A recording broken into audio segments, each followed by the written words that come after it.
Oh, that's all kinds of broken. Weird. Weird. Alright, let me move this mic.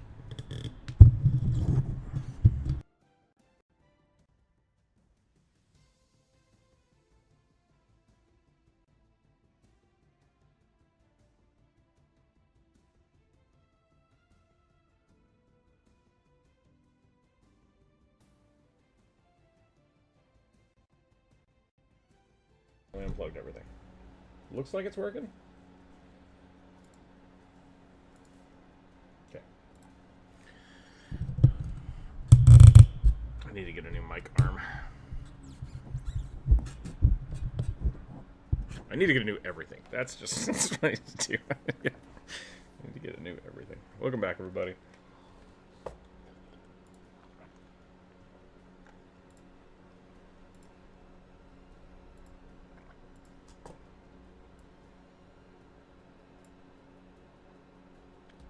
When did that come out? This morning? I'll check that out. I played a bunch last night. My team and I are able to like do 7s most of the time.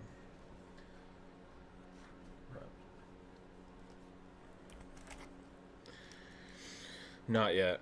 Not yet. We tried 8 once and we got stomped by like 1,000 giant bugs. Yeah. I do feel like at that level it's basically like very smash and grab. You go in, you close the holes, you run. You just go. Neilon, hello. Welcome in. Let's draw some rugbies. It is Wednesday. We're doing the viewer suggestion. The prompt this week was monsters. So we're going to draw some monsters.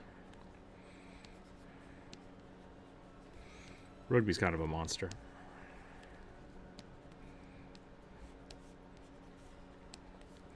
Whoop. Hope everybody had a good week. Just as a reminder, there will not be a Friday stream this week because I will be having family in town. So today might run a little long just to try to get through the list that we got. But yeah. Thank you, Cosmic. Welcome in.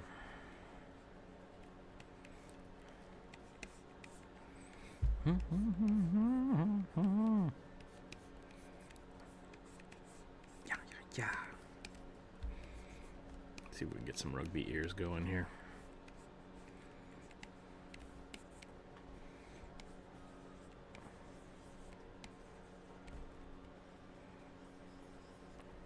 I feel like every time I draw rugby, he just gets a little more wild.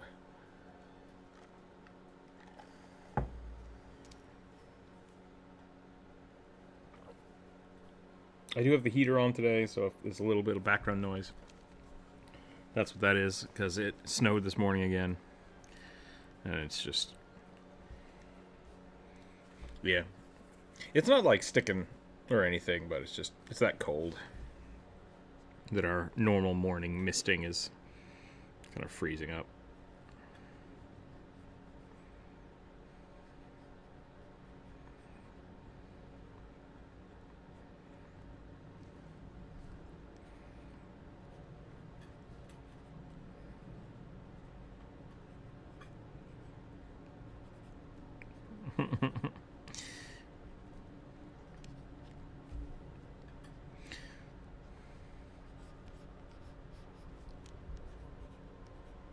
That's funny. Yeah.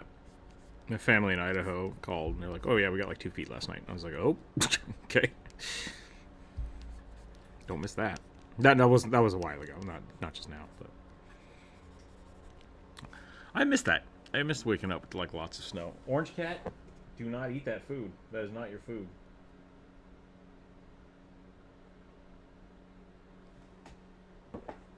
Dumb cat. I'm gonna sneak around the house and eat the Cape Cat food. Yeah.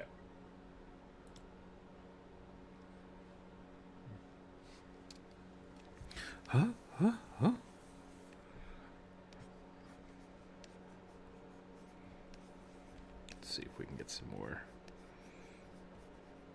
some more rugbying. Ow.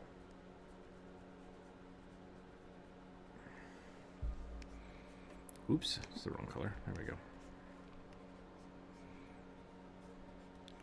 Whoop, whoop, whoop. Released a little channel update yesterday. People haven't watched that. I recommend going and watching it. Left a little info.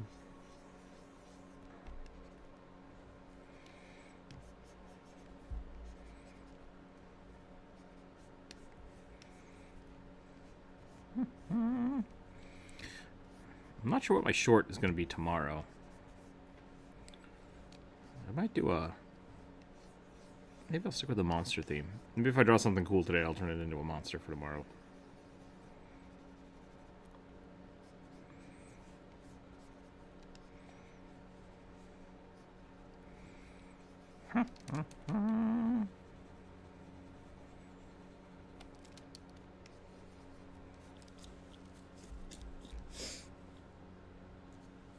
Weird.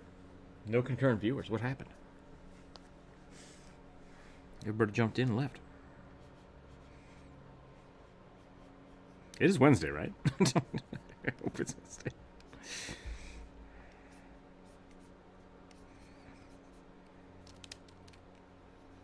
All right.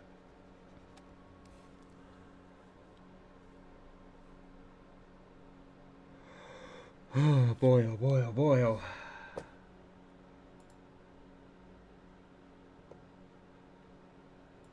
Okay.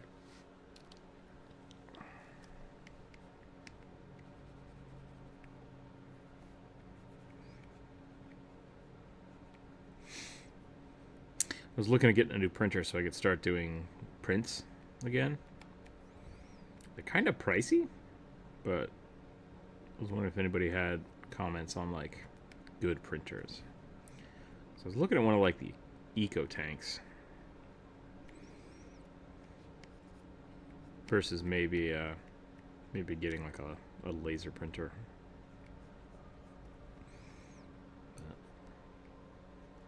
I don't know.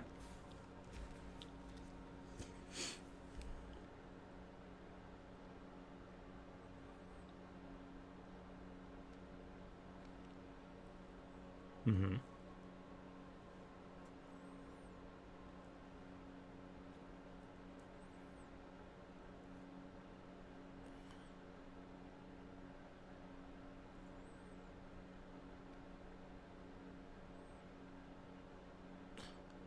Right.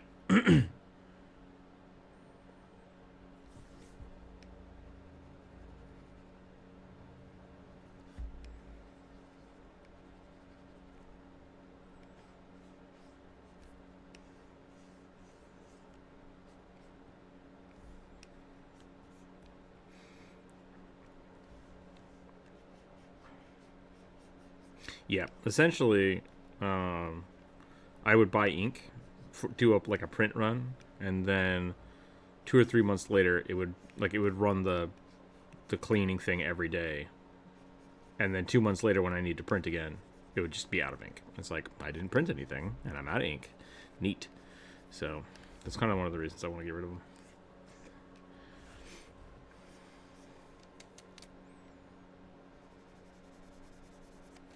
Right.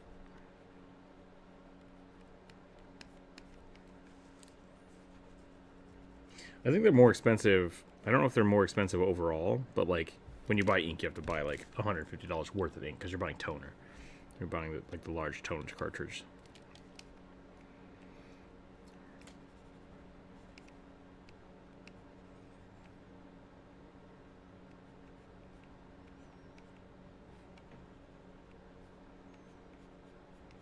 Mm-hmm. Oh, wow. You guys must be printing a lot of stuff. Yeah.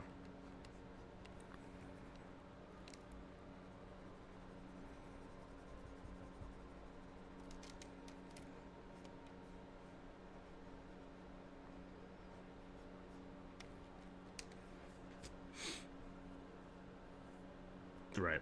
Yeah. Oh, wait, welcome in. Yeah, I'm the same way. I agree with that. Like, even if it's not, I don't know what it is about like the tablet thing, like having something physical that I can write on and pass around and like log away, I prefer over digital media in most situations. Yeah.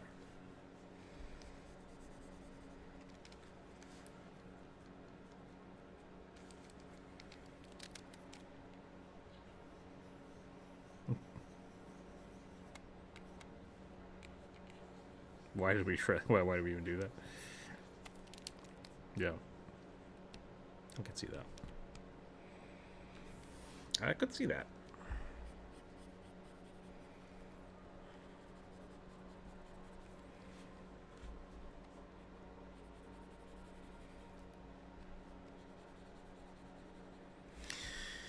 Man, I hate Adobe's Acrobat so much.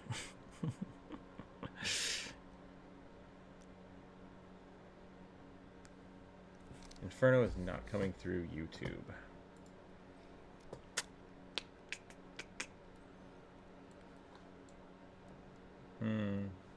Yeah, what's that about?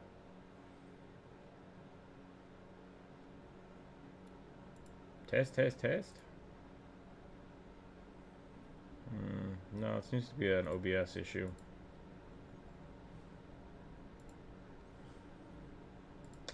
That's weird. I didn't change nothing.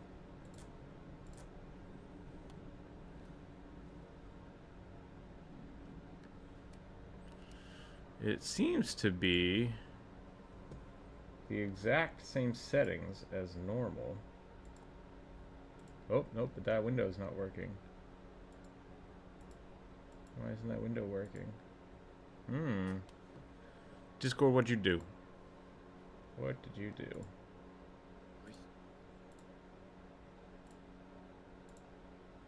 There we go. I think that pinged it. It's a working. Yeah, there you go. Alright, you're back on the internet. Welcome back. Thank you, Elliot. Okay, I mean, like, there's nobody here yet, but whatever, we're gonna start. we're gonna draw some monsters today.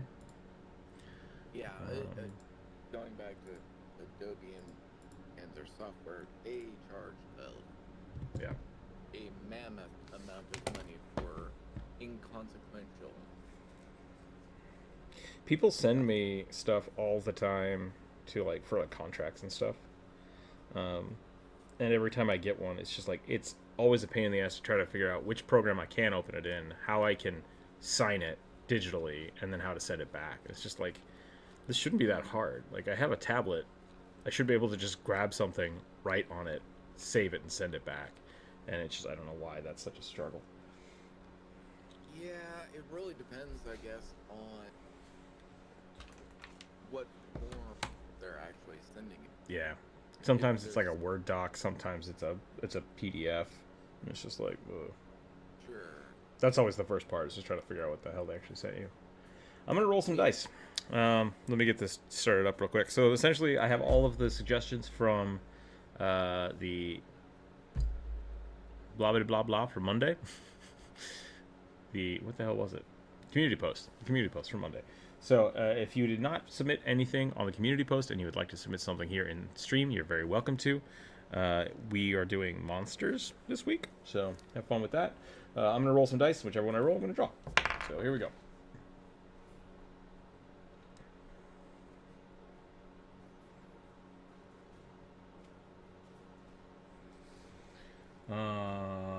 What? I don't know how to say this word.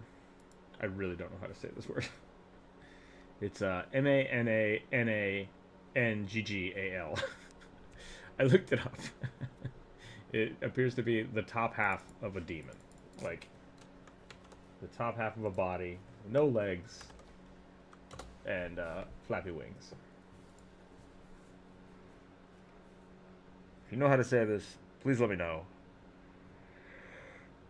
It looks pretty wicked. It looks pretty wicked.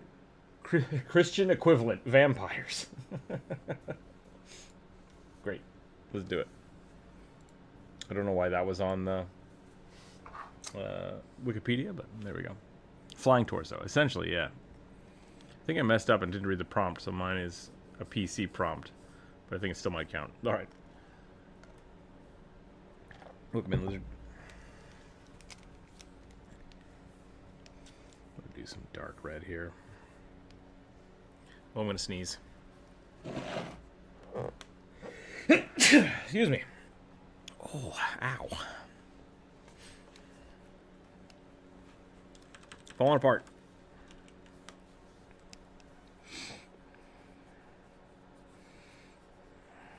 Definitely happens when we.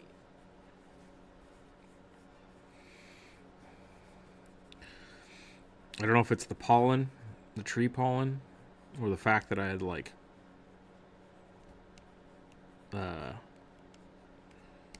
sweep all of my leaves up yesterday. I guess they're pine needles. Pine needles don't stop. Never stop. I gotta clean my house.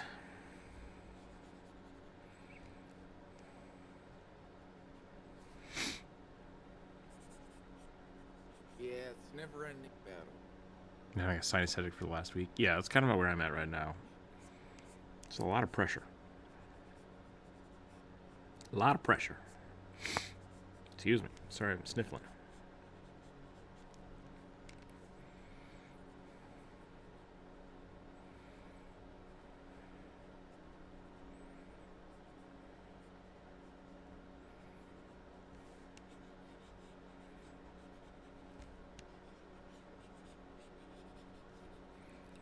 Garble, garble, garble, garble, garble, garble, demons.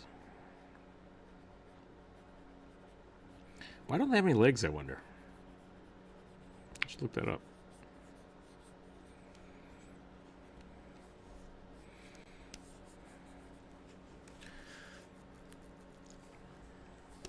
Because I'm the only one here, I can make this a lot bigger.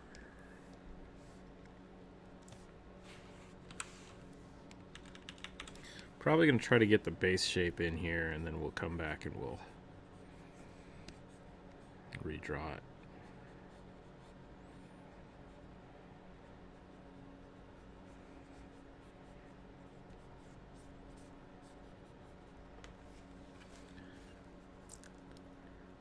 Minor patch 1.00000.1. Yeah, they say it's a minor patch. Maybe they fixed the game a little bit. We've had a few days where it just like it bugs out real bad. Like we'll be playing just fine. We'll take like a 20-minute break and come back, and then like we can't connect 3 people. It's just like, what's happening?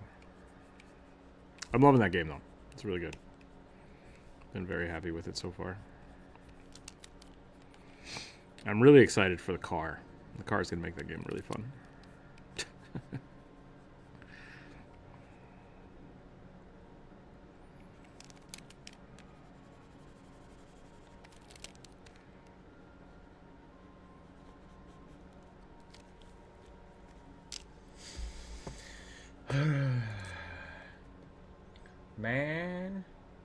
Man and gal. Man and gal. That's what we're drawing today.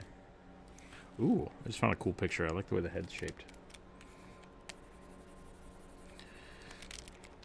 This might be one of the first characters I draw with his mouth open. That could be interesting.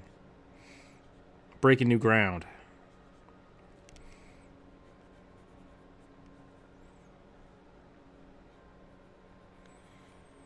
A banana vampire? It does sound like a banana vampire.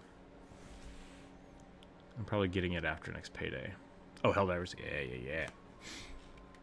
I think it's on sale right now.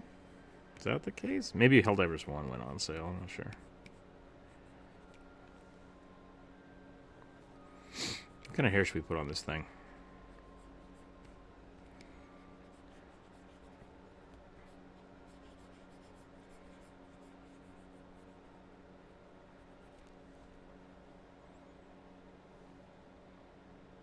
Oh, this picture I'm looking at, it's got boobas. I just didn't see it under all the weird sinewy muscle.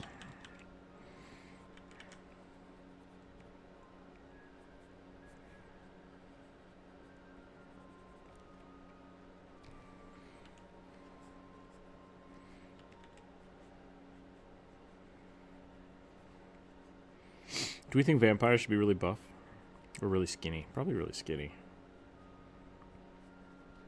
Maybe it depends on how well the vampire's eating. A link? Yeah, I don't know. I'm not sending a link for that. So it's the image on the Manananangle Wikipedia page. So best of luck. It's 40 on Steam. On the DLC, worth the extra 20? No, it's not. The DLC is actually just unlock stuff for you, so it depends on how much you want to play it. It gives you a few extra sets of armor and stuff that you can essentially unlock yourself. But I think some of it might be DLC specific. I'm not sure.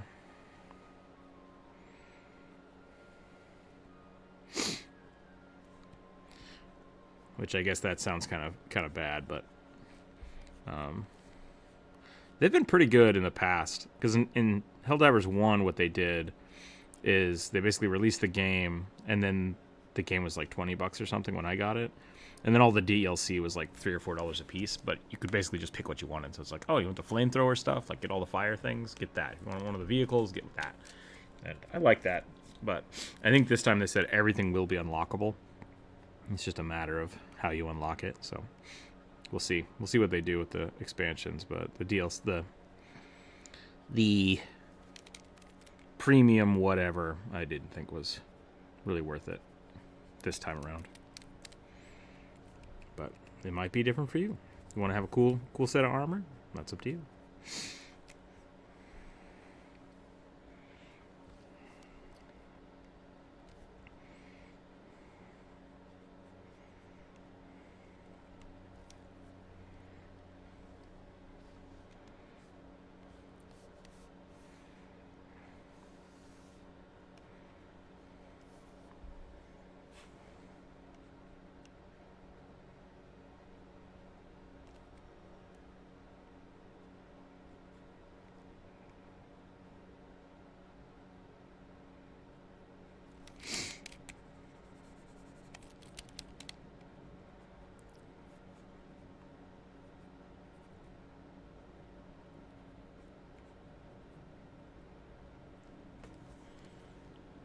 Basically it's cosmetic. It is and it isn't. Like, if you get it, you start the game with some upgraded weapons, but you can eventually unlock things that are basically equivalent to them. Does that make sense? So it's kind of cosmetic, but it does give you access to things earlier than you would get them in the game. So I don't think you're missing out on anything by not getting it, but it'll give you a little bit of like a power boost off the get-go.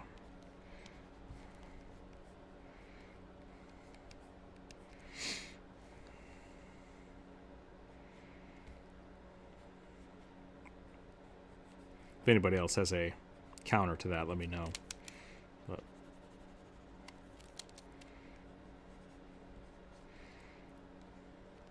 some of my friends that got the expansion basically used that stuff for a while and then have swapped it all out since. Except for like one of them still wearing the helmet because he likes the helmet.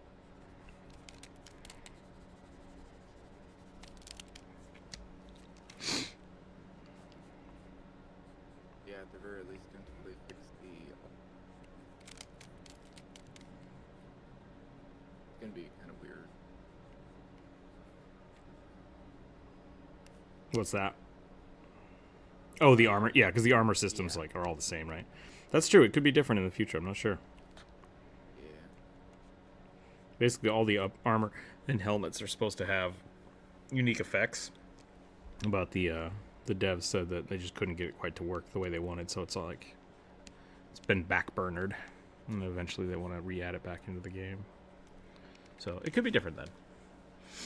Probably go with it because it's easier to convince my wife for $40. Yeah, and you can always, I think you can get it, the premium thing later. Like, I don't think you have to buy them both at the same time. And if their new expansions are $5 again, I'll definitely pay $5 for the new stuff too. Even though I think they said they were going to be free.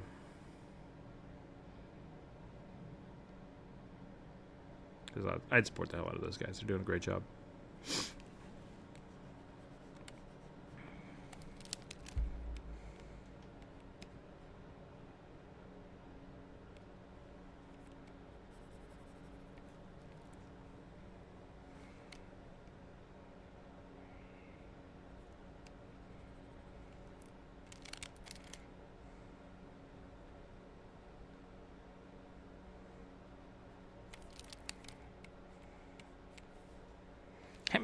I look like I made an old man. Like Ned Flanders vampire.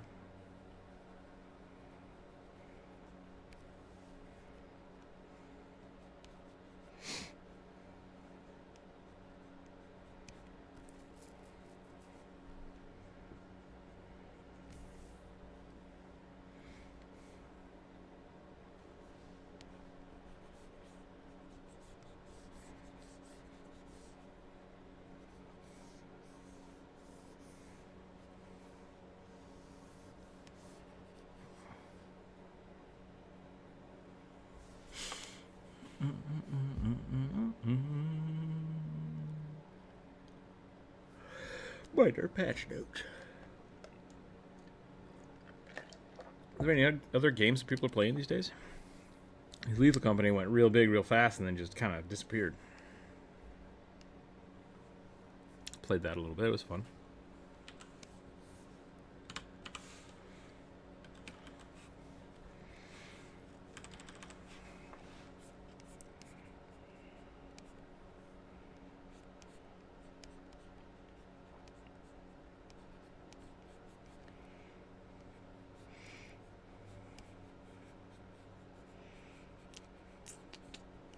There was a new game coming out recently that I don't remember what it was, but it was super. People were all up in arms about it. I'm trying to think of what was going on.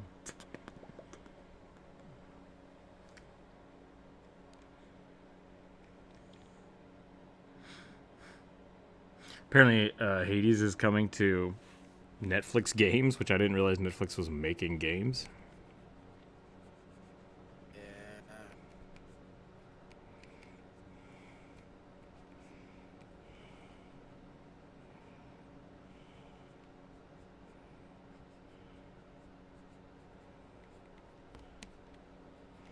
I'm surprised they would do that so close to wanting to release the next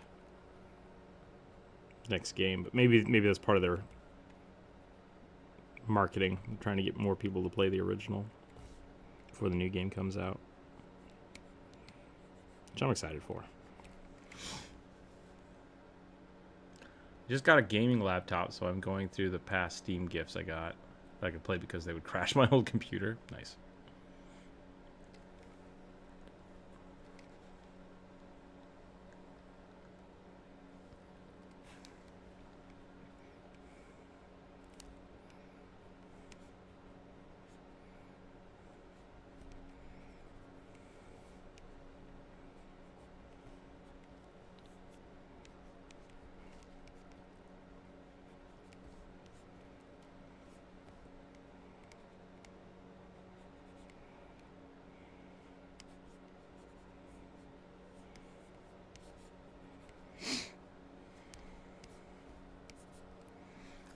I want to spend a day or two just drawing hair.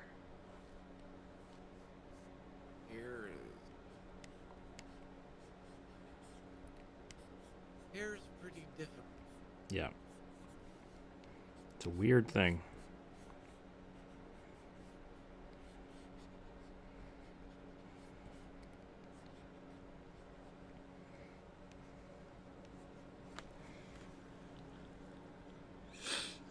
So we're like Netflix and Apple host the games that make the games.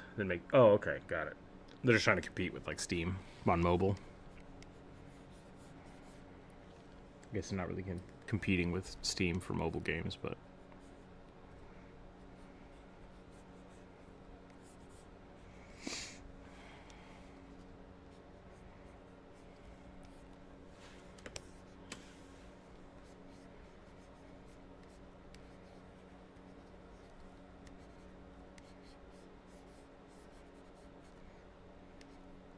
There's a lot of games, cool games coming out this year.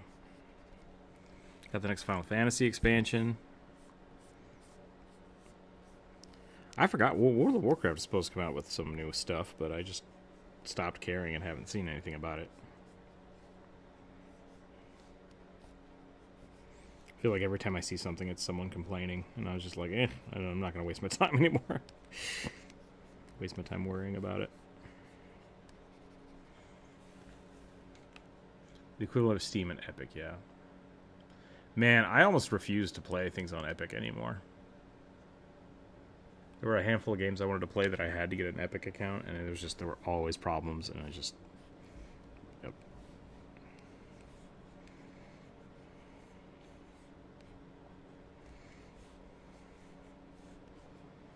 You lost me.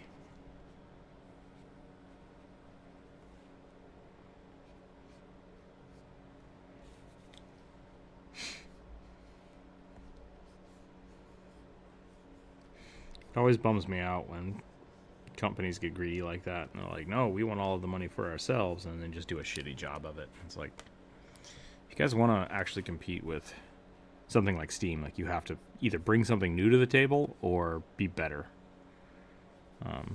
At a bare minimum, you have to be like equivalent, right? Yeah.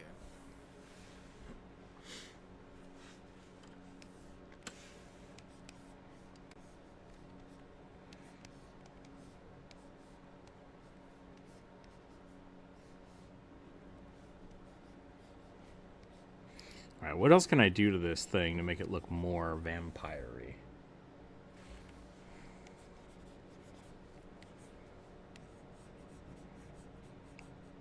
More sinew? I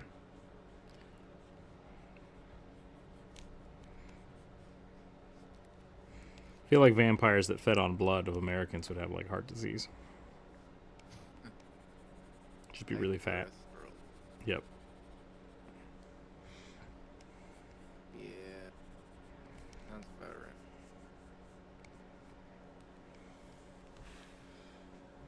Blood drip is always an option.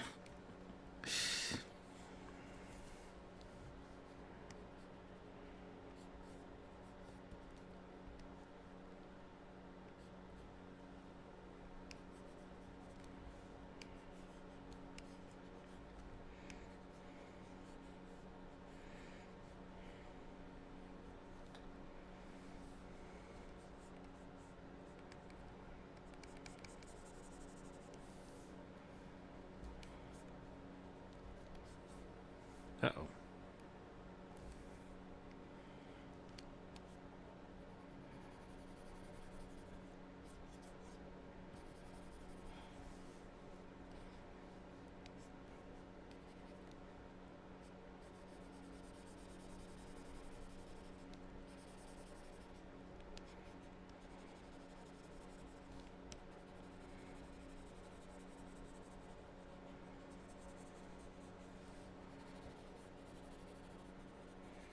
Muscles for days.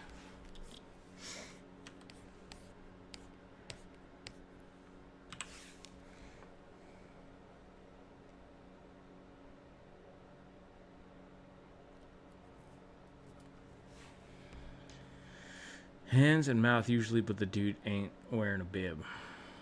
Oh, blood drips on the mouth? Gotcha. Nah. YouTube will get mad at me.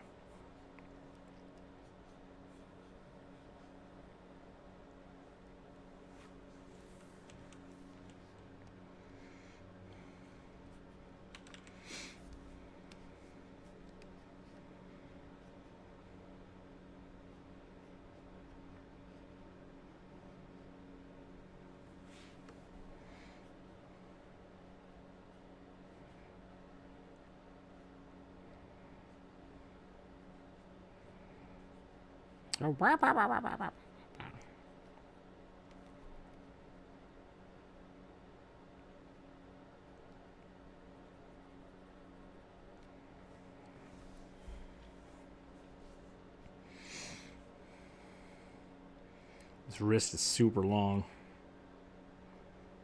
Kind of like it though.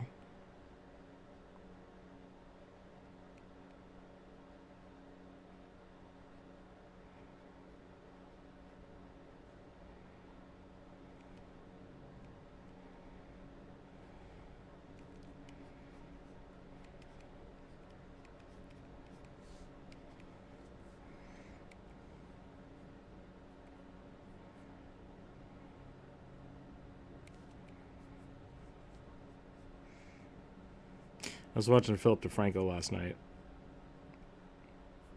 and they were talking about this whole thing with Selena Gomez. Is that right? And a whole bunch of people are mad at Taylor Swift, and it's just like, I'm not interested in these things. And I feel kind of bad that I'm not, but like, People are mad about the weirdest. yeah.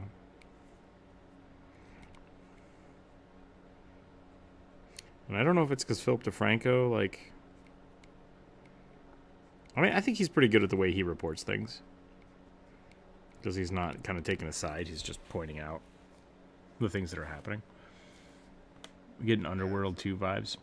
I can see that. Always a fine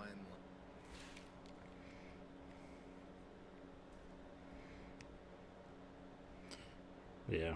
It's just like, it's a whole side of the internet that I just don't interact with. Probably for the better. Maybe. Kicks me out of the loop. I did just watch all the Underworld movies, like, a few weeks ago, so. I mean, definitely a vibe. They're bad. Oh yeah, they're schlocky movies for sure. I like the first one. For sure. And they just get weirder and weirder and lazier.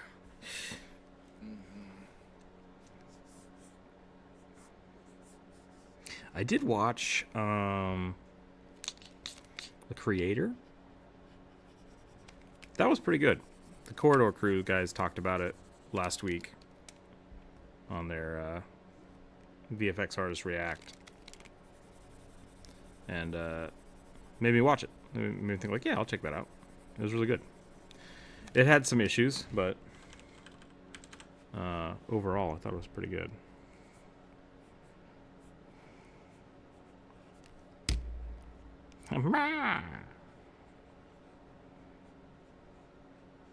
Check out my sweet vampire moves.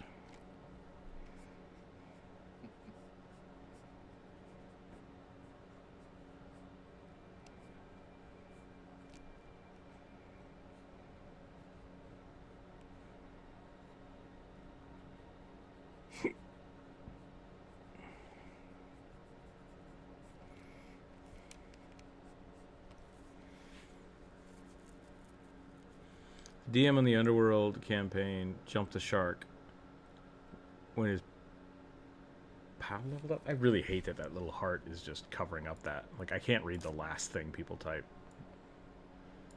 It's just impossible to read it. And the PC's leveled up? Yeah.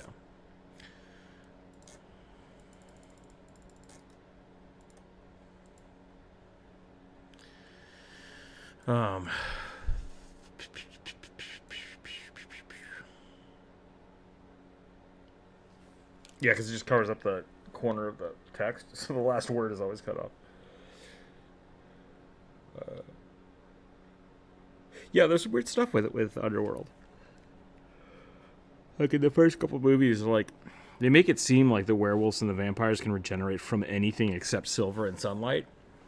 And then by the last movie, they're just, like, punching each other to death. And it's like, what happened?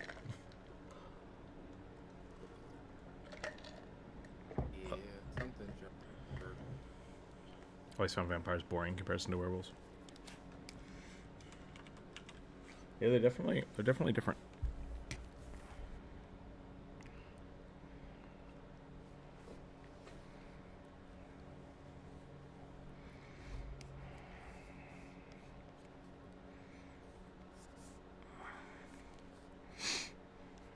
Ain't got no legs.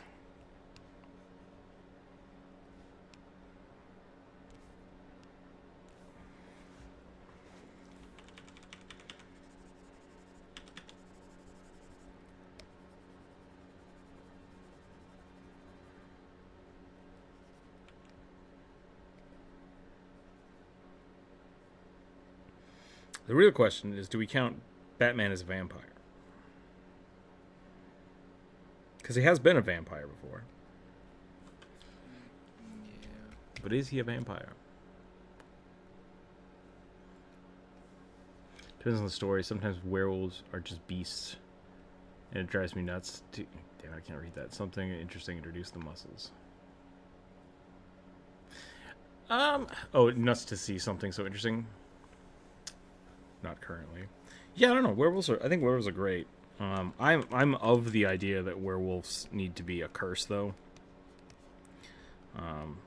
Partially because like the alternative does exist, like shape changers and people that can like morph into wolves. I really dig. Like I think that's cool too. That could be more controlled, I think. But like lycanthropy as a you are forcefully turned into a raging beast.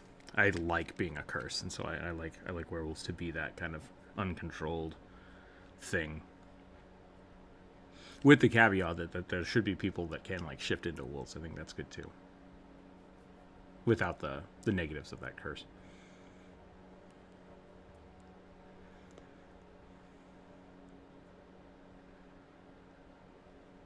Vampires get cursed to change their diet. I mean, they have to kill people. they get cursed to have to kill people. Let's put it down. And be as attractive as they were when they were 28. Oh, the horror. Yeah, yeah, I don't know. Same thing with vampires. Like, it's a curse. It shouldn't be awesome.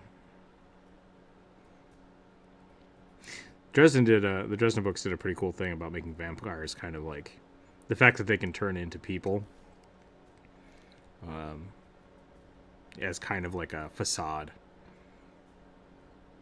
because they are very, very bestial and kind of demonic, which I like.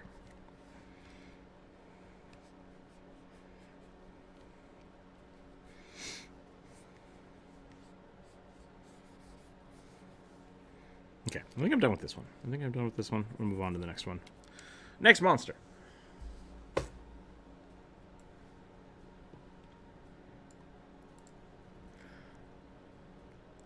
I feel like I could draw this thing 3 or 4 more times before I'd really be happy with making it look super, super creepy.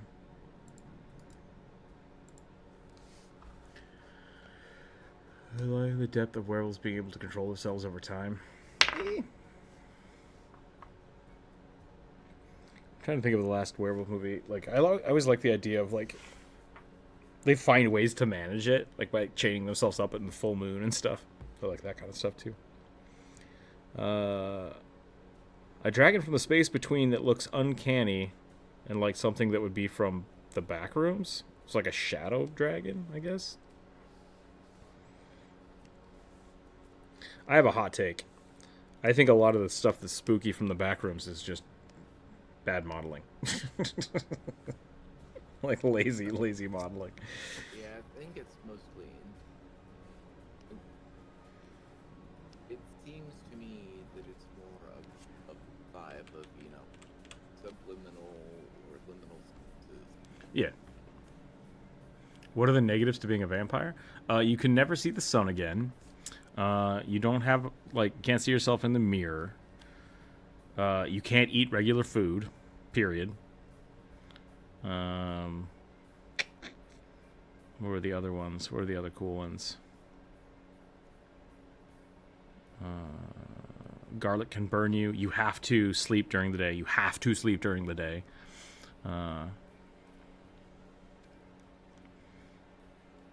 Yeah, those are pretty detrimental. Loss of innocence. The only thing I've seen in the background is undead stuff or the Slenderman adjacent. Yeah, I guess I'm thinking more of the Slenderman adjacent stuff. I haven't seen much of the undead stuff. Can't cross running water. Yeah. Have to be invited into household or in any actual place, I believe. The threshold rules. I don't know what I'm supposed to do with this. I'm just going to make a giant weird penis monster. Wings. This is what I feel like a backrooms dragon would look like. And then it would just have normal ass legs for some reason. It'd be kind of crooked. And then it would just follow you around. How spot on am I? Yeah, we kind of walk all crookedy. Looks like a sock puppet. Yeah, kind of.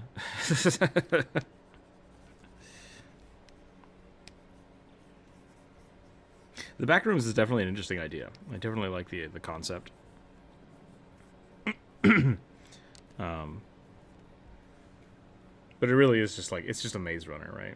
Like, it's a weird concept for falling into a maze. And then how do you get out? I mean, that's what the game. Yep.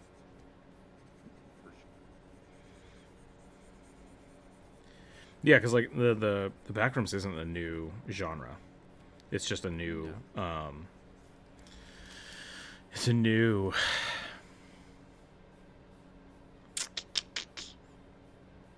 theme? A new theme on an old genre? It's just Undead Trogdor. I did draw Undead Trogdor, didn't I? Depends on who's writing. Most of them are either not translated into current folklore or minor inconveniences. What, vampires?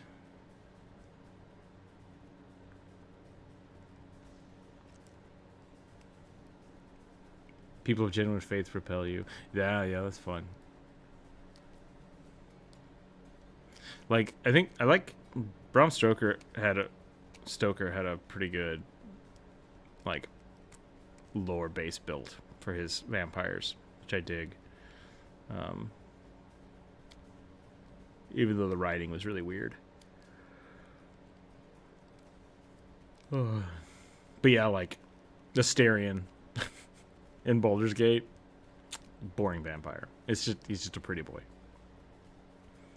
And so I've the Dungeons and Dragons vampires. Same thing with the werewolves. It's like, I really like it to be a curse. I'll give him a little tail.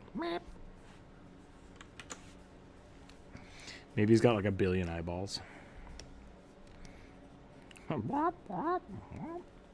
Ooh, Yeah, I could do something. That Real the creepy. brain work prevented him from dying when viewing sunlight was interesting. Oh, did they say that in the game? I never got that far. Well, that's part of the reason why he walked during the day. Gotcha. And he's the only vampire.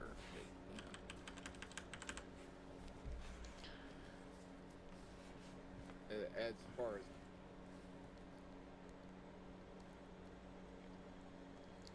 Yeah, Cosmic. If vampires are boring, write them better. That's my challenge. Like, I think things are only really as boring as the people who write them. So.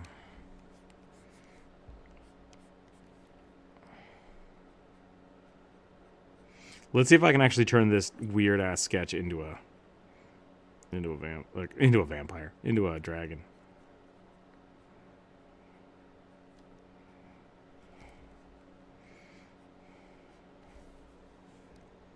I'm drawing on the wrong layer. I was like, why is this so light? It doesn't make any sense.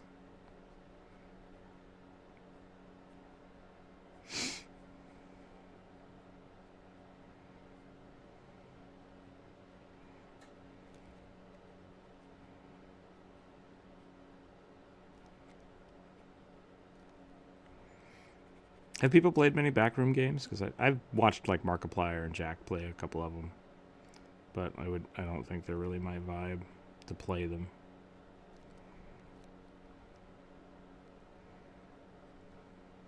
it really depends on what you would define as back. Maybe more indie horror than anything else. Yeah, because I know that there are some liminal games where essentially you're going through areas that are not, or the entire game based in a universe that doesn't follow the traditional 3D rule set, right?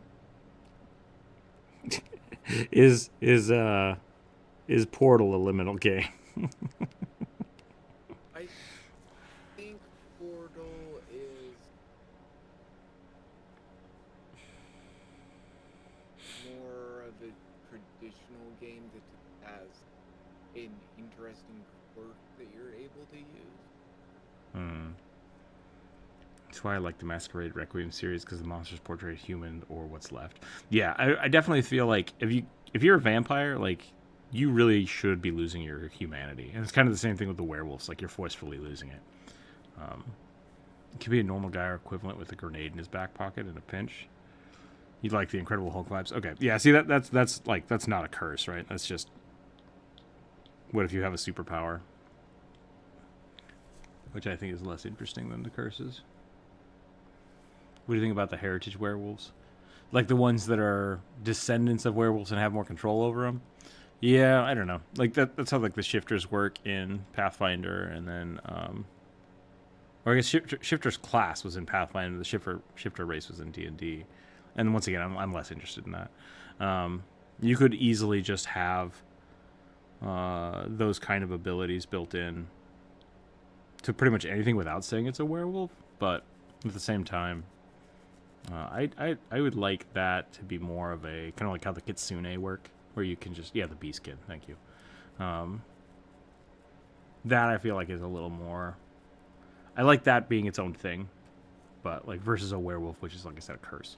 So like the bee skin, I'm more okay with, but I feel like they should really kind of the way the kitsune work. Like you can shift into a fox form, you can shift into that thing. Maybe you can take on certain aspects of it as you grow. I think that's a good way to control it. Of just like I just have the claws, or I always have the claws, or I always have the teeth. I think that can be fun.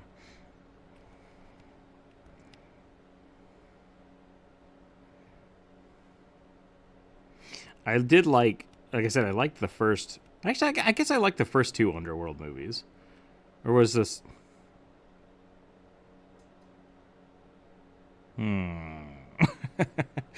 They're a little weird. They're all over the place. Because like I like the one. I think I like the first and the third one. The second one was Back in Time, right? Or was that the third one? Maybe I have that backwards. It doesn't matter. Yeah, okay. I like the idea that the brothers, the one that got turned into a bat and the one that got turned into a wolf, like I like that concept. It's just a fun concept that they are related in that way. And then the fact that like the brother, when he was first bit, he turned into this huge beast and like couldn't turn back. I like that. I like that idea. Yeah, divergent. Yeah. I mean, it would explain why they definitely seem to be much more connected than other things. Oliver, I drew that last week. I drew that one for you last week. And this week we're doing monsters.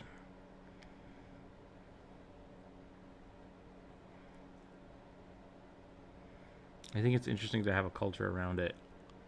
It's way more different to curse when you are basically the physical incarnation of rabies, right? Yeah, like that's terrifying. It's terrifying.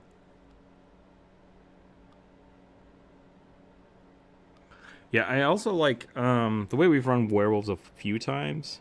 I generally let my players like have some semblance of control over like when it happens. So like if they want to just invoke it, they can, but they like have a very high chance of losing control over it. Or if they like know they're going to shift, I give them options to like not let it happen. But then if they do, I basically control their character. The other way around it is Jump Rope took a few of the levels in like if you take a level in Warlock or you take a level in Blood Hunter, both of those work pretty well. You can do a lot of cool stuff with those, and you just like only get access to the powers when the shifting happens. And with those, I'll let people have a little more control over it. Treat it more like a reckless rage or something. Could be a lot of fun. This is the weirdest thing I think I've drawn in a while, but it's fine.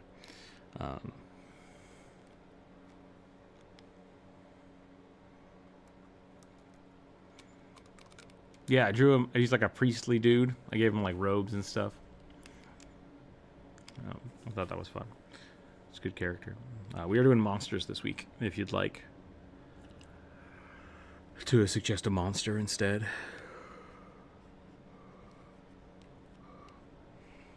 I'm gonna give him little arms, little weird T-Rex arms. I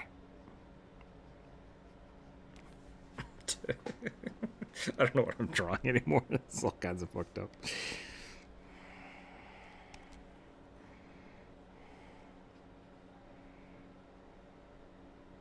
This is the problem with one of the reasons I asked for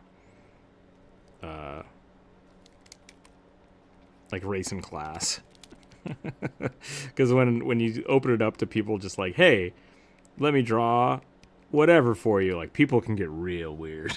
People can get real weird. Hold on to my strong hands. Yeah.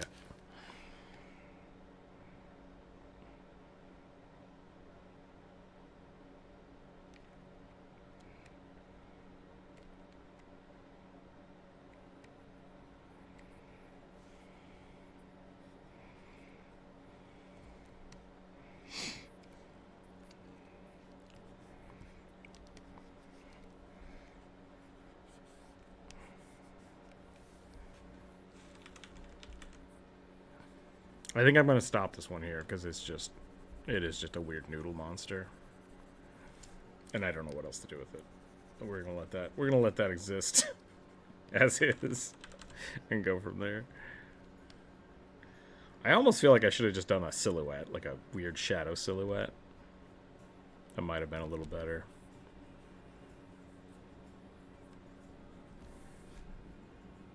Well, you know what? Let's just do that. I think I have an idea for that anyways. Let's give that a shot.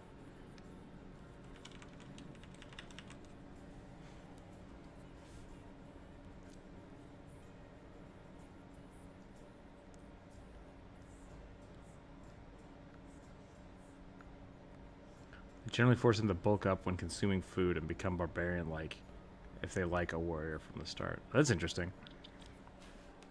The opposite of Strahd, just like drinking blood makes you yoke out.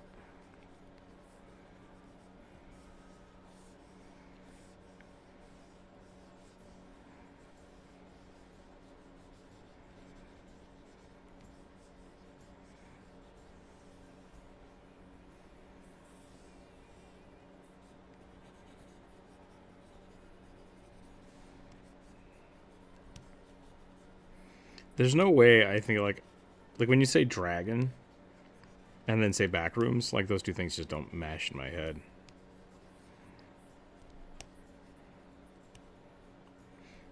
Like what would you consider the things from the backrooms? How would you describe them? Like they aren't even people. They're just goop. This week's topic is Caribbean folklore, on the other hand, would lead to a lot fewer people being able to participate. Yeah, that's true. I like the uncontrollable aspect of lycanthropy, but I also like to see progression to control, otherwise it ends up the character being played like two people with different ideas. Yeah. Yeah. I mean, that's a part of the curse, right? Like, I think you're right. And if you want to do, like, barbarians, I think it should be linked to your levels, your class levels. Because there's a bunch of cool like barbarian features and stuff that feel kind of werewolfy. Same thing, like I said, with like the Blood Hunter or the Barbarian, Blood Hunter, and Warlock. You can find some fun things to do with Warlock, where you just kind of like, okay, I'm going to shift into my werewolf form, and I'm going to do that by using one of these spells or using this function. And I think that works really well. Like the raging, you can keep turning into a werewolf after you rage, or until you run out of rages, or basically if you do shift, you can use some of your rage to basically maintain control over it, kind of like you would with the Berserker Barbarian. I've done that. That works really well. And then you just look at the basically like the lycanthropy things. You can augment the Barbarian class. So maybe you retain some of the damage reduction and stuff, depending on when you're raging and things like that. Or shit transforming. There's a lot of fun ways to do it. It's definitely doable. But I like it being a curse. That's the big thing. Because I kind of want there to be an aspect of it where people don't want to keep it. Or like, keeping it is dangerous. So I like that aspect. I feel like if I did manage a mage version, it would use excess blood to spell casting, but become more aggressive, like adding bleed damage to spells. That could be really cool, like kind of like Bloodmancy or something, or We talked about like constitution-based casting for blood magic. That could be really fun too. There's a lot of little things you could do with that. I like the idea of the vampire being more of a class than a racial thing as well. Beast Barbarian is dope, but the fact that they attach the barb means you don't get to interact with half the game. Oh, why? What do you mean by that? It's attached to barbarian because people don't play barbarian, or because it doesn't have magic. Which part of that is the interaction part you're missing?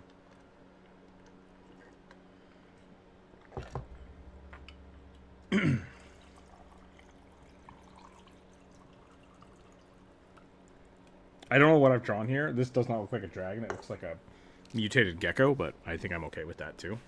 Let's do this. Let's do this. Let's give it some of these. Just give it teeth.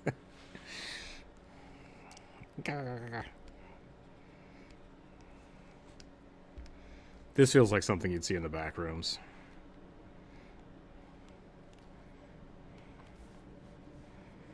Maybe some more eyeballs down here. I don't know what I've done. I'm gonna move on. Gecko, fairy, shadow, dragon vibes. Yeah, that was an interesting suggestion to say the least. All right, what are we doing next? Classic red cap.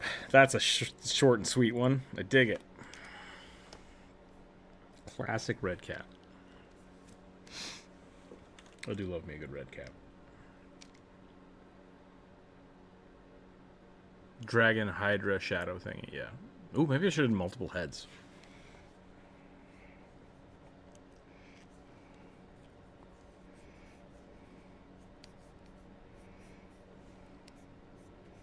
Red caps have to soak their hat in blood. Are they vampires?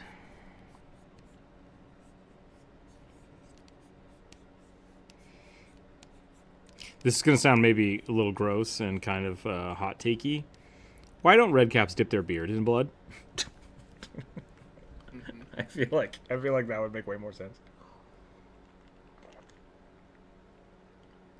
Barbs can't cast or conceal or concentrate on spells. This isn't a problem if you want to do the bonk with a little more teeth involved. Yeah, see, like, I've never, ever thought about a werewolf wizard. Like, that feels opposite ends to me. Yeah, so... Sorry. No, I mean, I like I said, because it's a curse, I really do feel like, for me, every time I played a barbarian, or not barbarian, a werewolf, I've generally tried to push it in the barbarian direction. So yeah, I've never thought about that. I don't know what they would do with that. I think that would be a lot better for like the shapeshifters. Like if you're using druidic magic to shift into a wolf, I would think that would be really cool. A wolf mage, I cast claw, yeah. The other side of that could be really cool to go into like a druidic sorcerer that has that shape-shifting ability, like a wolf magus or something. That would be really neat. But once again, I think I just like separating those two facets of the werewolf. One is a werewolf, one's a shape changer. I'd actually prefer lycanthropy druids to a fighter subclass. Yeah, I think that would be cool. I think that would be cool.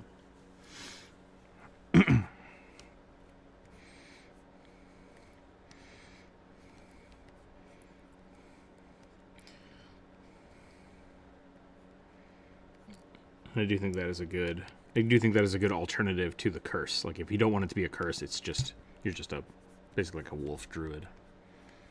I think that's pretty dope.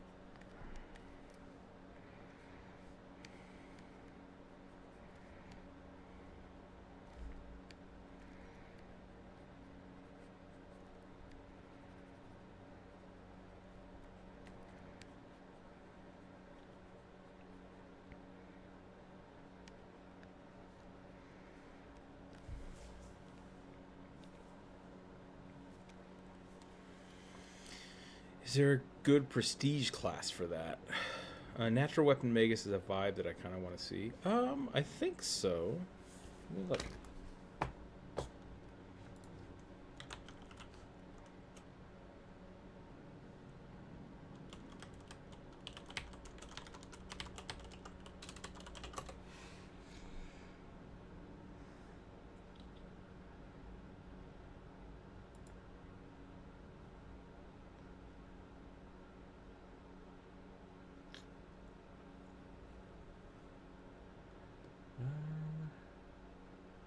A lot of people are saying don't prestige with a Magus because they're kind of already that way. It's funny.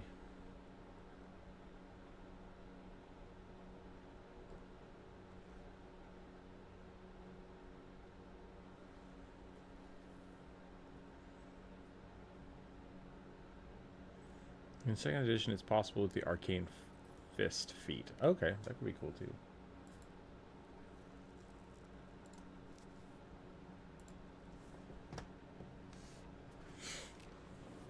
Yeah, I don't know.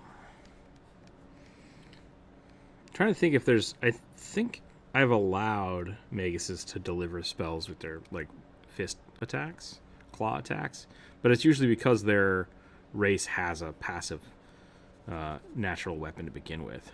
So you could do that with like a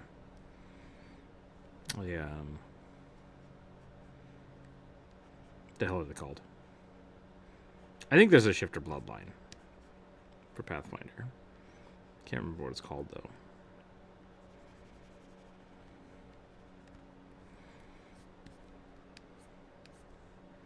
I do love me some Pathfinder 2nd edition. I just played a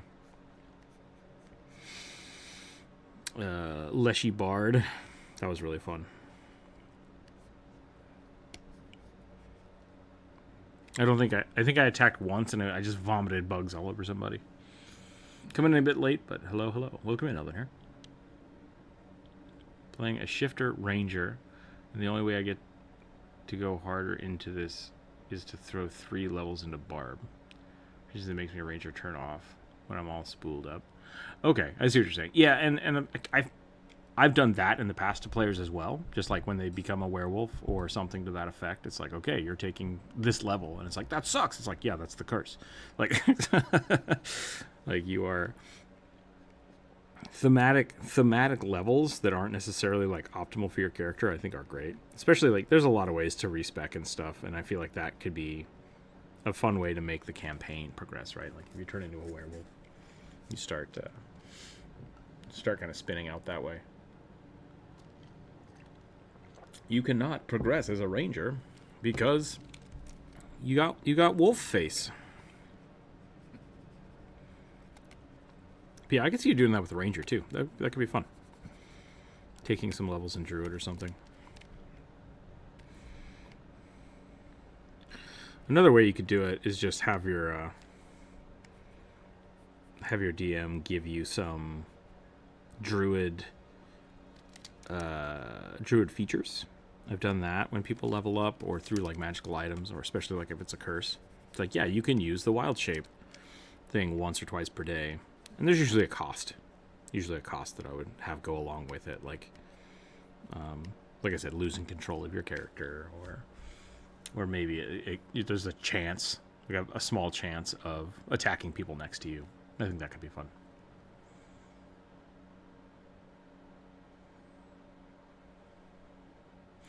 It feels like a stance change character similar to a fighting game, but it's hard. Yeah, I can see that. With the bitey Tusky heritage feature, delivering shocking grass feels like the best kind of violence. Yeah, Mike Tuscan.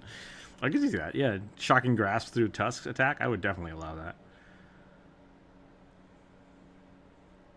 A Magus boxer in 5e. Yeah, go for it. I think it'd be great. I've built something similar with Eldritch Knight before. I bet you could do it with a monk too.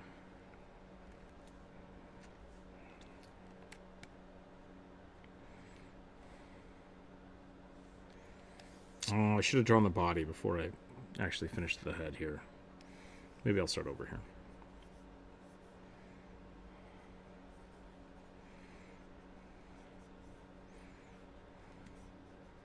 Red caps should always be crouched and ready to jump. Because I got big boots. Got them big boots.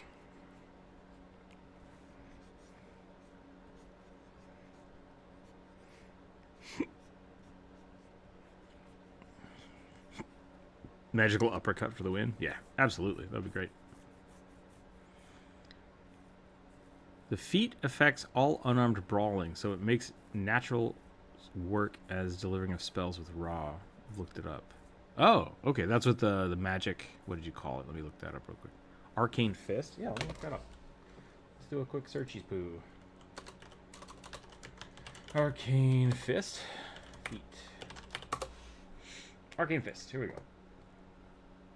Your physical training encompasses unarmed combat forms. The damage die of your fist changes to a d6 instead of a d4. That's pretty common for a lot of the unarmed weapon feats. You don't take a -2 penalty when making a lethal attacks. That's fine. So basically, you get the monk. Monks usually get something like this.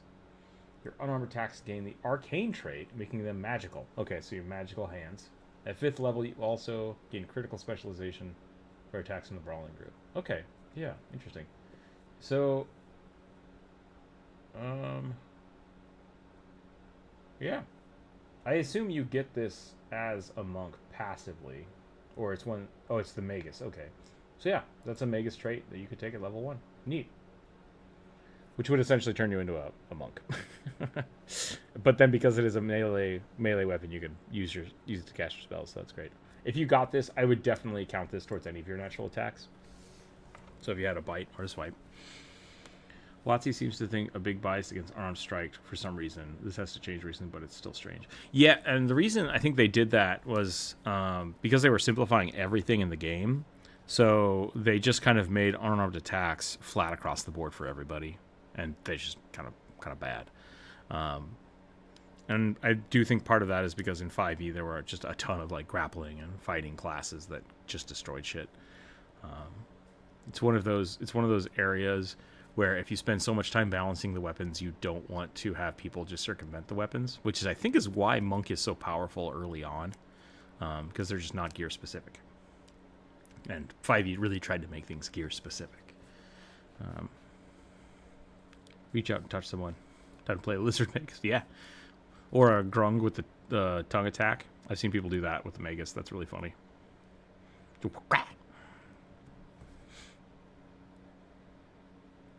Also, in 2e, it's what I understand is natural are considered to be unarmed now. Correct, yeah. So unless you specialize in your weapon type, your natural attacks kind of suck, which is on purpose. So don't want wizards going around biting people with the D12.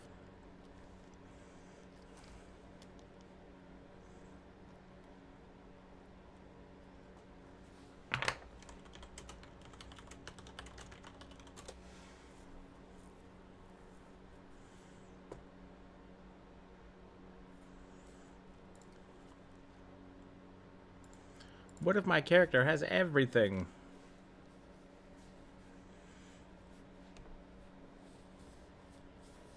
Yeah, that's what I'm saying. Like that's why the monk was so ramped up, and then kind of falls off because gear eventually outpaces it.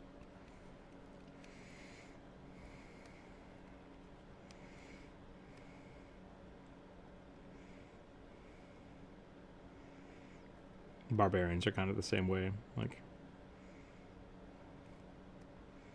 barbarians and monks just get a whole lot of stuff for free and then kind of fall off a little bit later.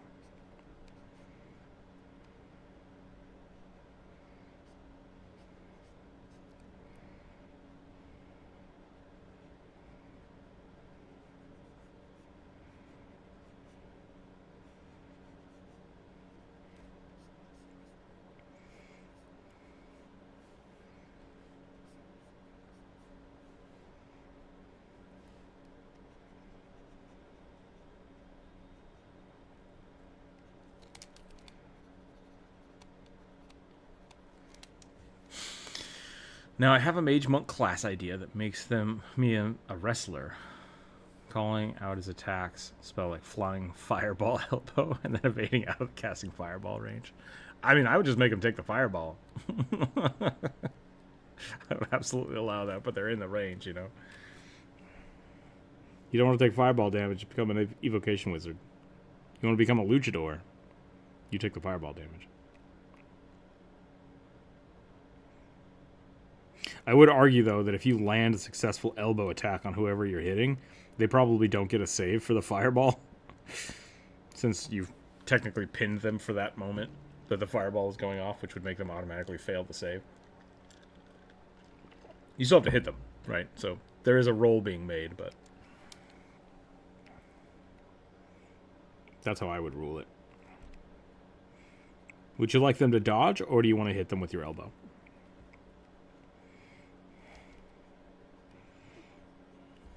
Most people would take the elbow, as they should.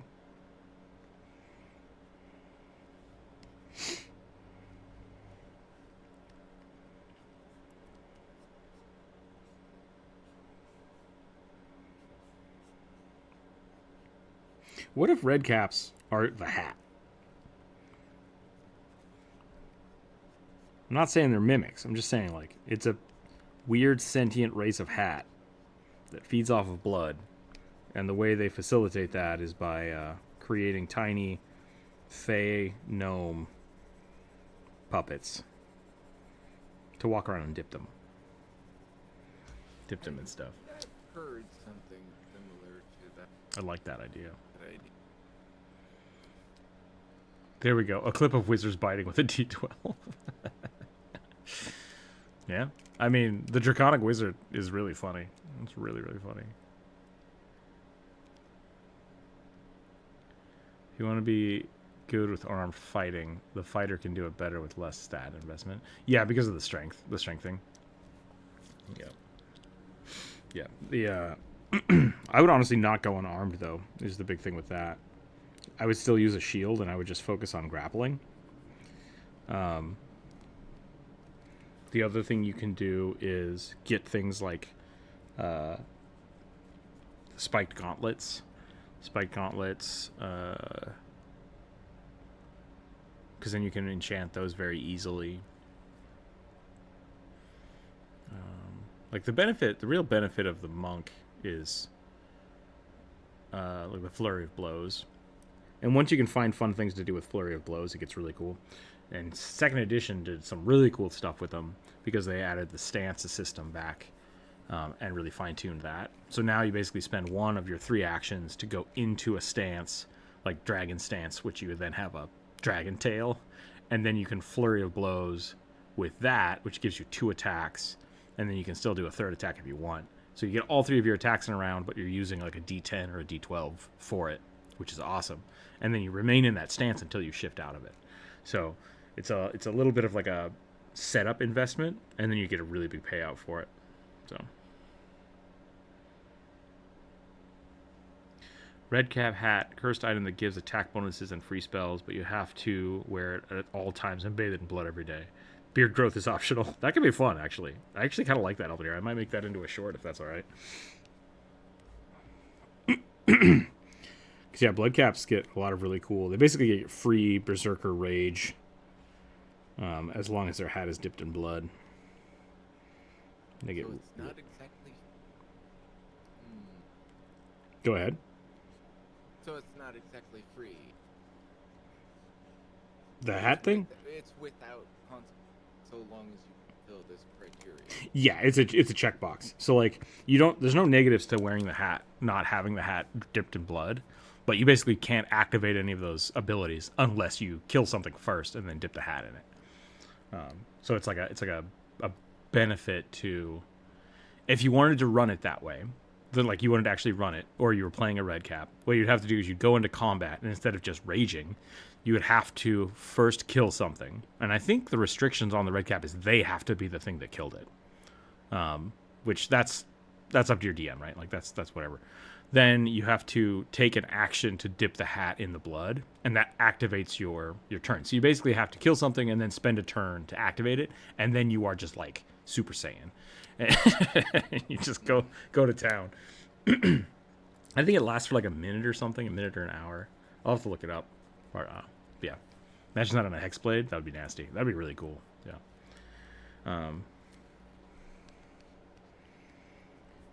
And then there were some weird stipulations on it because, like, trying to prevent the sack of rats fiasco again, which is always a problem. It's Tiger all the way down. Tiger's all the way down, man.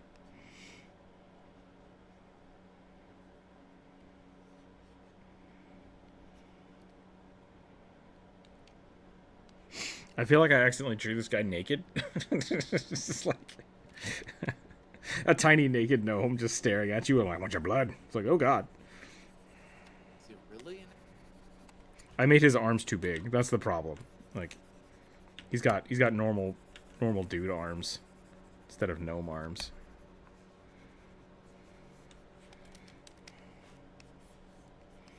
I think we're gonna do something more like this.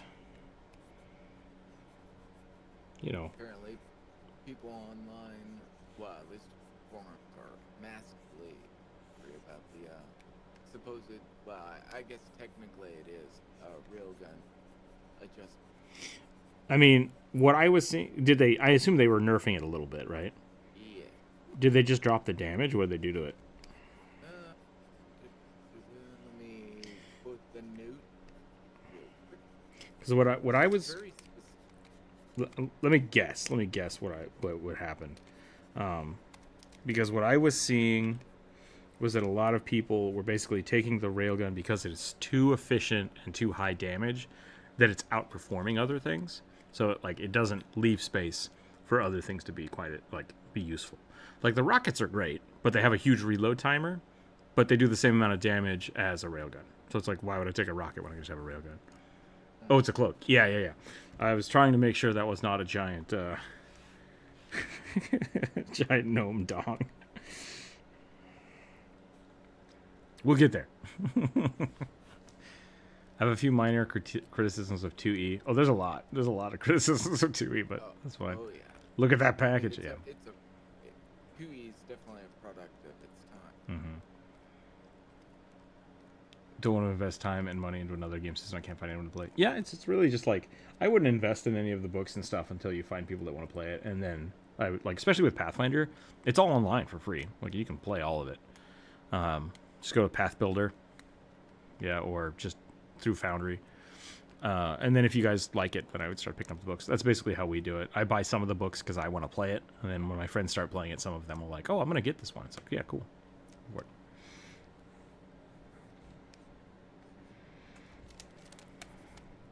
So how do you think they tuned the railgun? So I would guess that they put the railgun, either the ammo down to 10, or I would guess they increased the time of reload. Or if they kept those two things the same, I would drop down the damage probably by a third. Effectively, it needs to be like a third less powerful, is where I'm getting at. So are you aware that the railgun has two different firing modes? Yeah, safety and not safety. Are they lowering the safety quotient? So they decreased armor penetration in safe mode Okay. and decreased damage against durable enemy part for all modes. Did you say decreased or increased? Decreased. Read that. Doesn't say how much they decreased. They decreased. Sorry, So read it one more time for me. They decreased armor penetration? decreased armor penetration in safe mode. Okay. Decreased damage against durable enemy part. Got it. Okay, cool. Yeah, we'll see how that rolls out. Across the entire board, it doesn't do the same damage against durable, but specifically in safe mode, they just decrease the armor penetration. Okay, that's cool. Yeah, we'll try that out. I wonder how that'll work. Apparently, the flamethrower does a whole lot more damage. Yeah, it's bad. I love that flamethrower, but like, you just sit there just torching some guy, and you're like, man, I hope this guy goes down, and then he doesn't, and he punches you in the face, and you're like, ah, that sucked. Yeah. It should do a lot more damage, considering you can light yourself on fire so easily. I played one or two games with Burning last week. Burning got the flamethrower and just like rocked it, and I was like, man, I don't know how you play with that without lighting yourself on fire, because I do it all the time. I did just unlock the flame shotgun, and it's my new favorite thing. Oh, yeah. That's my new favorite weapon.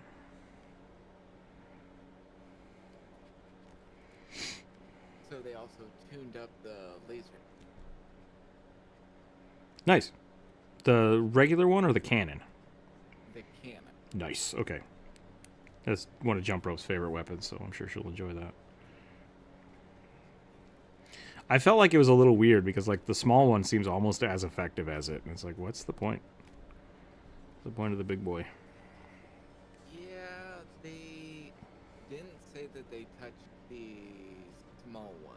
I don't know if it needs to. Like, it's effectively a very, very efficient gun, right? But it doesn't have any kickback, and it doesn't have any like real penetrating like armor destruction.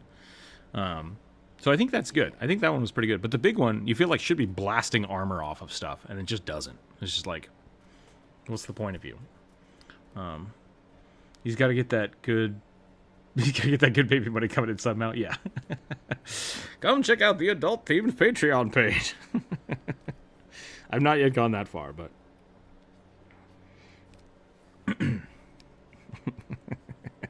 I was gonna make a joke about like, but I did open up. I created a page where people could contact us for commissions, and I did post on there that like, not safe for work commissions, maybe talk to me about it. And so that's something I'm getting more interested in doing, just as a concept. But I'm going to be very, very, very specific about the things I will draw for that. So I love seeing all the memes about Helldivers that have all the Xbox veterans waiting to play it. Yeah, some of the elite reserves because they all nasty games we played. Yeah.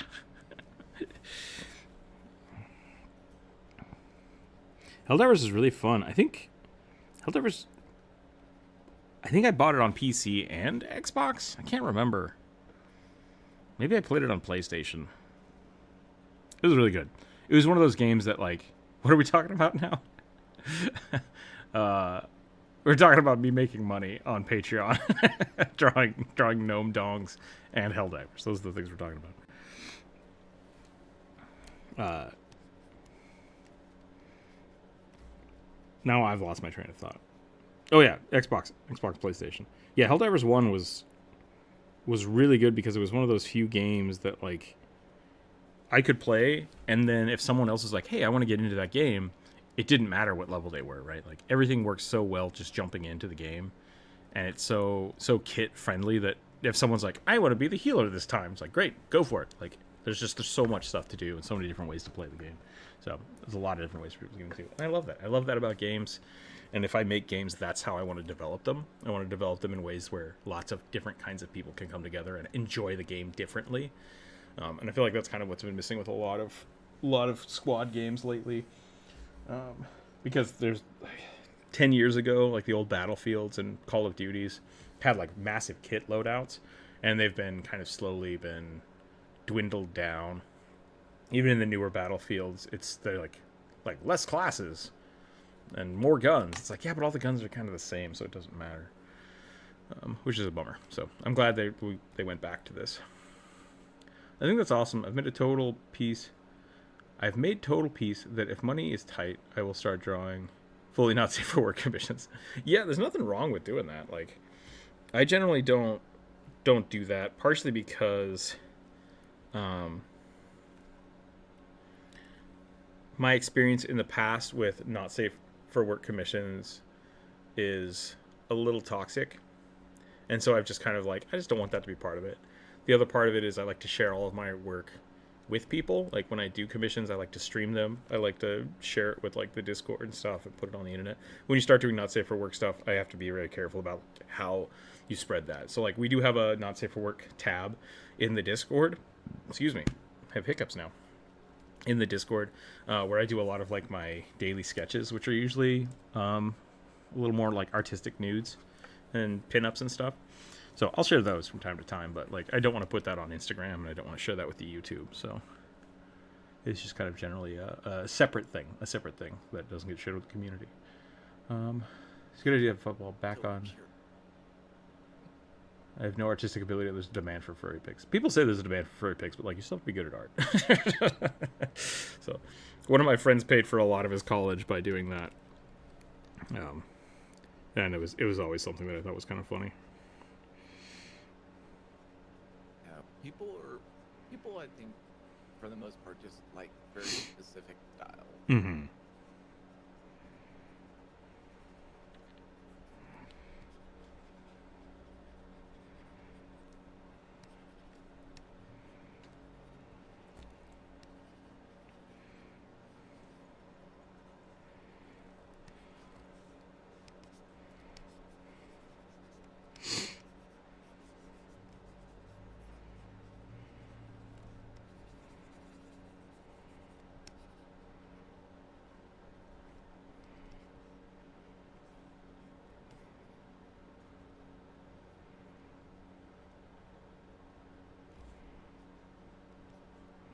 My other fear has been that if and this is not, I'm not king shaming, I'm not judging anybody.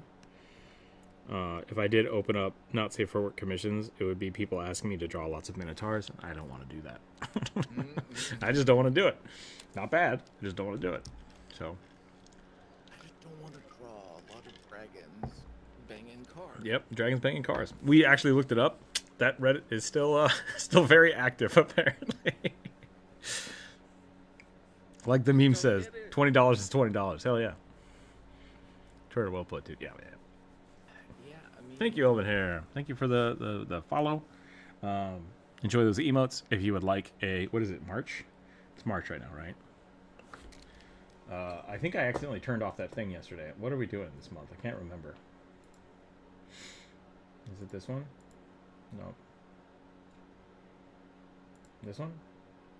Moblin March. We'll draw a goblin. What kind of goblin do you want me to draw?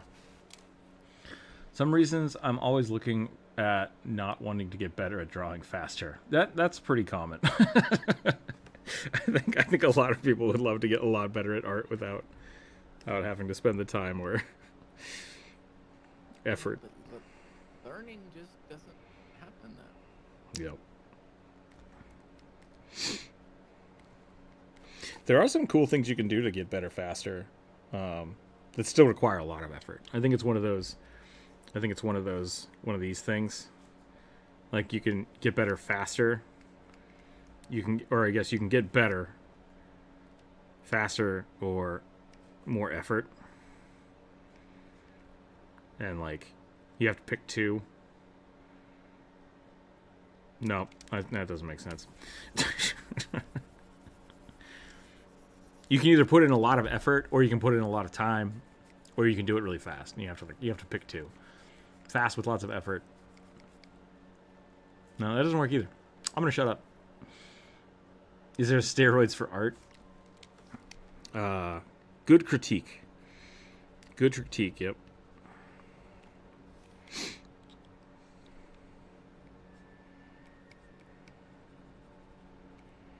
You can get better fast with lots of effort. Or you can get better with less effort, the same effort, but over a longer period of time so it doesn't feel as strenuous. Maybe that's where my brain's at.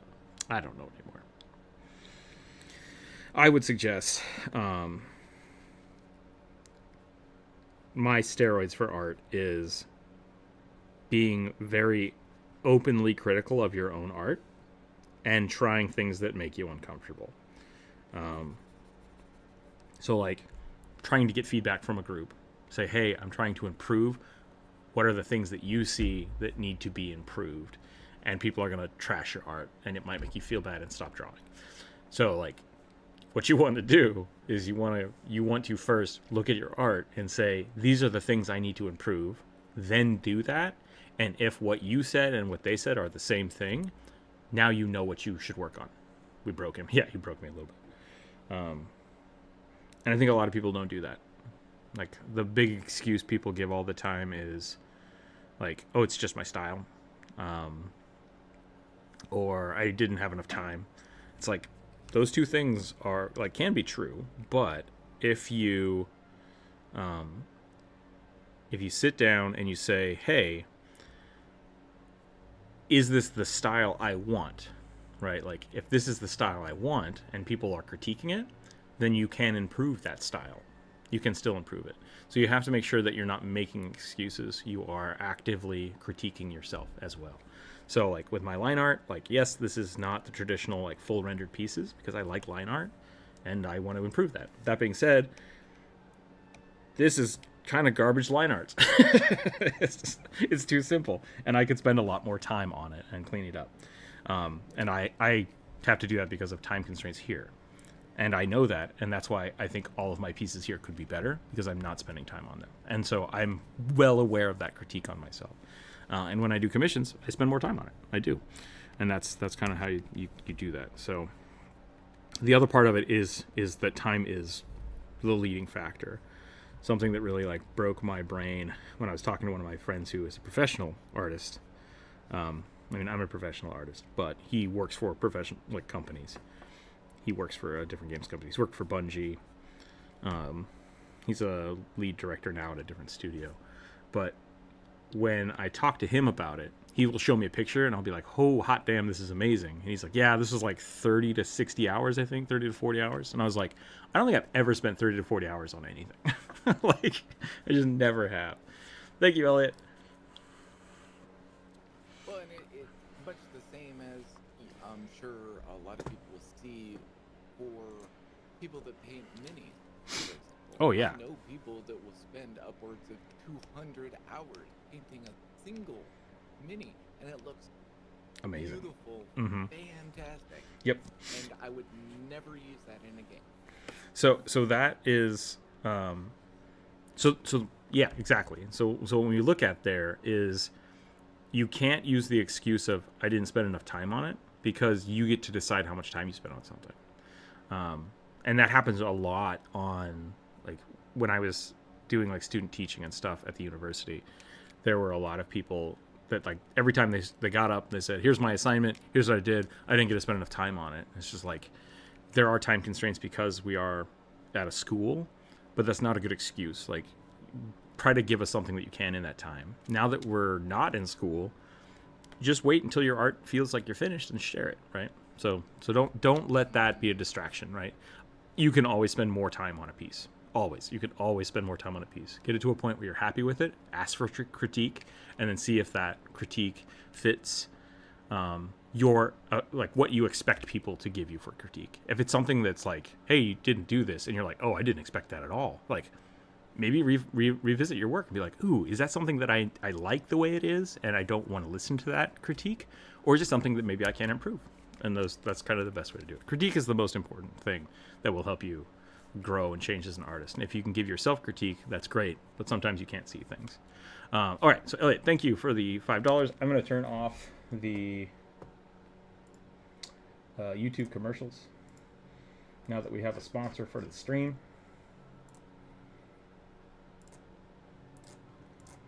We'll do that. Everyone can thank Elliot for that. And we're going to draw a monk, Gobbo monk, and a Gobbo magus. And then we'll get back to this this red cap.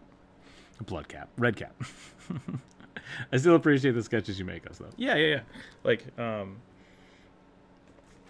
I don't want to make people. If you feel like I'm calling you out, I give this advice to everybody. So I'll say that to everyone. Like, these excuses are kind of universal across all artists. It very much is. Like, I'm taking a little bit of extra time on this guy right here, but I'm doing a show. I have to get things done. I can't spend more than 20-30 minutes on a sketch, So, like, there's a time constraint. I have to do as best as I can in 20 to 30 minutes. But we're a lot of the sketches from the Discord and Draw, like OKSDM saw them. He ran a Kickstarter. He's like, hey, can I use those for placeholders?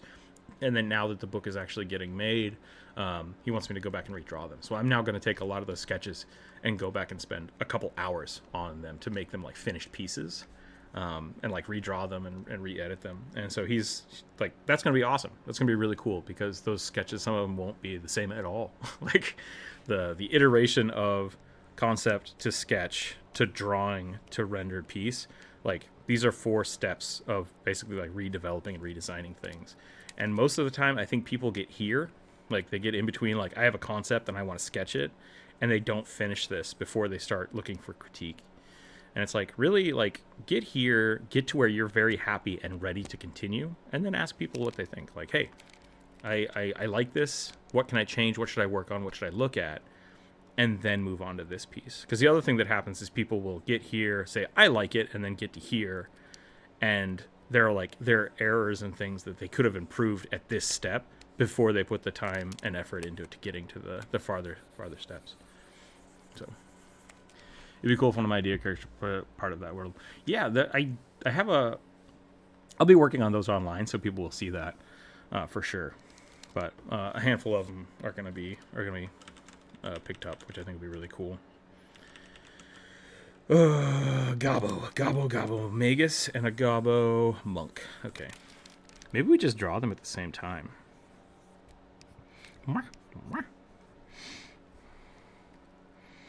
What makes a magus a magus? That's the question. What doth magus goblin look like?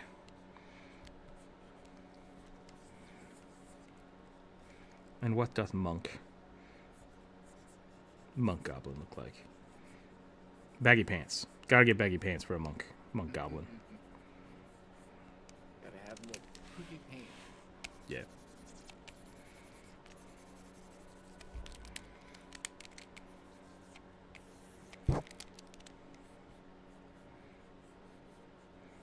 Yeah, so that'll be really cool. So OKSDM is working on the Sagas books right now, and I think the Kickstarter went, and basically what's going to happen is we're going to spend the next couple months illustrating that, essentially, like doing all the cool drawings and stuff for it.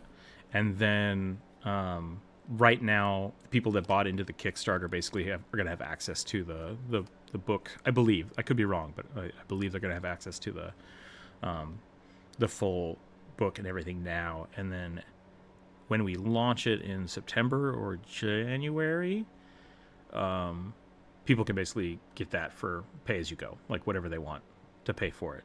So all of that stuff will be available to people, which will be really, really cool. And I'll be sharing pretty much all of it, I think, with the Discord and Instagram and stuff. So I'm really excited. I'm really excited to do that. It's gonna be a lot of fun. And yeah, I'm glad people got to poke out. I think it works really well. If you haven't played Sagas, I highly suggest going and picking up the first edition, which should be free, I believe, right now. And like when I say first edition, it's just like it was their first copy before the Kickstarter, and now they're cleaning it up and making it into something full. Is the Kickstarter up now, or did I miss the window? I think you missed it, Elvenhair, yeah. But like I said, it's basically the Kickstarter is just letting people get access to the newer version as they're developing it. So you can still go back and get the first edition, I believe. I would imagine that it's up for pre-order. Yeah, since they're doing like a pay as you go, I don't know if they're going to do a pre-order.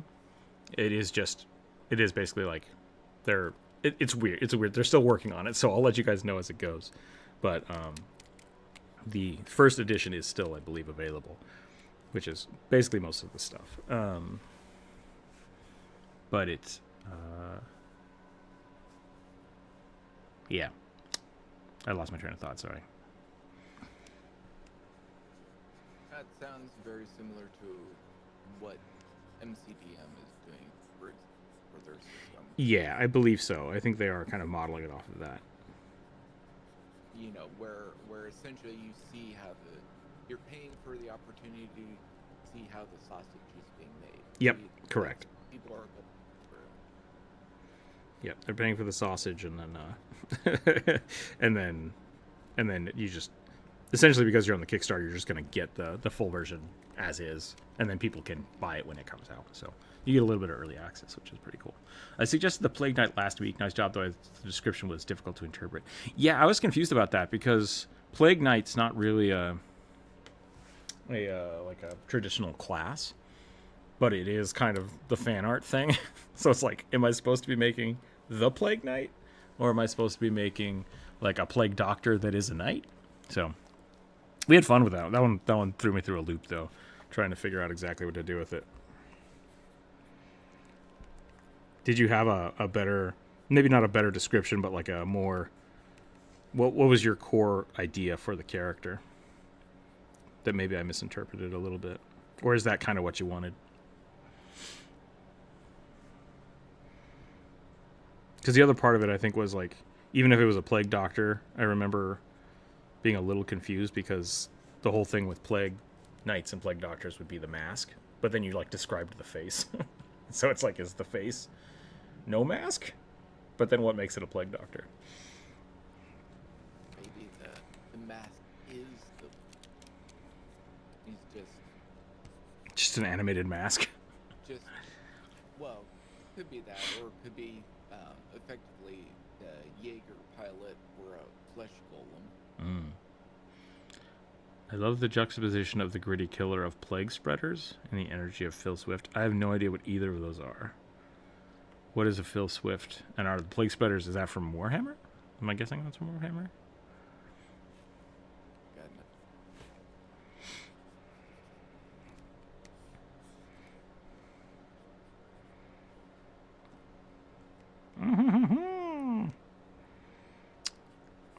I always want Maguses to be like red mages. So I gotta give him like a big floofy hat.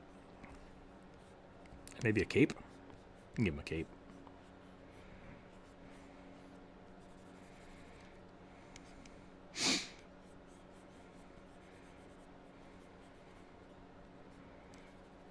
So basically, a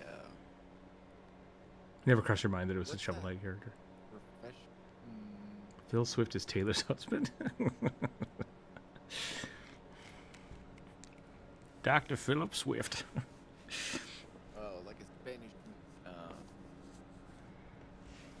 want to say matador, but that Oh, like a musketeer?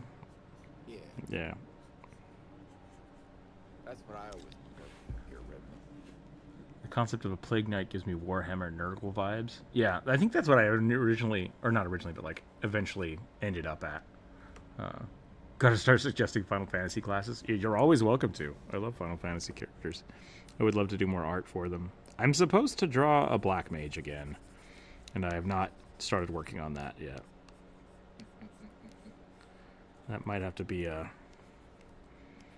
next week project. Are we talking 8-bit theater playing? No. I made the stickers. I think you should have 1 or 2 Black Mage stickers already if you're a Patreon member. Kevin the Necromancer likes to basically like update that sticker every year and then give them out to people. So he's commissioned another update.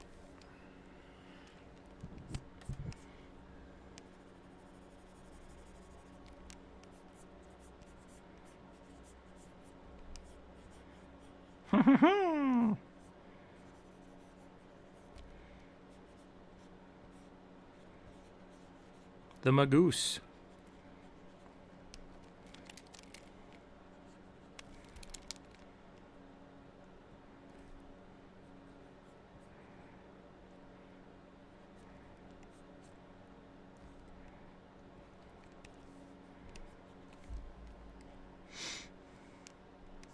I want to put a hat on this monk. Maybe I give him the avatar paint tattoos. As much as people are giving it shit, I really am enjoying the Netflix Avatar. I think that it is not what people expected or Yeah. wanted. Interesting. It is good for a lot of things, but not good in the way that they also want. If that So makes maybe it's sense. like a loss of expectation, or a Yeah, misrepresentation of expectation. I think a lot of people really wanted the cartoon in live action, Sure. which I get. But we have the and cartoon. Some of the characters are that way, but yeah, you're exactly right. We have the cartoon. If you want the cartoon, watch the cartoon. Is Lady Lost like- based on a Psychopomp? Bottle, that's up to you. Is she based? Yeah.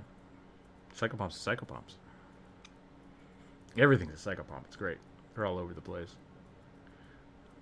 Could definitely look at her that way, though.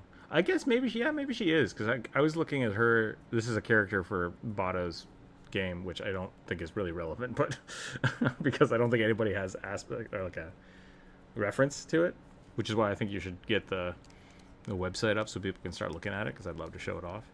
But yeah, I based her off of like Ibis, I think, is what I went for,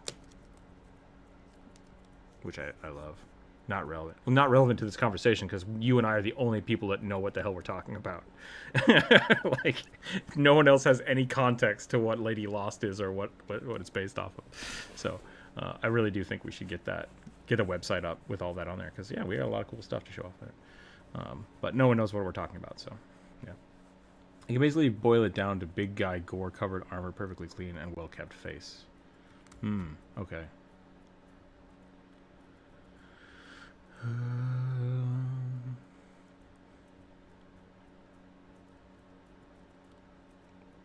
Soon. I don't mind Aang is cool in a nerdy way, at least the cartoon one. Yeah, I don't know. I think with Last Avatar, the live action show, you're right. Like, I didn't know what to expect. I just went into it like, hey, let's see what happens, and like, I'm enjoying it, but it's definitely not like not the cartoon, which I think is just aimed differently and a different thing. So I'm okay with there being two things, you know. But I'm like that. I'm highly critical, but easy to please. Okay. It's all about patience.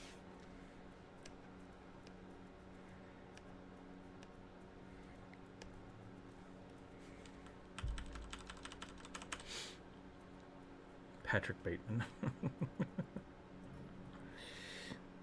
Yeah, he definitely needs a little dueling cape. Oh, you know what the monk needs? That's what the monk needs. He needs a scarf.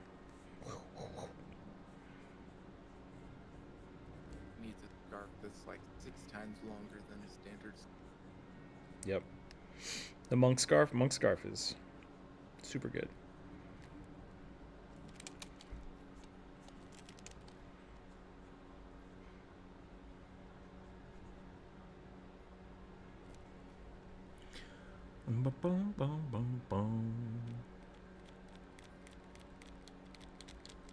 Yeah, so Cosmic, that's something we talked about. Like that description right there. Big guy, gore covered, armor, perfectly clean, well kept face. Great. That is a good visual description of a character. Like that's a good boiled down thing. I would not have had a problem drawing that. But like going from Plague Doctor or Plague Knight, which could mean a lot of things, and having the connections with both Warcraft, Warhammer, and Hollow Knight kind of threw me through a loop. Scar arrow tattoos? Oh, I wouldn't have. Yeah.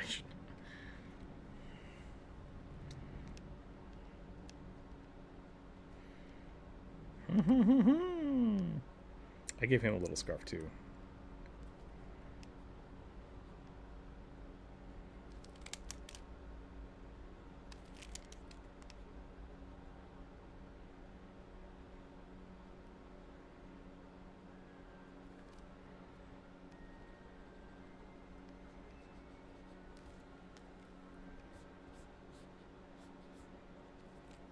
Okay. Sorry. Back to Gnome. Back to Gnome Man.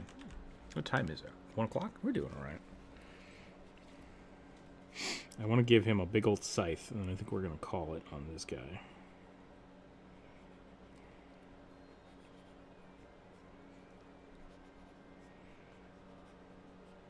I'm just here to collect the blood. What blood?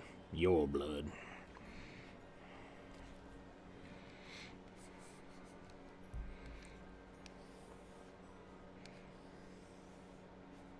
They call me. It's not that time of the month.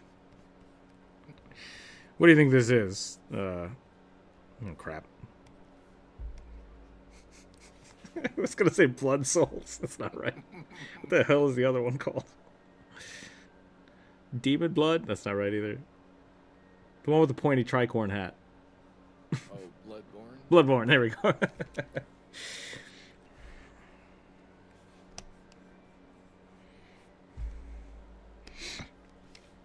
Yeah, Bloodborne. Took me a second.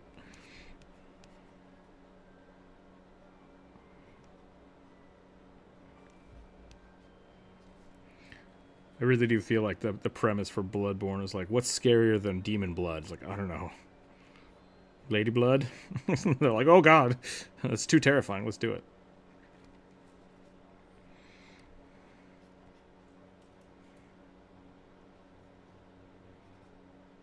Yeah, I kind of think that they just wanted to try a different premise, but same overall. Mm-hmm. Which I think is good. Yeah. You Once know, again, because- yeah, it's the same thing as the Netflix thing. It's like the same kind of story, but told in a different way. And I'm like, yeah, let's do it.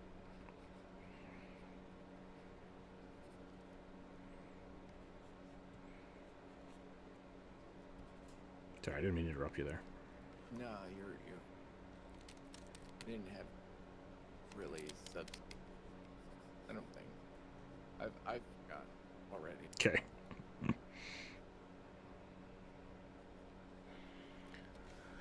Scarf and Stick, friend from the Goblin Adventures Inc. Because I'm trying to give a vibe rather than a description sometimes. Make sure to keep the simple next time. Yeah, we talked a little bit about that a few weeks ago too. It's like something that people run into when they're trying to describe a character is they basically want to tell the story of that character. But when you're dealing with someone who's drawing the character, like visual descriptions and like visual language is way more important than, their father was the king of this country. It's like, so do they need to have a crown? Like, physically telling them they have a crown is way more descriptive than their king or their father's a king, right? Because that's just, and I know that can be hard for people because people aren't artists. They don't usually use visual language when they're talking. And so being able to do that can really, really help you get through trying to describe a character and trying to get something commissioned.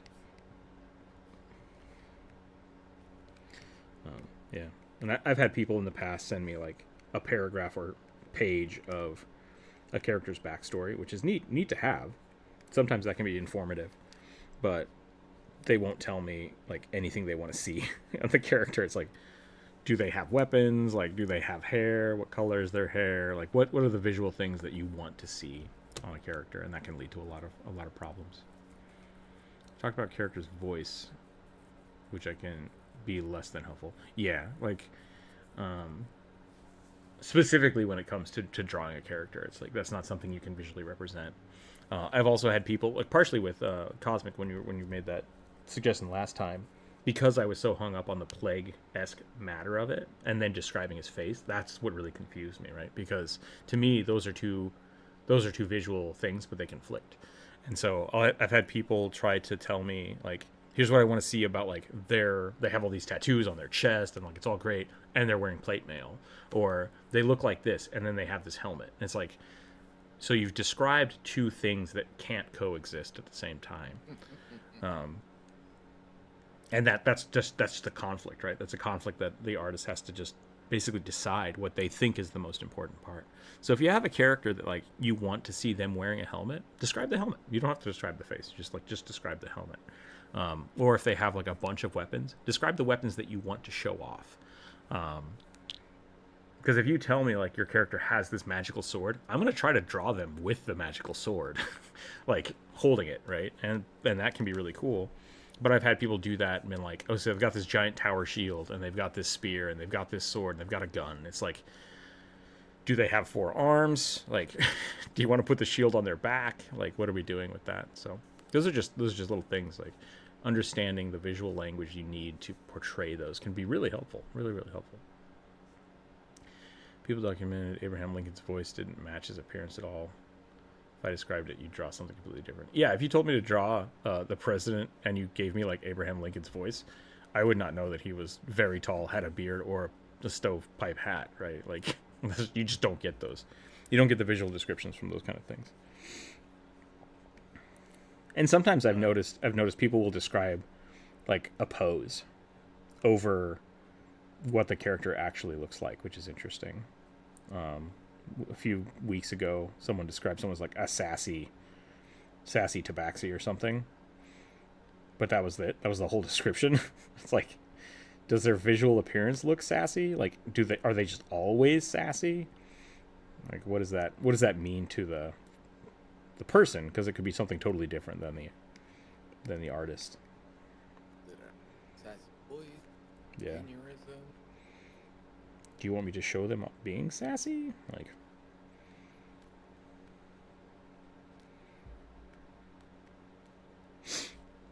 okay, I think I'm done with this boy here. I could add he's got metal boots, right? I got to get the metal boots in there at least. Put some steel toes on this thing. I love blood caps.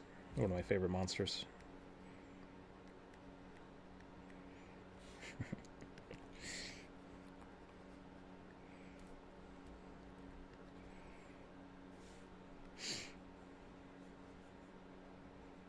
A little murderous, though. Sort of like fake suggestion, male with squeaky voice, but extremely ripped. Yeah, it's just like, so I'm drawing a big buff dude. Like, the squeaky voice just doesn't have any relevance. Yeah. Red trying to pretend that they're Pete? Did you find out about Blue Cap last week? I think so. We looked it up. I remember looking it up.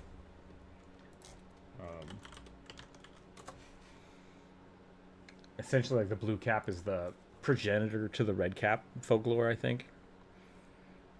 I think that's what it was. How does his voice affect the overall appearance and such? Exactly, yeah. Like, he's got a gravelly voice. Like, does he smoke? Like, smoking would be more helpful. Rip Rooster Teeth? What happened to Rooster Teeth? The studio, the animation studio, WB finally shut it down. I was not a big fan of a lot of their animation. They've gone downhill for a long. Like, I have a signed copy of the first season of Red vs. Blue. Like, I went and bought the DVDs and I had them sign it at PAX. I loved Red vs. Blue. It was really funny. Like, machinima was just becoming a thing. Great. Loved it. And then they started coming out with all their other stuff, and I was just like, wasn't as interested. So I'm going to take a quick break, and then we're going to roll the dice again. I'm going to use the restroom and fill up my water glass. Everybody hang tight. I got to restart the music, too, so let's get that going. I will start off with that, and then I'll be right back, everybody. Hang tight.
Okie dokie. Welcome back. Rook is 3 ravens in a trench coat disguised as a cleric. That's pretty close.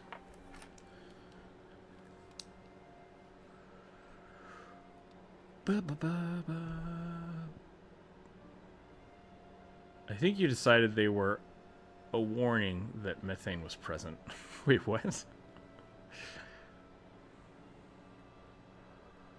Everybody say secret things about Rook? Yeah, don't do that. We He started building his whole... He's a special force commando that no one knows about. I'd trade people pebbles for not wrecking gardens. I don't know if I'd actually wreck people's gardens. I might. Have somebody walk across yours. Every time somebody like walks their dog into my yard, I get very upset. Oh, I rolled a 3 and it says a flesh dragon. My players had a time with that one. All right. Gross.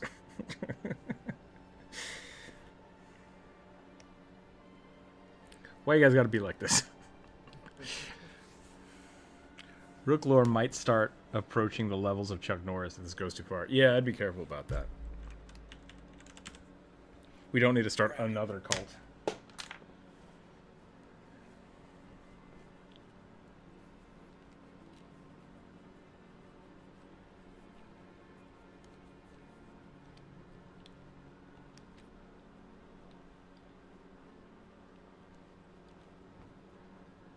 My glasses are dirty.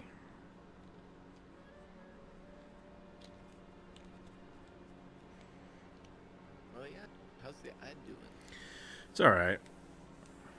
Look, it's not great, but it's better than it was. Oh, so it's improvement. Yeah, it's improved. Good. Yeah.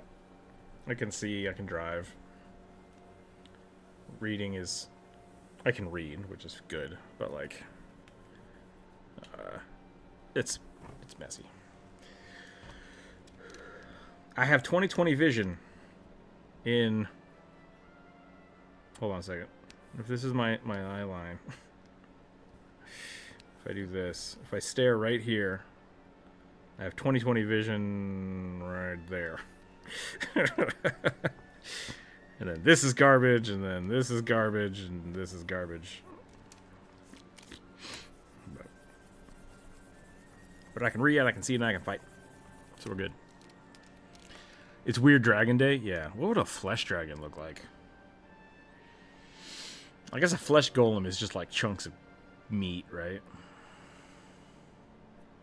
Because I don't want to do bones. I don't want it to be a bone dragon. I mean, what are we considering flesh? Yeah. Muscle or skin? Bri, welcome in. Hello, hello. That's interesting. Yeah, we could do like a muscle dragon. A shaved cat dragon, essentially. Maybe that's what we do, yeah. I mean, that would look horrific. It's basically reverse cataracts. Kind of. Kind of.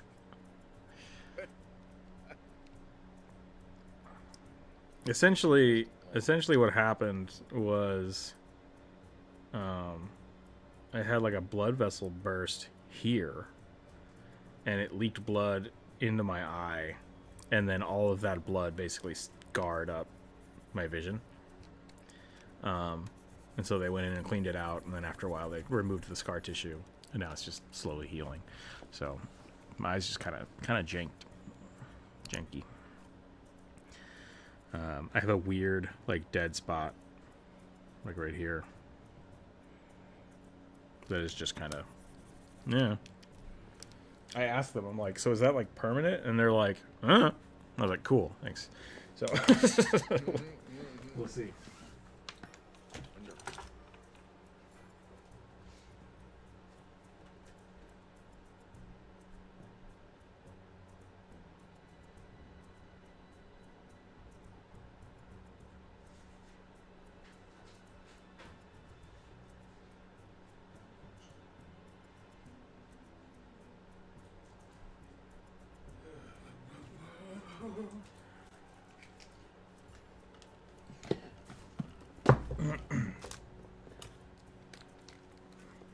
The distortion is mostly gone. Like, if I draw lines, like with my left eye, the screen looks like a screen. Like, it just looks like this.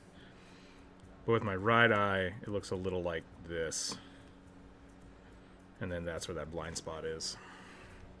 So it's... with both eyes open, it's just a little strange, but it's okay. My eye gets kind of fatigued. But it is what it is. Supposedly I had something like that happen, but not leading to blindness yet. Ooh. When an earthquake's happened, a desk hide under a rook. Yeah. Yeah, my dad had something similar happen too, but like what he had happen was the blood vessel popped inside like the walls of his eye, so he had like a little bubble, and so he's got like a small dip of distortion in his eye, whereas mine happened on the inside. It's just like whoop. Yeah, not great. Both were bad. Both are bad things. But. Blood dragon. It's like a vampire dragon, but instead of gold, it's a cave. It just pools. It swims in. There's the new Pathfinder 2 just released. Well, actually, they didn't release it. They talked about it on a live stream yesterday. I think there's a picture of it somewhere up in the chat. But it's the new treasure dragon, and like it just sitting on gold melts the gold and then dips itself in it until it's like gold coated. Right? I should have named the kid Thor and just rolled with it.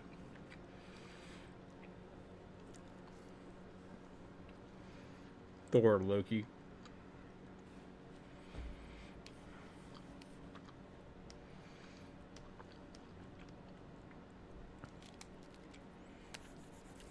A long line of Cyclopses, essentially.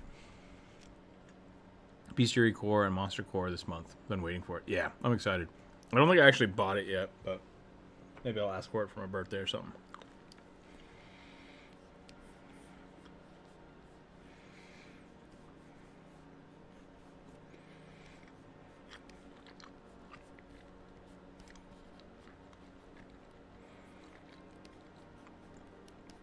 I thought it wasn't coming out until later this year, but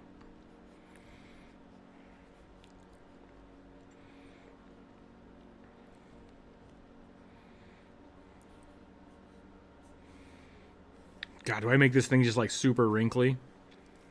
Is this just like a ball sack dragon? I need pictures of Sphinx cats.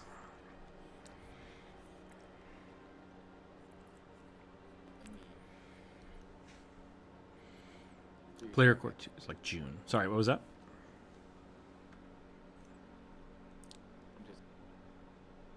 You're cutting out on me in front of me. I can't hear you. I'm sorry. Yeah, I'm mumbling. Oh, okay.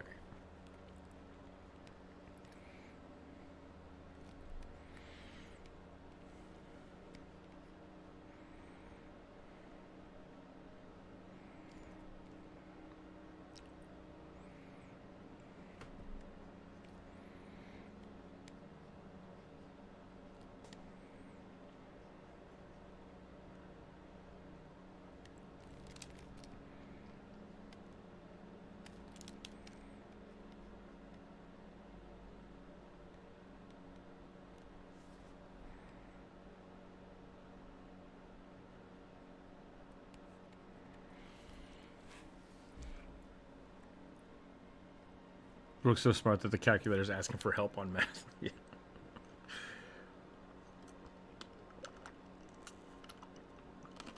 Is there a chance that I will share a birthday? I mean, there's a chance. It's not a good chance. I think it's pretty small. But there's always a chance. I mean, what are the odds? 1 in 365? Yeah, true. Oh, sorry, there's a leap year. 366. Worse than normal. That's the leap year is just worse than normal.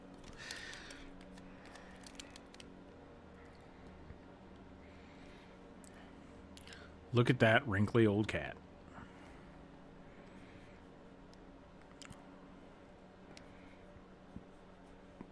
Yeah.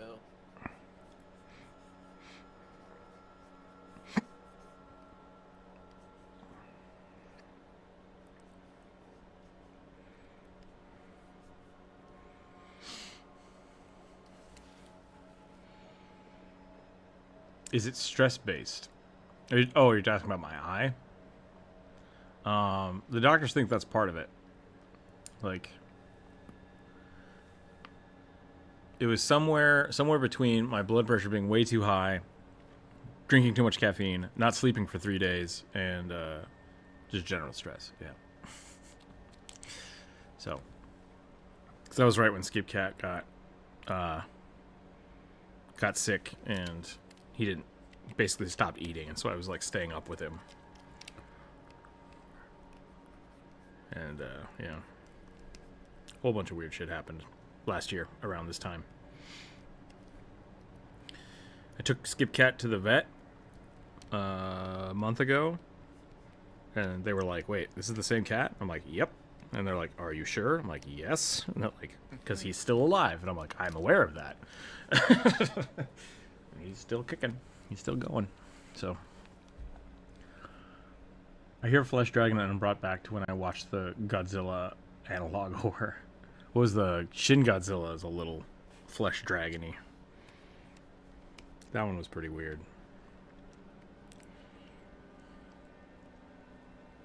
Yeah, it all really depends on the Quantum Welcome. thought. Yeah. The God.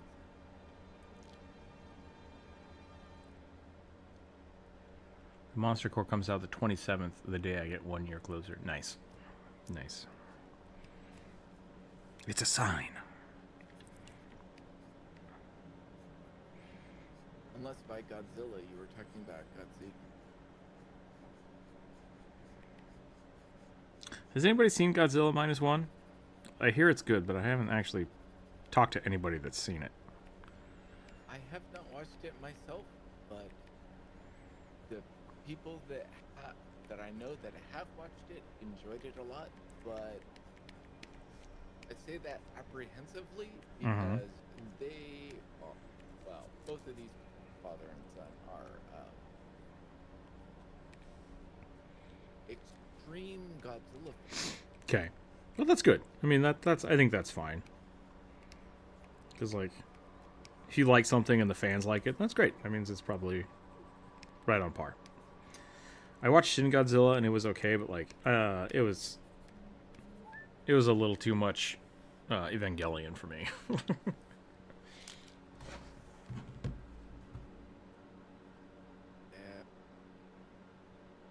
Yeah, I got asked a question the other day from a few people that just got into JRPGs. Why is it that in all JRPGs they're always fighting the gods? I'm like, well, Because the gods are assholes. yeah.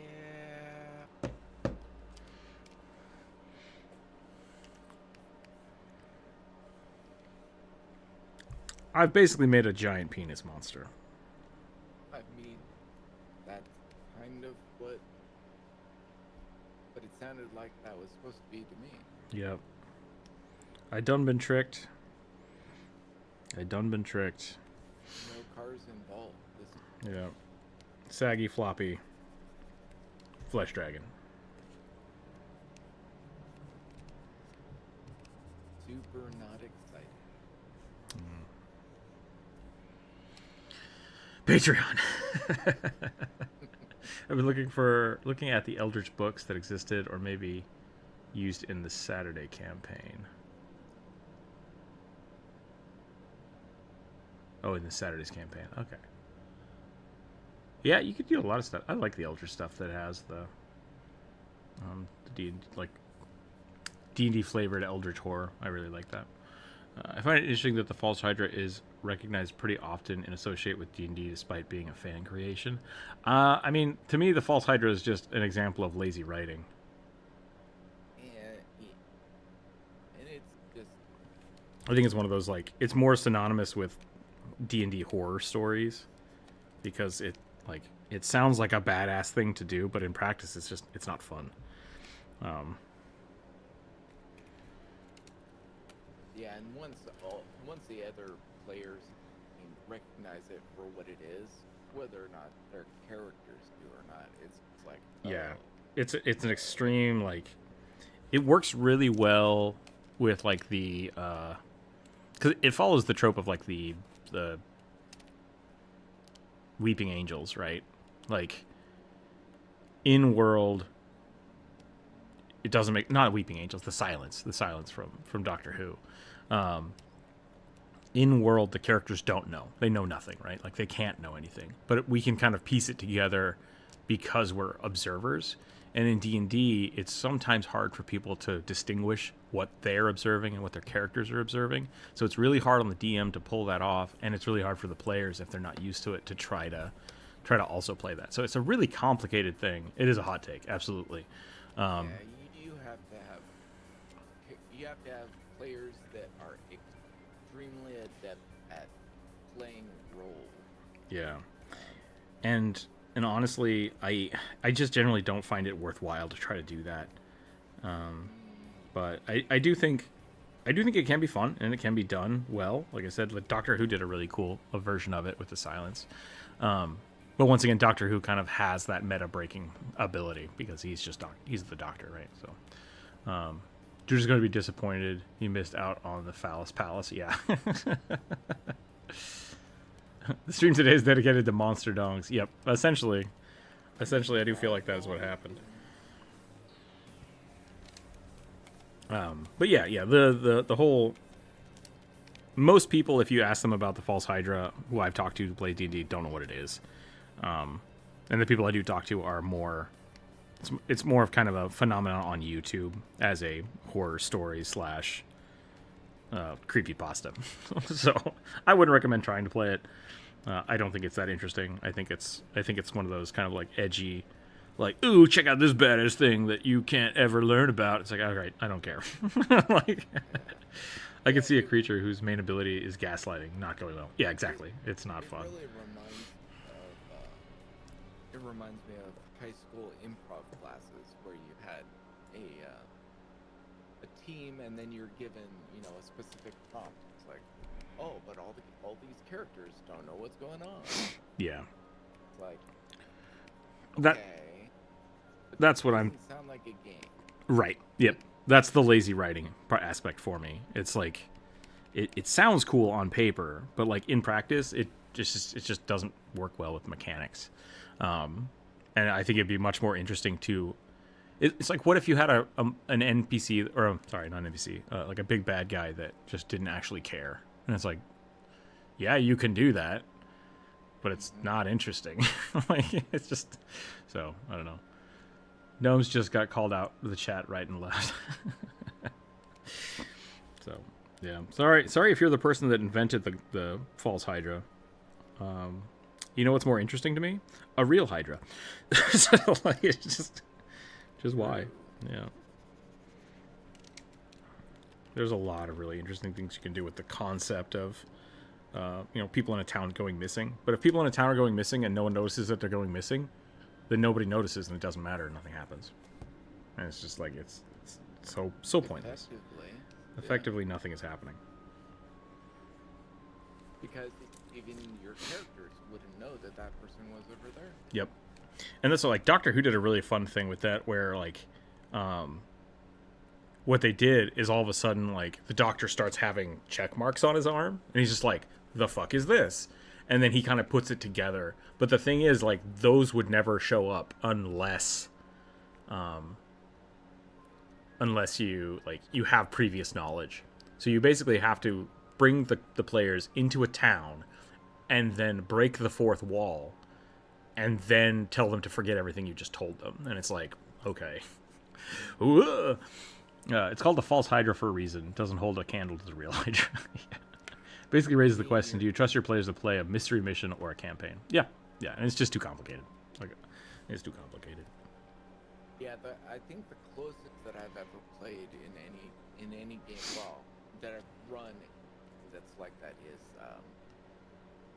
is that the big bad had the ability to reset the scenario to day one.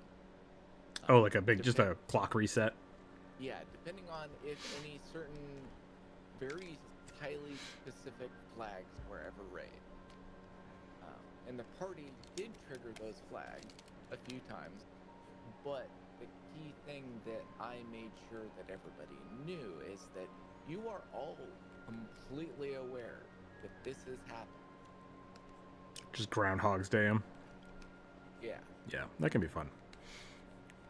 And then it became a game of, okay, figuring out what the specific triggers were, how to avoid the triggers, and then beat the end boss. That can be fun too. I think that might actually be, for my taste, that kind of mentality I think is even more fun. Like, yeah, the end boss was extremely easy for them to beat, so long as they played the game correctly. Yeah, it's essentially more of like a puzzle, right? Yeah. Yeah. That's good. That's a good take. Goes to prepare the cult of the reptile god. There's nothing interesting to do with a functionally immortal reptile. Are you talking about the Tarrasque? Yeah, I think the Tarrasque is really boring. The way people kind of throw it at their party. Like, you're not supposed to fight a Tarrasque. You're supposed to lose to a Tarrasque. Like, if the Tarrasque is summoned, you lose. Like, that's it. So, I don't know. Yeah, and everybody should recognize immediately.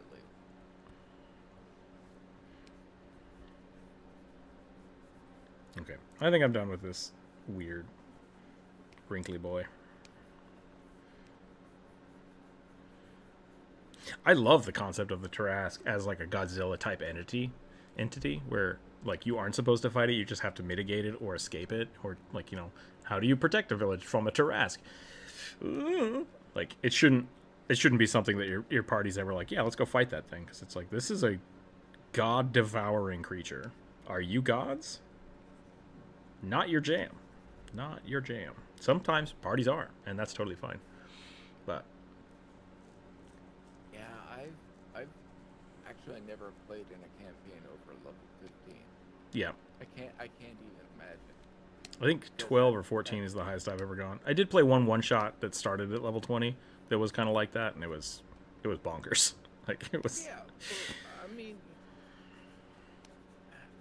depending on how your character is, right? You can do anything, and at that point, you're just like, well, what do I do? All right, here we go. Rolling dice. I think this is another penis. Hold on a second.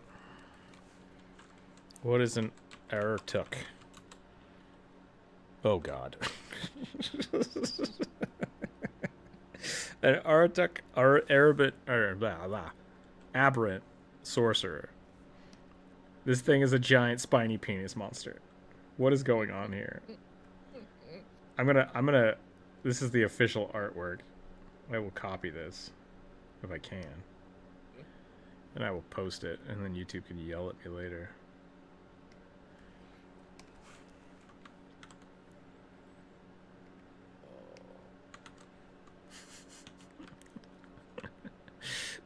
Whatever this is.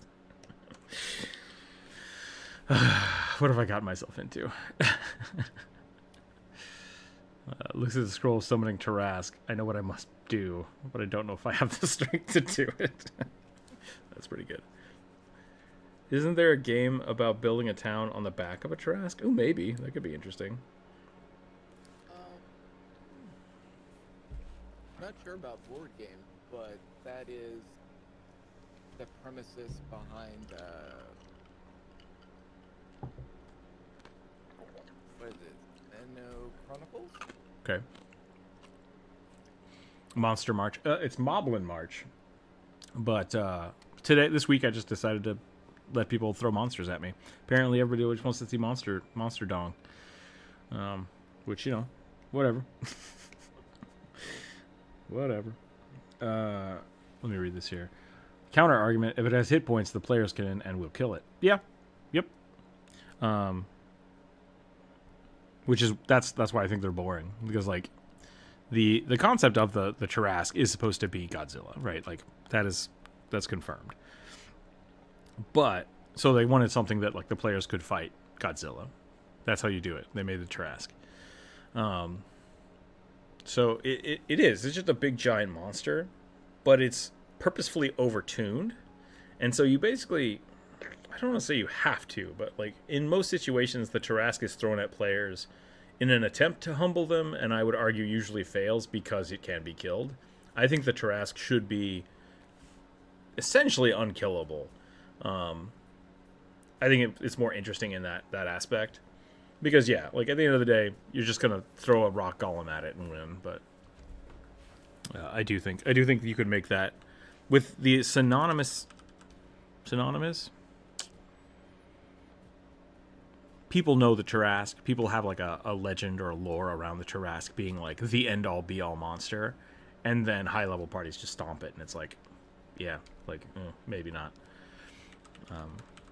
There's a lot you can do with it. What if it's an undead Tarask? What if it's a lich Tarask? What if it's a mimic Tarask? Like, it's just write your monster encounters better. Don't rely on the Tarask just being the end all be all to punish your players.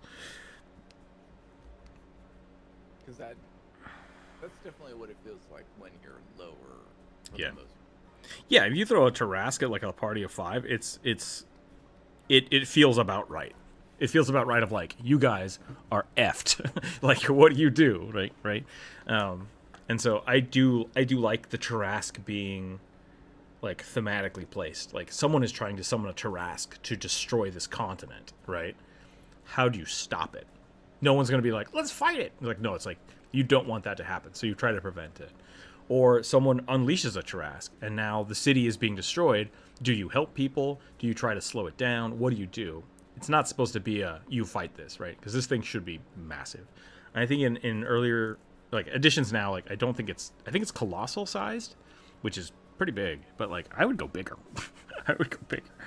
And I do think if you do kill them, they just respawn. So it's like, it's a little weird. Ryoko's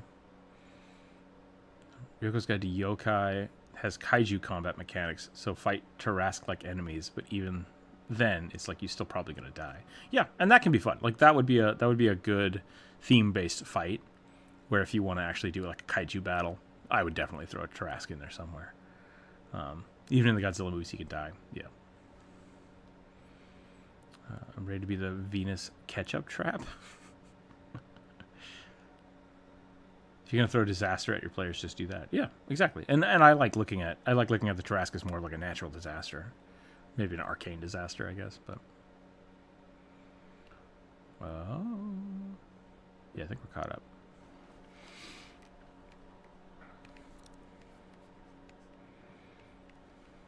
Did this thing have an eyeball in the middle? No, it's like teeth.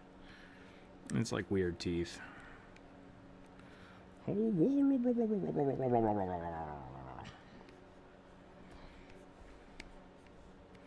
gonna give him like a cloak. Don't get me wrong.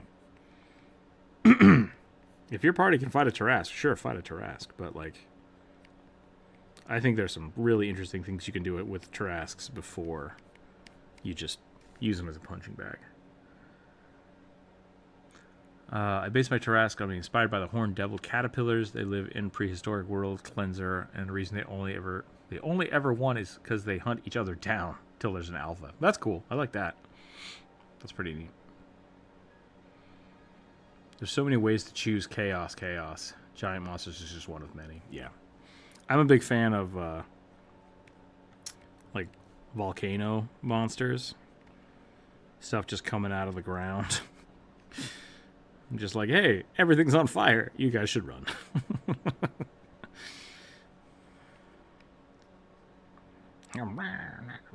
Weird, pinchy teeth. Blah, blah, blah, blah, blah, blah.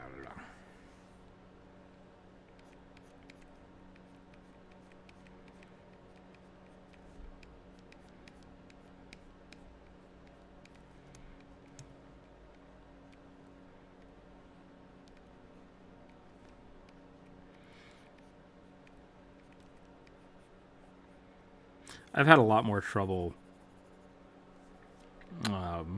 with like low-level parties fighting beholders too early, or like whites and stuff, to where I've never had to really deal with like making really big unnecessary monsters, because you can do a lot with a little if you place it right and have fun with it. If the world has Tarasks, why wouldn't each major city have primarily black dragonborn guards to hose it down on sight? That's what I'm saying. Like, there should only be one Tarask, and it should be a world-ending event. Did the evil eye monsters make it on the list? I mean, kind of.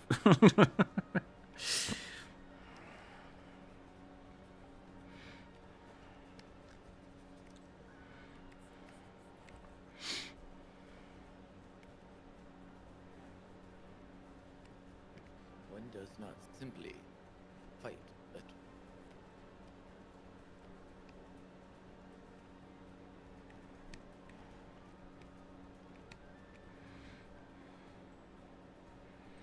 Do one of these.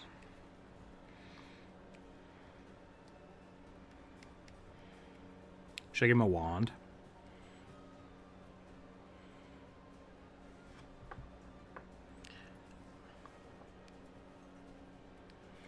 Cosmic, that would make sense if Tarrasques were a constant thing. Right. If Tarrasques were constantly destroying the world, then yeah, I think people would have Tarrasque countermeasures.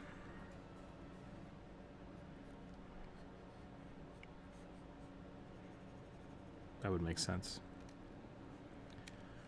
But again, yeah, Tarrasque is an apocalyptic levels, so having a city actually plan for it just is no cost effective. Yeah, I mean, like, that's kind of where I'm at too.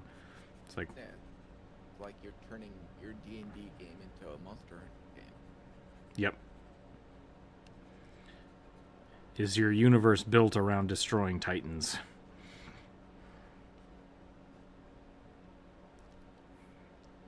The Tarrasque nomads, they just constantly moving because the Tarrasque is just rampaging around. That could be a fun campaign.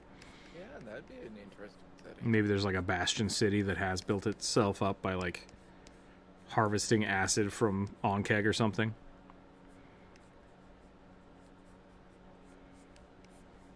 Maybe that's enough to just deter it from bothering them.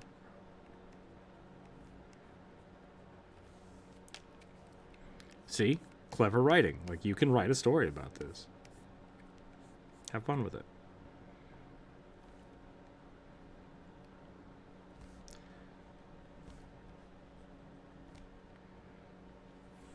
What the hell else does this thing have? Is this tentacles? Oh, spiky tentacles. My bad.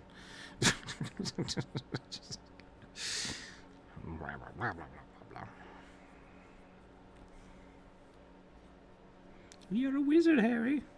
You're a weird tentacle wizard.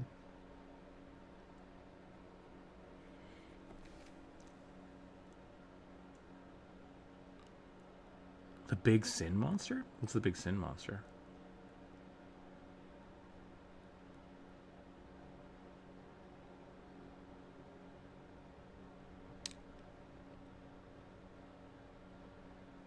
Give it a lightning shaped scar. Could do that.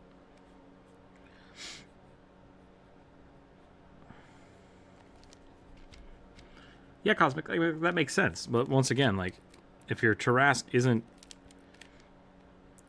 Not all cities are built to withstand, like, tornadoes, because tornadoes don't happen everywhere. So, why would you build a city to defend against a Tarrasque unless it's a Tarrasque-specific area, you know? If a Tarrasque has been summoned to the Earth and it's just rampaging around, I could see cities being built for that. That would make sense. But not every city would be prepared for a Tarrasque fight. Unless Tarrasques were commonplace. So it has to be informed in your universe. Which is why I get annoyed by people that just like throw Tarrasque at your party willy-nilly. It's like, well, something's up.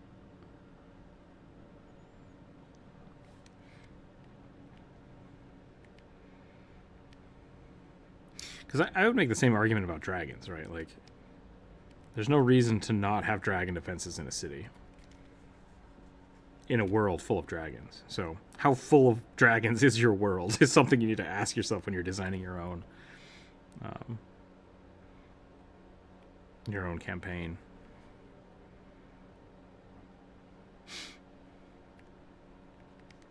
And not all cities are going to have the resources to do that, you know?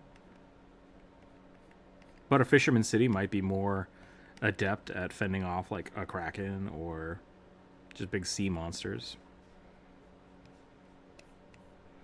there's the other side of it is that I think a lot of people will kind of struggle with thinking about is when you're designing a world with magic the way magic is, like there's a whole bunch of kind of limitations that you have to put out there.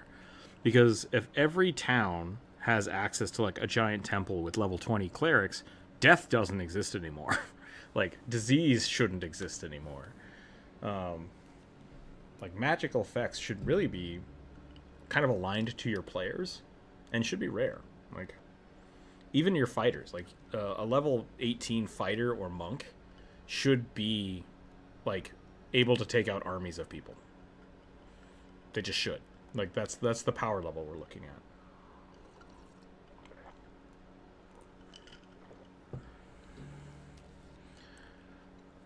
I referenced Final Fantasy X, and that's why Elvenher brought up Sin. Oh, gotcha. Okay, yes. Like the giant. I see what you're saying. Yeah. That does make sense. Yeah. You have people prepare to defend against the giant dragon because you know it's coming. That makes total sense. Yeah.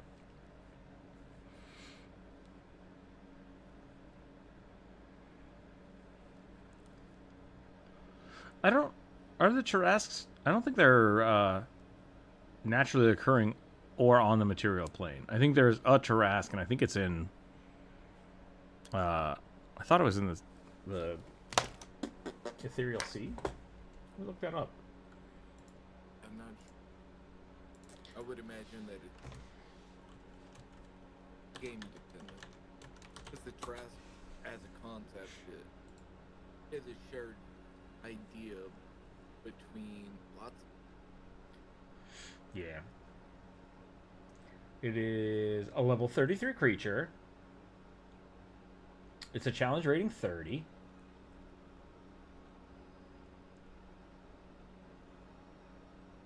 It is a Titan. Gargantuan monstrosity Titan, unaligned.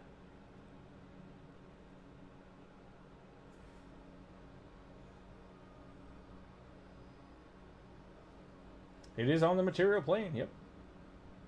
It's widely believed that the only one of these creatures exists, though no one can predict where and when it will strike. Urban environments, so it only attacks cities. maybe it's built on like underneath the city. That would be kind of fun. There's just one city that they know a Tarrasque is under. That would be super scary to like find in the catacombs a sleeping Tarrasque. That would be dope. Yeah, proportional of defense is equal to how often the problem attacks the city. That's true. So that would be another way to look at it, is like, would the city be built to defend against it, and then just over like the centuries or millennia, people forget why the defenses exist and they just stop using them and upkeeping them? That could be interesting. There's a lot of fun stuff you can do with the Trask. I don't like throwing. Like, essentially, what I'm saying is I don't like throwing them at players as just a random monster. Like they need to be dope. It needs to be part of the story. I thought there was canonically on a single Tarrasque. That is what the book says, but I think they're leaving it open to do whatever the hell you want with them. Sealed in the center of the world. Okay.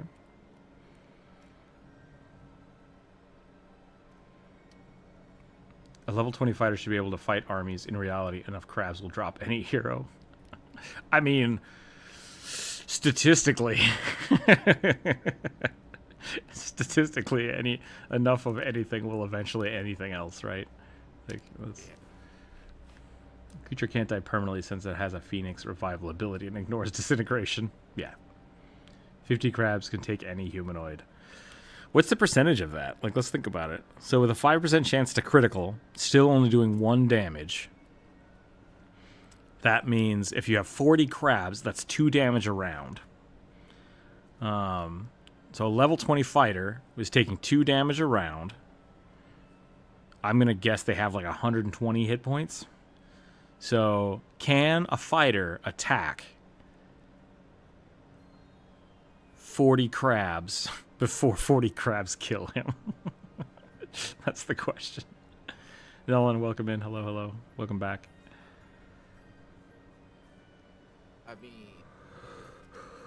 I mean, I would just use swarm damage at that point. Swarm damage would do way more damage than individually rolling for attacks.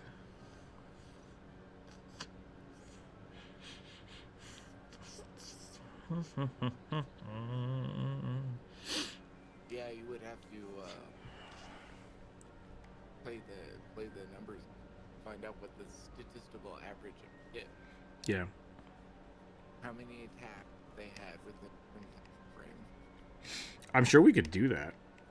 Because we're looking at so if that's the thing, if there's a percentage wise, if it only hits on crits and they're just only going to do a maximum of 1 damage anyways because it's a crab, I'll give them a benefit of the doubt 2 damage.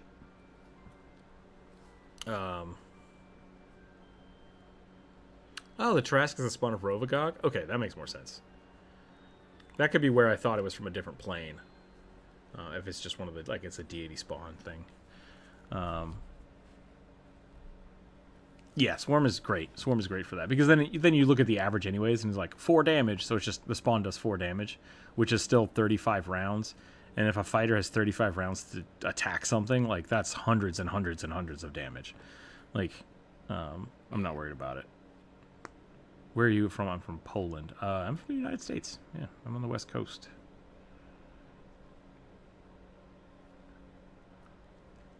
That's why I use troops for higher level PCs. That's a really good way to do it, too. Yeah.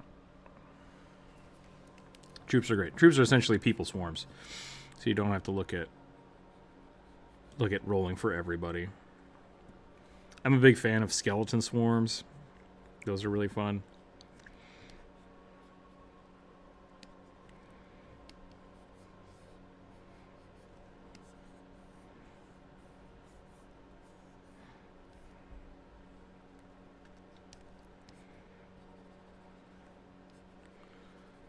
O'clock.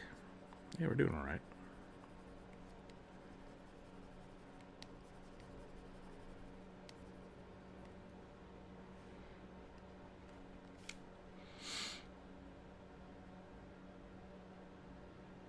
If you get hit by 50 crabs, 17 of them hit, and they all do 1 damage. Why would 17 of them hit? Especially a fighter. Like, a fighter should have massive hit points. They'll do 1 damage. The fighter might just get railed with poor enough dice rolls. I mean, yeah, but that's how statistics work. Yeah. I mean, I can't express how many times people are like, oh, well, I mean, I've rolled 200 times. Statistically speaking, I should have gotten this number this many times. I'm like, but you didn't. Yeah, because, like, looking at this, crabs... I mean, you might have just picked crabs randomly, right? But, like, crabs, cats, whatever. A level 5 fighter can only miss a crab on a 1, essentially. Like, and they only have 2 hit points. So every time they swing, something dies. So... Yeah. Yeah. How many actions have... Claws have a +0 to hit, a reach of 5, and do 1d1 damage of bludgeoning. So...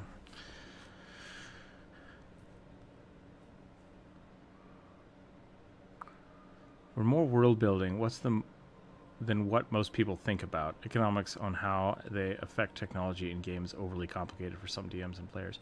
Yeah, that's generally why I try to convince people, like, if you want to run your own campaign, try to make as little as possible. Like, D&D has been around for so long and has been, like, fine-tuned and edited to work so well on itself. Like, why not piggyback on that stuff? If you want to change the names of the gods, that's fine. Like, if you want to rename or reflavor some of the spells and mechanics, that's fine too. But, like, for the most part, there's enough stuff already made to not have to really make anything up. And I think a lot of people, like, they want to sit down and say, I'm making my own thing from scratch. And it's like, why though? Like, that's so much extra work that you really just don't need to do. If you give a good enough argument, they live or not. As players, is their honest opinion that they think they could fight 40 crabs and how?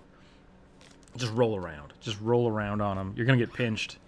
Cover your eyes and your genitals. You'll probably be fine. Yeah, I mean... If a seagull can do it. you're gonna Axiom welcome in. right? Yeah. So this is basically how world and game balancing happen, right? Like you put forth a scenario like this, like, hey, how many crabs do you think a person could take? How many zerglings do you think one marine could take? And you fiddle with it. You fiddle with the numbers. So if you're looking at like a level 1 character, it's going to be down to the dice rolls, right? A level 1, just generic ass character with a stick fighting a crab will probably win the crab. 9 times out of 10, I think so. But there's that off chance that the guy trips, stabs himself with his own stick, and the crab eats him. Like, that's definitely a possibility. But because we're talking about like heroic things, yeah, once you're like level 5, level 8, like they just don't matter. None of them matter. Which is also why you have CR18 creatures. 8 of them. That's how many people can take. 8. So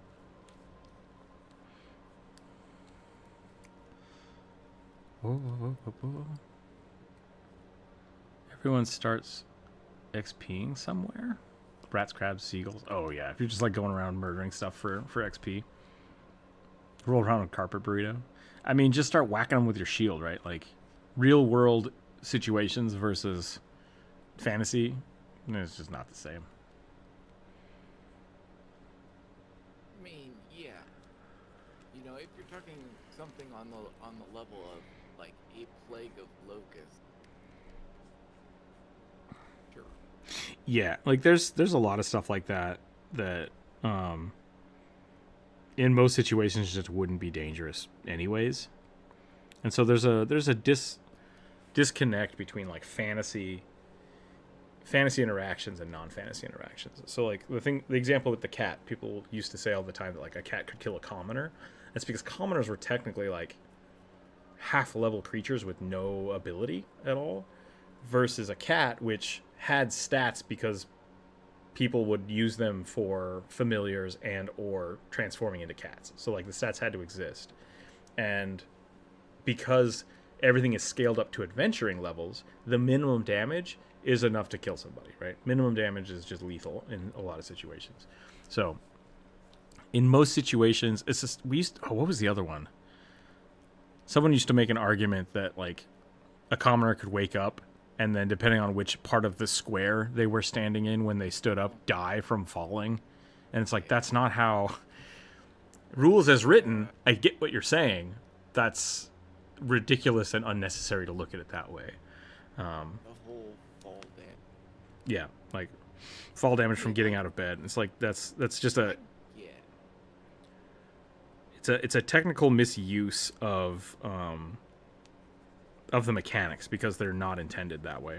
And that's happened. That happens in video games too. Like people find that kind of stuff all over the place, and it's like ridiculous exploits. It's like, yeah, for everything else to make sense, that is a situation where it doesn't, because we're limited to minimum fall damage and stuff.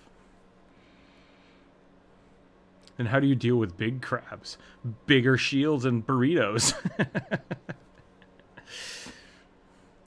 Bad. I mean, if I was a player in that group, I would just pause and go, okay, GM, who hurt you? Yeah, who hurt you? I've run this a few times, but like, would you rather fight 100? Would you rather fight 100 duck-sized horses or one horse-sized duck? I've thrown a duck-sized or a horse-sized duck at my party, and they just lost it. They're like, "Nope, we're not dealing with this." I mean, that's a. Can I recognize the species of duck? Yeah. Roll a nature check. You roll a nature check as it kills you instantly. You recognize that is a Canadian goose. Cheese it. A very large Canadian goose. Oh no. Fire solves a lot of things. Yeah. Fire does solve a lot of things. Not a fire elemental. Yep. So there is some truth in enough of X will always Y, right? Like, technically, a wizard can kill an infinite amount of crabs so long as they all fit into the space of one fireball. Like, it's just like, Yeah. and so like that exists. Or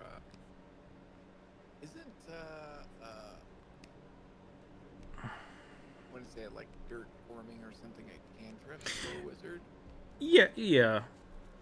I've had a few people try to like make arguments of like I should be able to use shape earth to like crush somebody, and it's like that's not how that works. Yeah, I mean, But- yeah, that's not how it's intended. Right. It's like a cantrip level spell should not be able to do more than a level 1 spell, period. So if you can find a unique way to use it, there's an argument, but it will be an argument and up to your DM at the end of the day. So Oh yeah. yeah. So I've let people use it creatively, but like I did have the first time I ever played Pathfinder with one of my friends. He took mold earth, and he's like, "Cool." So I want to wrap them up with the dirt, and then I crush them like Gara style, and they die. And I'm like, "Nope."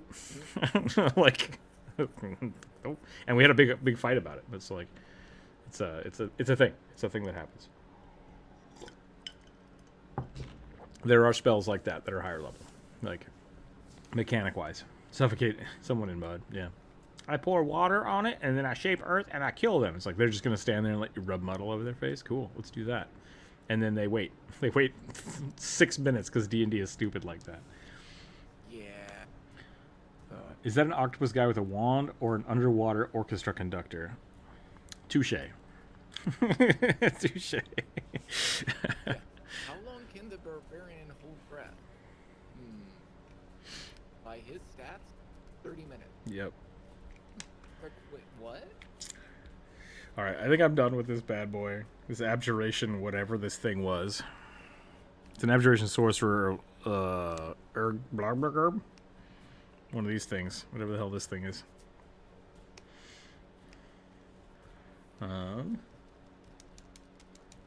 Let's go on to the next one.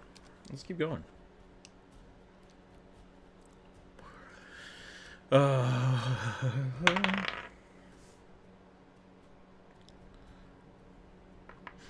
This says goth mommy with tattoo paladin, please. I'm going to read that again. Goth mommy with tattoos, paladin, please. That's not really a monster. So are we talking? I mean, I'm having to do some imprint here, but are we talking half giant? Well, yeah, Are this we is, talking full giant? goth mommy is not a race. It's just not a type of Yeah. monster. I mean, are we talking dead? Maybe drow? I guess we could do like a drow. They're technically monsters, creatures. Hairy pot squid. What was that thing? Let me look up what that thing was. Over here? I think it's over here. I lost it.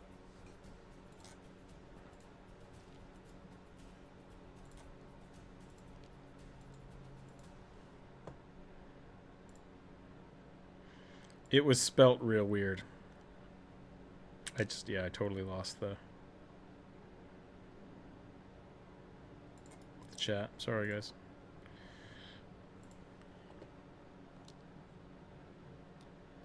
"60-round kill spells are my favorite." Like it takes 60 rounds to cast?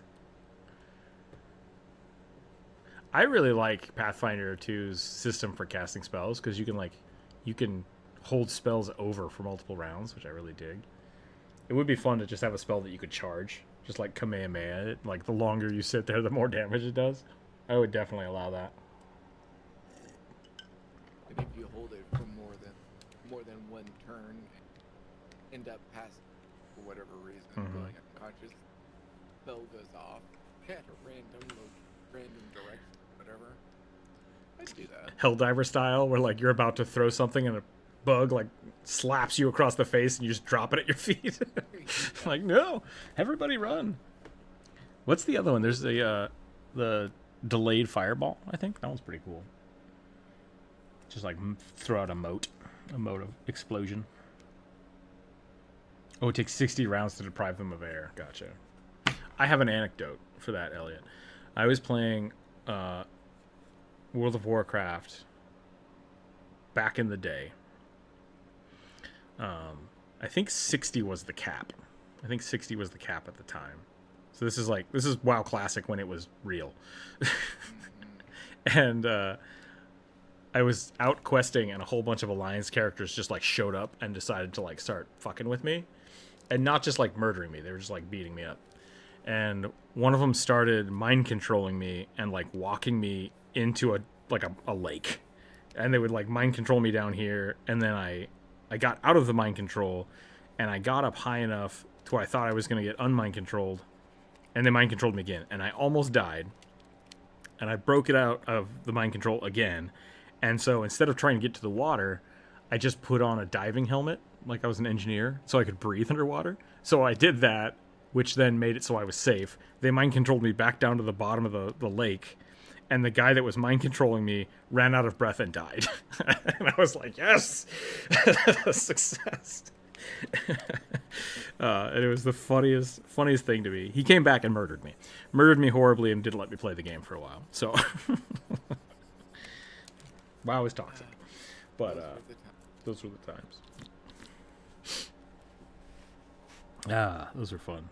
I had another one where a guy like ran up and like killed some people in PvP, and then jumped off the cliff and cast Featherfall.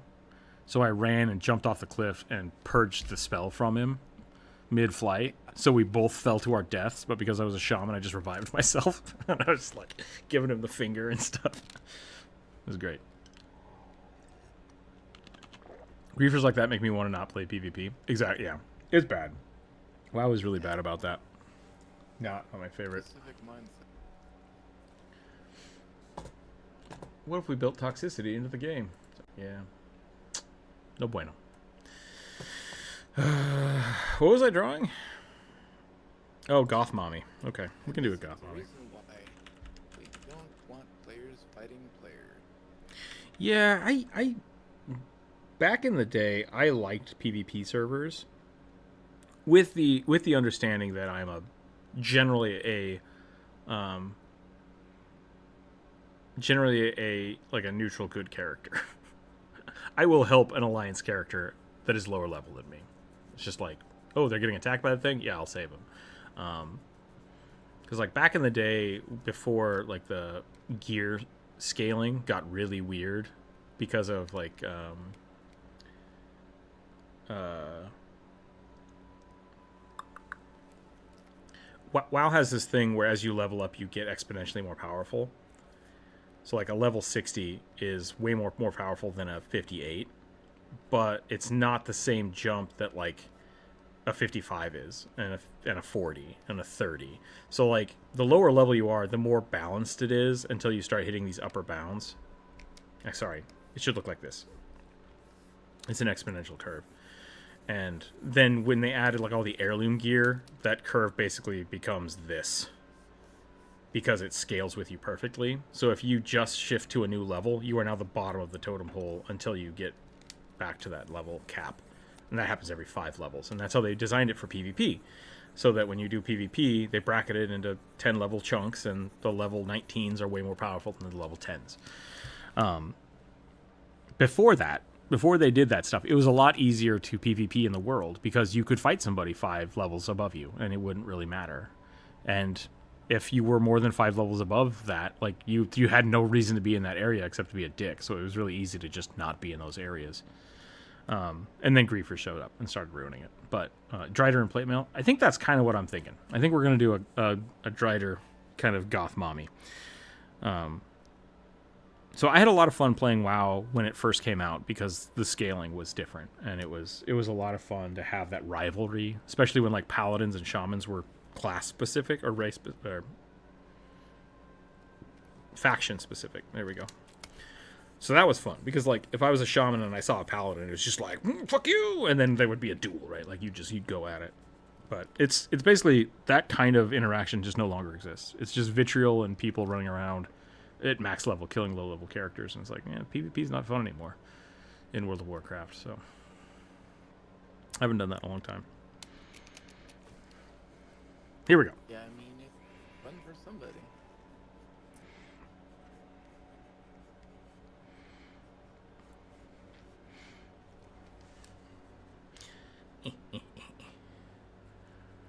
A goth goblin. Ooh, goth goblin mommy sounds pretty fun too. I can't decide. Do we want them to be more slender or more round? That's the question. They could be sisters.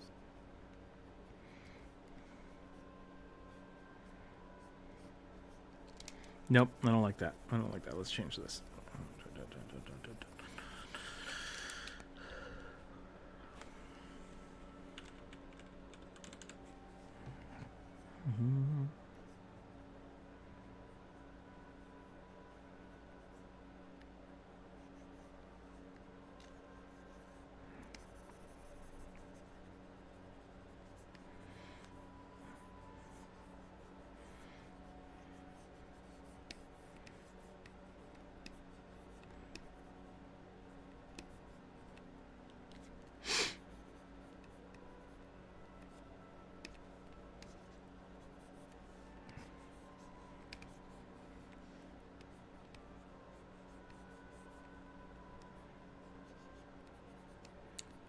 Not sure.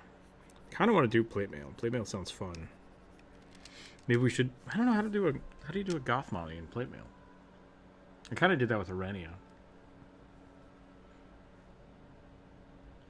Whoever made the suggestion, chat is definitely changing it. Yeah.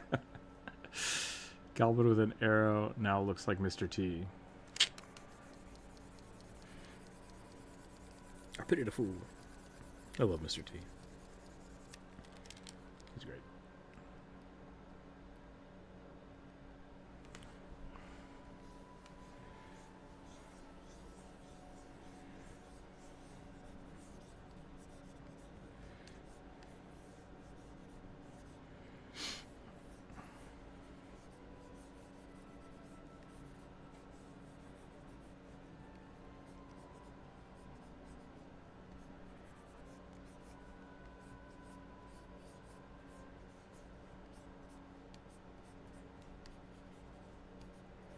All right, what makes a goth mommy a goth mommy?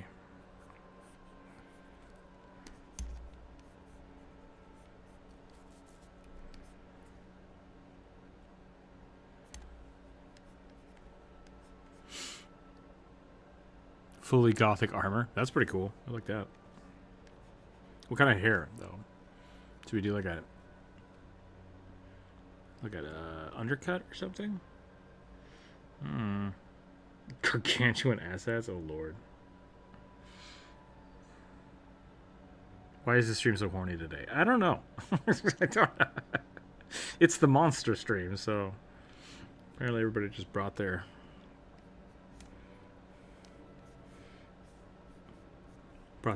monster lust.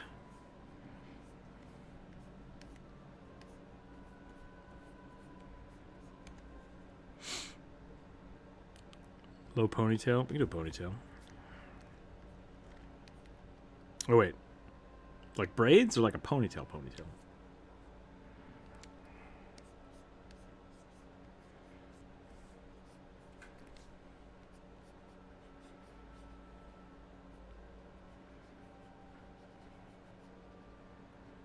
What was the prompt? I don't remember. Got distracted.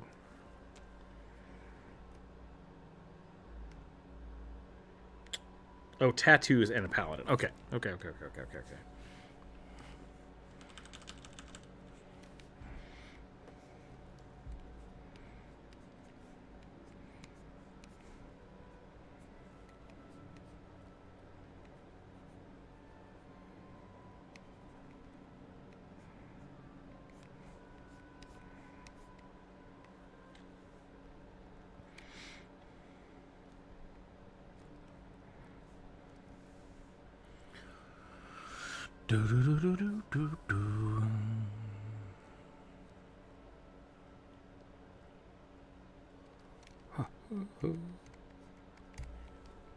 Keep donking the microphone with my pen, which probably means that this got lowered. Try that. We'll try that.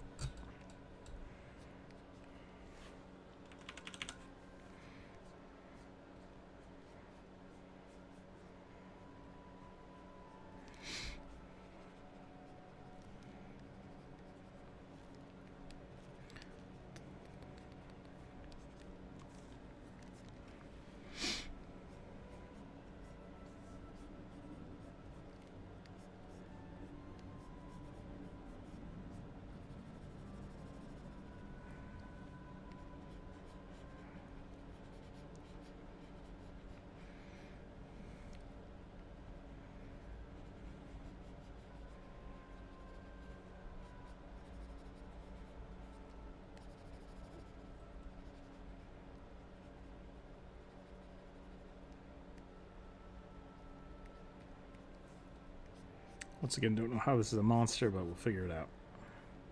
We'll figure it out.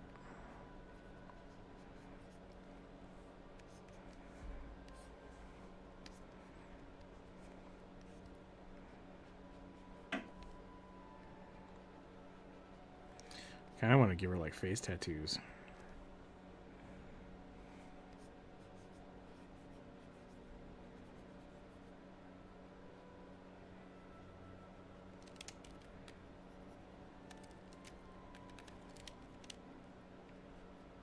Oops.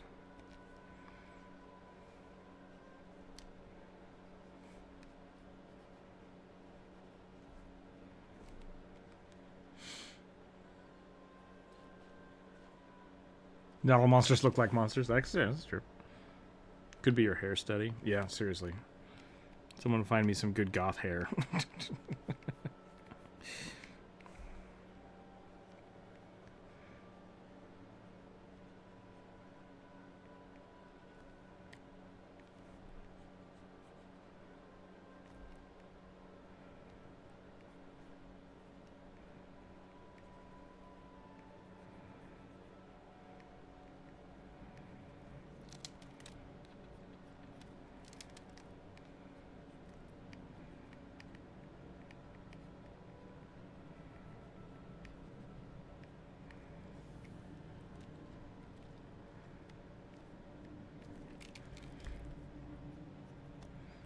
Drew's got a way of drawing lips that I have not yet figured out yet. And it might just be like a transitioning of the kind of like the sides of the lips. I'll have to look at it some other day. Alright, tattoos. Let's get some tattoos. Spider it up. Yeah, I guess so. Just do a bunch of gothic haircuts. I mean, like, so just draw it a bunch. Just draw it a I don't know how to do this. Just do it a lot. Just do it a lot. That'll help. No, I honestly don't know what to do. Is the problem. I think I am going to try like a braid.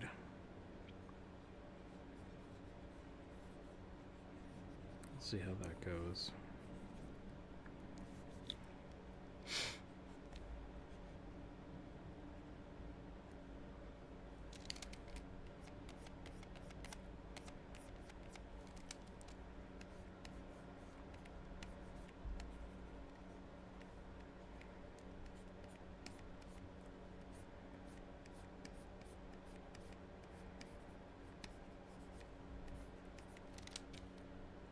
Just try everything, never ask for advice. Yeah.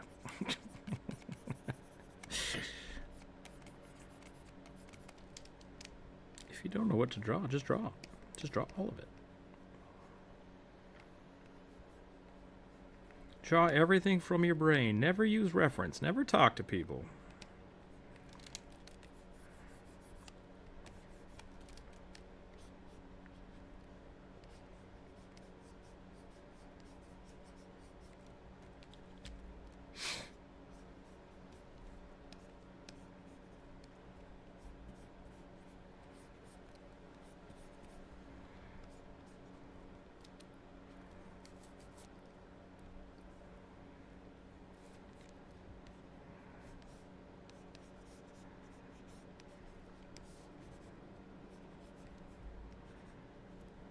Okay, we're going to do something like this.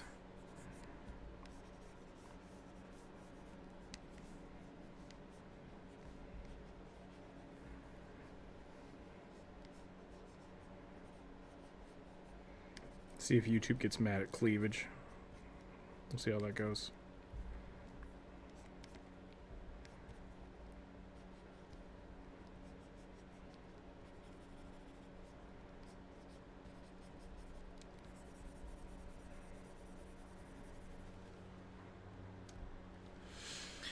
No talk, only draw. Return to my... I'm focusing. I'm focusing on Goth Mommy. I gotta figure out how to do that. I want to return to the monkey goblin. We could. Got distracted. Got distracted by Goth Mommy.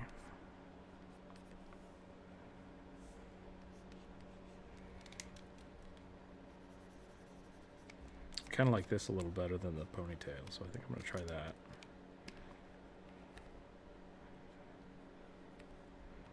Do like a big poof here. I guess maybe I should think more like Morticia Addams, which is like long, flowy, straight hair. Maybe that's a better idea. We'll let this kind of go across. I would post reference, but I keep getting YouTube tutorials on how to do the hair. Weird. I mean, don't be on video, go to images.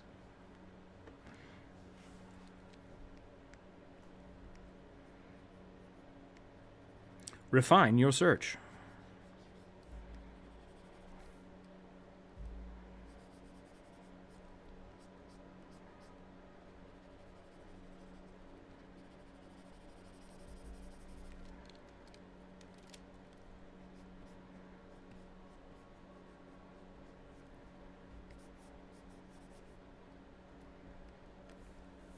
What does this look if I flip it? Are we doing all right? It's a little crooked.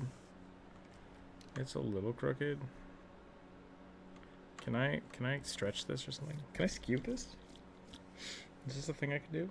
No, I can't. Okay, well we'll just go. We'll go from here. I'll try to correct it a little bit. Drop this eye down.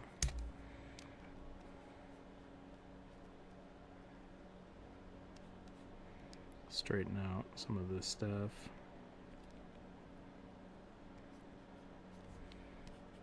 Make sure the chin is in the right spot.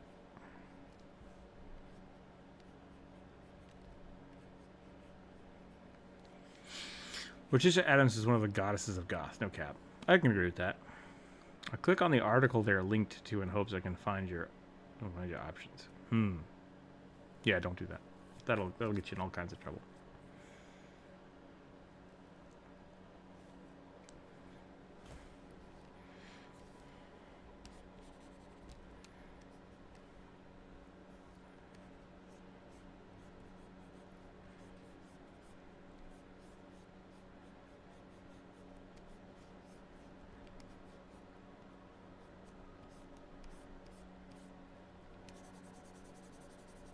I think I'm good anyway, so at this point I think I figured it out. We're just gonna go with this. I gotta go. Catch you later. No problem. Thanks for hanging out, Inferno. Have a good one. We'll see you next week.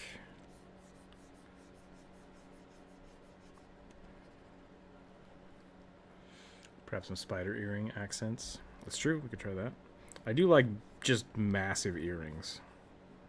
I think massive earrings are fun. Put some like spiders on them. Spider-Man.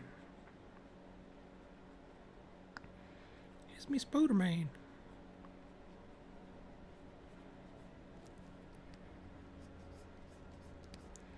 Call of Duty Shooter Man.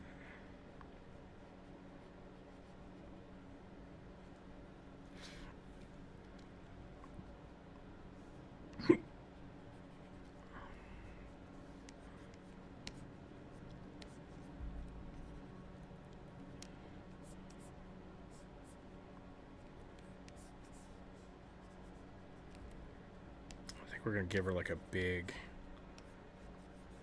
plate back here. Then maybe we'll draw like the pauldrons. Pauldrons coming in.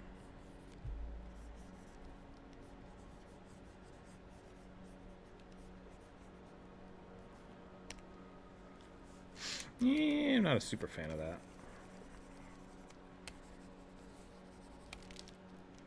I do like this though.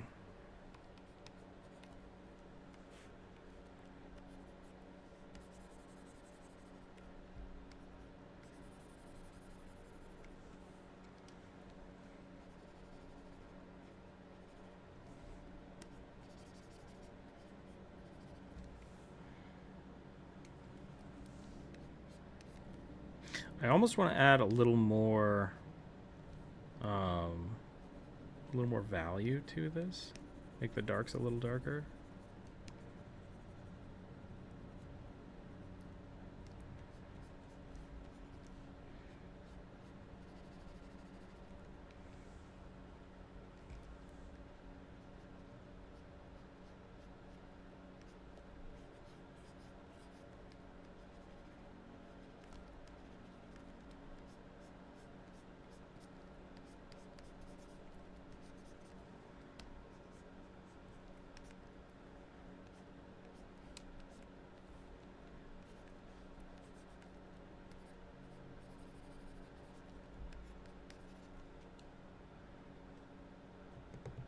She's supposed to have tattoos. Where should we put tattoos?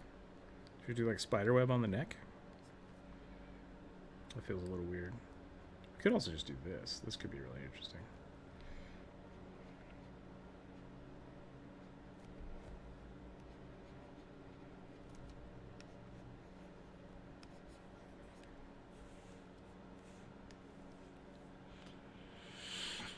How big is too big for ears for elves? These are big, but I've seen Jack and Daxter levels of ears on full elves. Also, some point of rabbit folk ears. Yeah, I like big elf ears. I think they're interesting.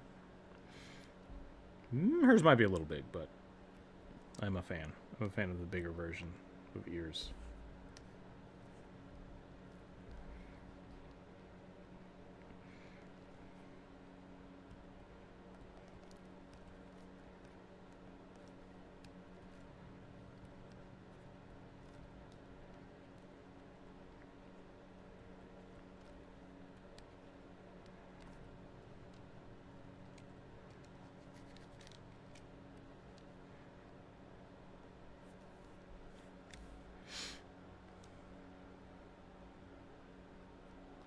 I've seen ones that have been like 5 skulls long easily. Oof. That feels like big. That feels much bigger than what I'm doing. What time is it? 2:30? I think we could probably do one more. I think we're about there. I think I am gonna go ooh, that's green. I don't want green. Let's get back to the blue.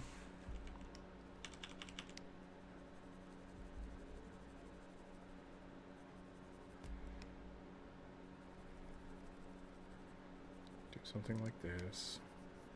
Color in all this hair.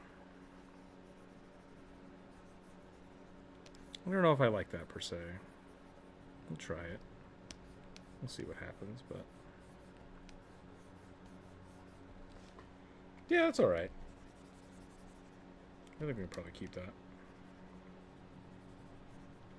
That definitely makes it look like her hair at the back though. Womp womp womp. Let's keep the hair purple. And then we'll kick that back.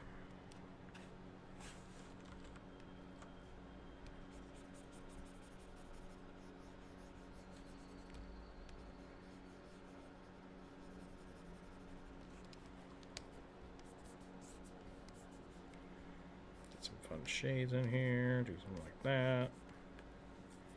Maybe give her a little more.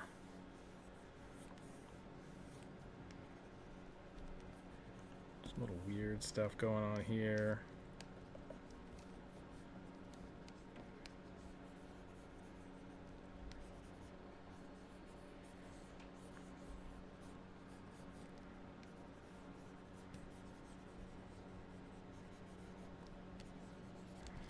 I think I'm good. I think I'm good with that.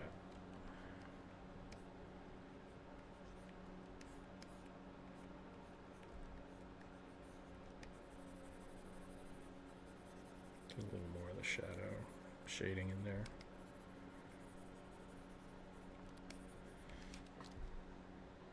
I think that's as close as we're gonna get to Goth Mommy right now. Okay, where are we at here? That is a paladin I would probably get ordered around by and not mind at all. Glaive ears. Straight sword ears. I don't know. I've heard dagger ears, I think. I think that was an insult in The Witcher or something.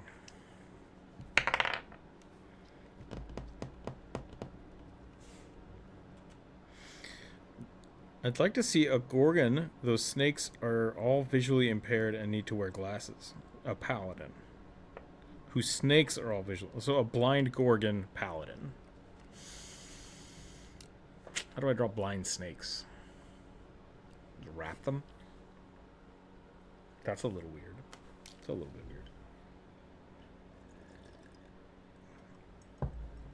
weird. Okay. Okie dokie.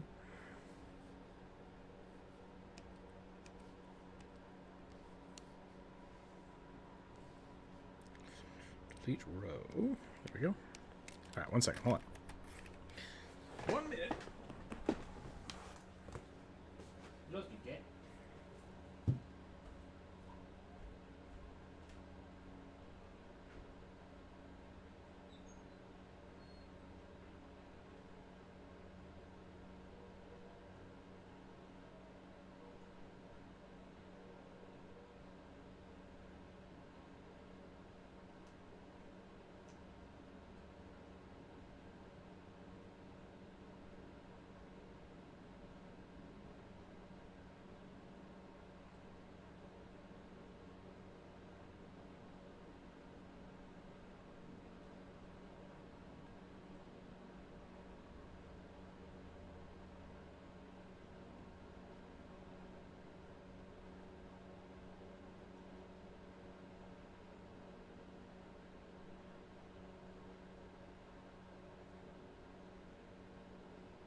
cat. Oh, yes. Okay. Sorry about that. Help a Gorgon out. What if I just copied the same thing but gave her snake hair?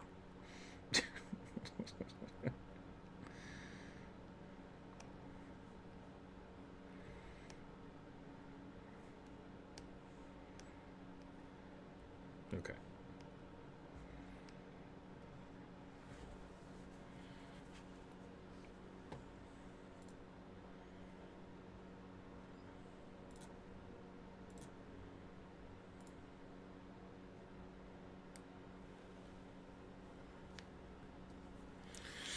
Okay. Oh, I turned off the... Oops. Well, that sucks. I accidentally...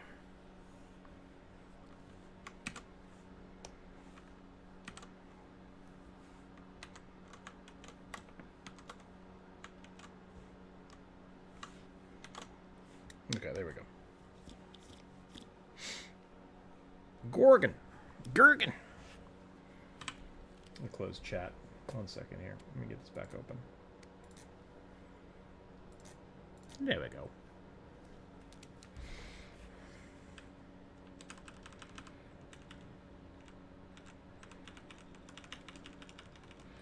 Maybe we do some druid drawing.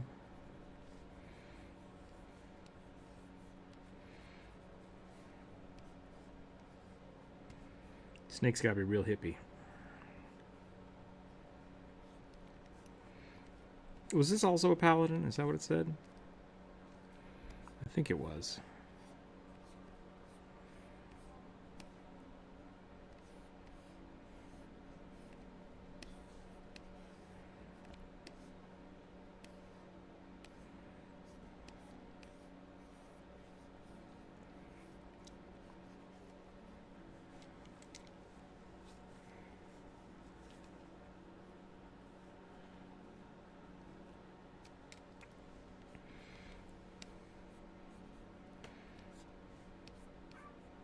Meow.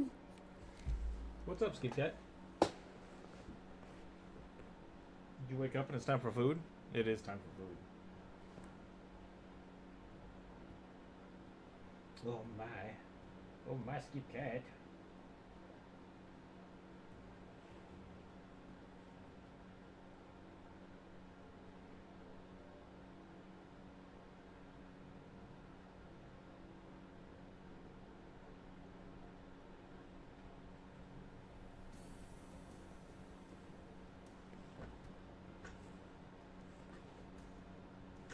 Okay. Skip Cat is just like staring at me now.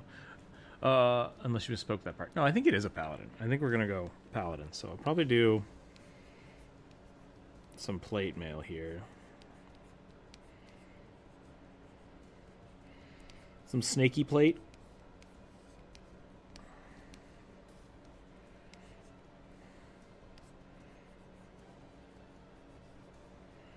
Should I make her have a blindfold on too? That could be interesting. I feel like that's a little more traditional than the snakes being blind. But I don't know. 1 second, let me feed this cat. Come on. Come on. Here we go. We can go. Let's do it. Where do you go?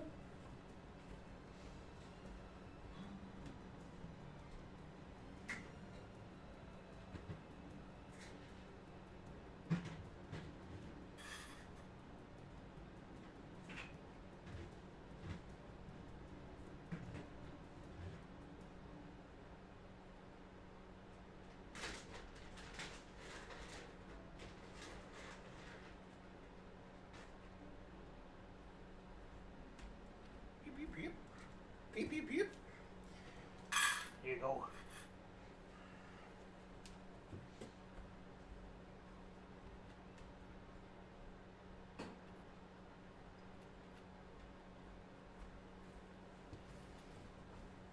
Oh, I gotta do some stretches while I'm up.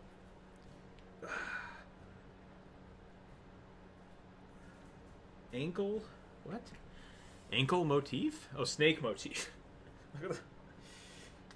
I can't read. I can't read well. My eyeballs are bad. Okay.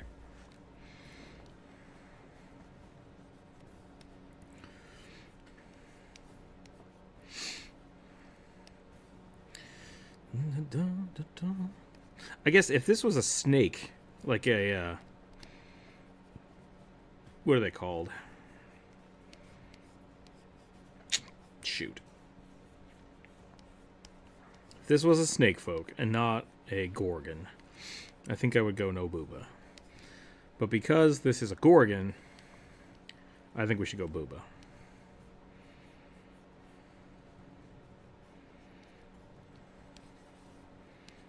I think the booba makes sense.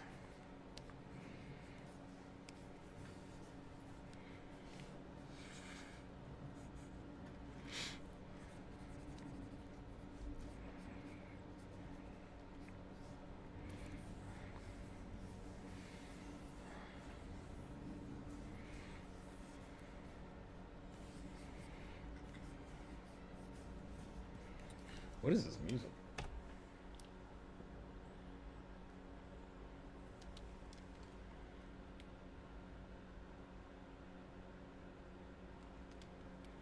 Definitely, I'm starting to burn out a little bit. I'm getting a little tired. So we'll probably call it after this one. Probably go until 3, I think. See what we can get done in 3.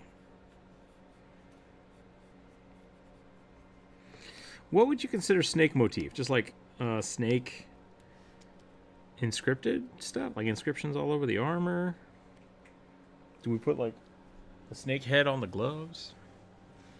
Gorgon, snake, beastkin, or Nagaji? Technically, this is a werewolf-style curse. Yeah, exactly. Like it was a person that got turned into a weird monster, right? So I think that's more appropriate.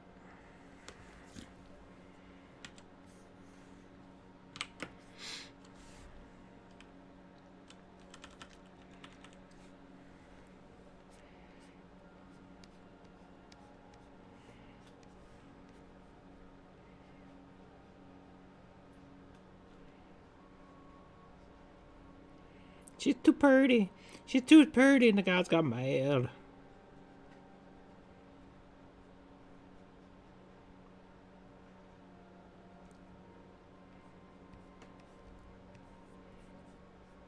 I like the idea that like the curse,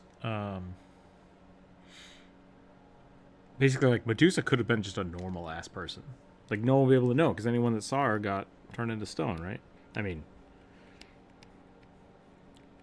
it might not be the case, but like that's the lore. So really, she might just look totally normal.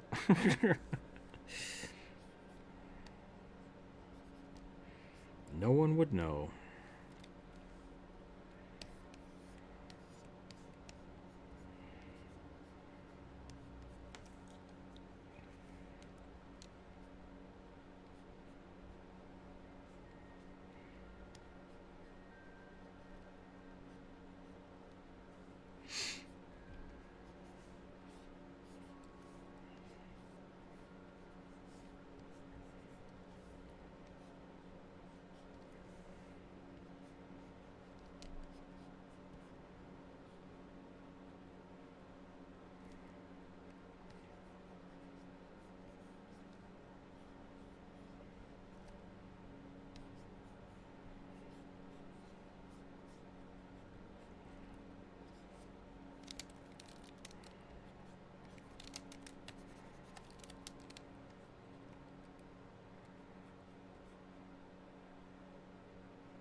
I've forgotten how to draw faces.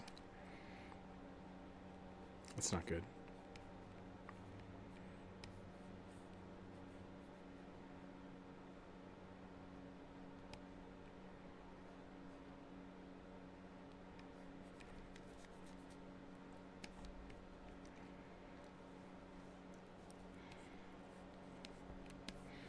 What is a Medusa if not a person covered in penis hair?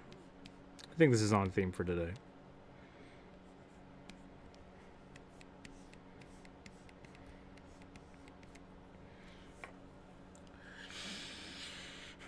Like scales, snake scales in place of mail. Maybe a massive snake head on the chest. Oh, that could be interesting. Dirty by Poseidon in Athena's temple. Who are cursed? Who are heard of the world? I've heard. I think that sounds right.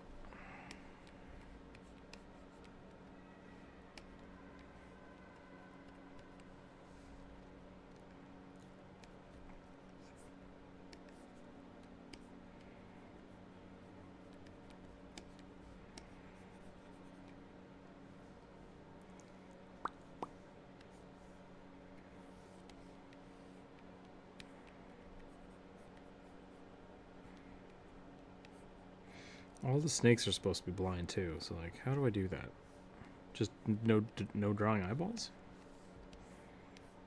Maybe they just all have blind eyes, just white, like glowing white eyes.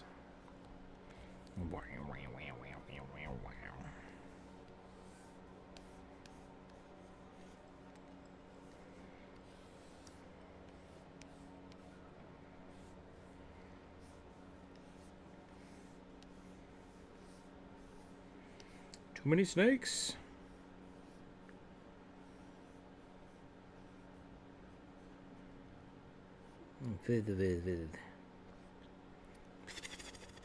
Do they all wear blindfolds? I don't know how you would put a blindfold on a snake. You'd have to just like wrap their mouths closed.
You good, Skeep Cat?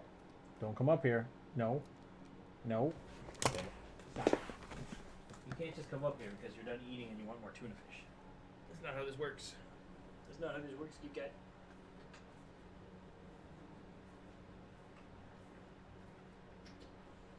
I got dinner, now it's time for treats. Hey, over here.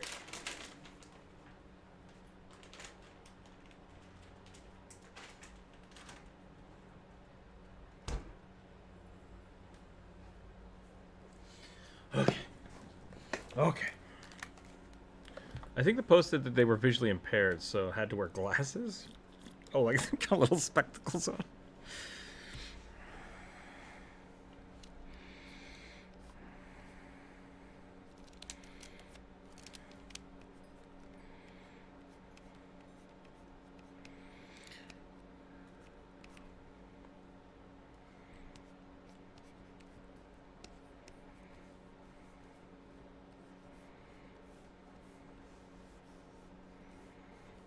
See if we do something like that.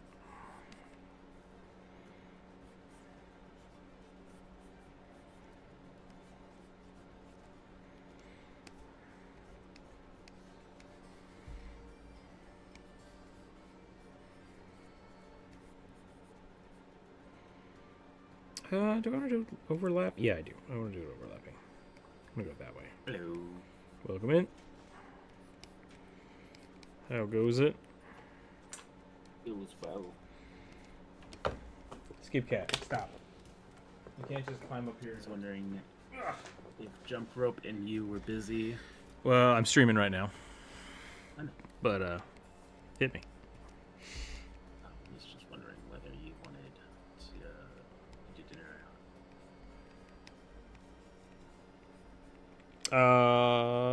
Maybe? Yeah, we could try to do that. Up to you.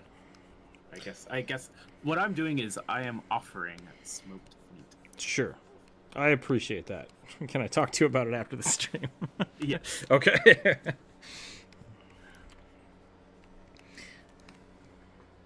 That sounds good. We'll probably try to do that. How am I doing on this? We're getting something It's out like of a this. gorgon. Yeah. Yeah. This is what the snakes would look like if I gave them glasses.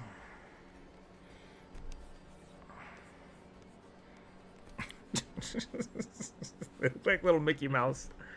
Little Mickey Mouse snakes. Perfect.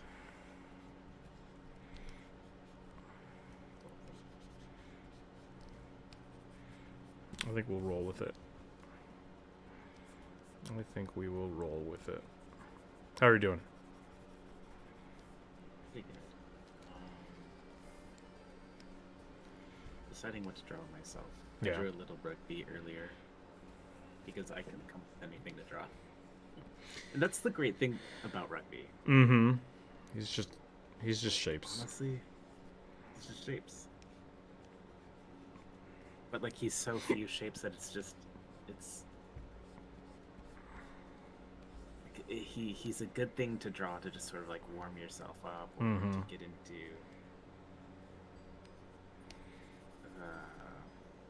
the mood. Yeah, definitely.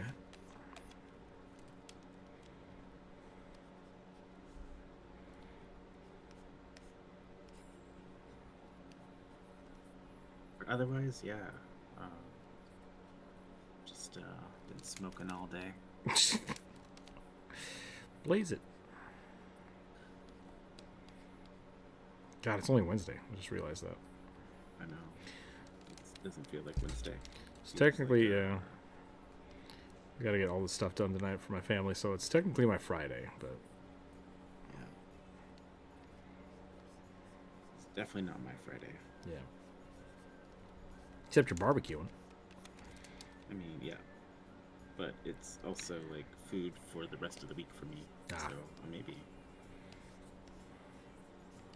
I mean, even if you two were to come over, it'd still be like food for the rest of the week for me. Gotcha. It's like 7 to 8, like 6. I guess I'll weigh it when it comes out. I'm expecting it to be like 7 to 8 pounds. That's a lot. Oh yeah. I say that, but like, there is a slight possibility. I haven't even reached the temp stall temperature, so like, I guess those who don't smoke meat is at some temperature the fats, the interconnected fats in the meat render down, and when that starts to happen, when you smoke meats, it usually stalls at that temperature for an hour or two while they break down and liquefy. I mean, So if you're talking because about... I haven't even gotten to that temperature, technically, Skip cat. like I'm expecting it to finish around 6-ish, What are you doing? but we'll see if that actually happens. It might not actually be wise to invite you over for dinner tonight is also, I guess, what I'm I mean, you can wait. saying. Oh, I mean, I guess if we wait, my family will be here. But at the same time, Skip cat, you can't... No, I'm working over here. I'm working over here. Not appropriate. Nope. I don't know why you're so invested in coming over here and sitting on the keyboard. Nope. Nope, not allowed. Not allowed. Back on the floor you go. It's for the what? He probably wants my chair, is what he wants.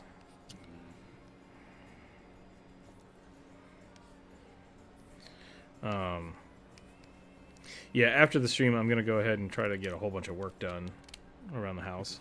But then we still got to do that tonight, too, so... I don't know. I'll keep you updated. Sounds good. Keep you updated. Yeah, I'll need to talk to Jump Rope. Yeah.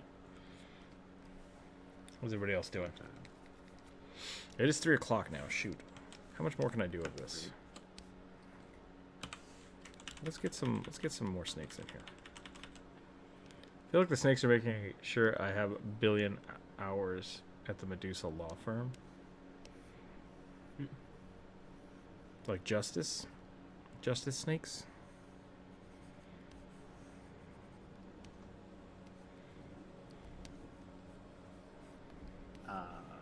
I think maybe one snake should hold a gavel in its mouth. Maybe. But it wasn't supposed to be a justice character.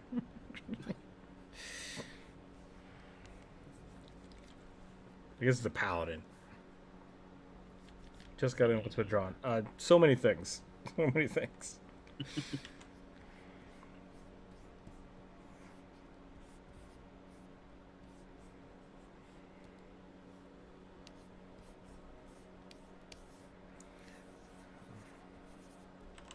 Hair is hard. Making hair out of snakes is more hard.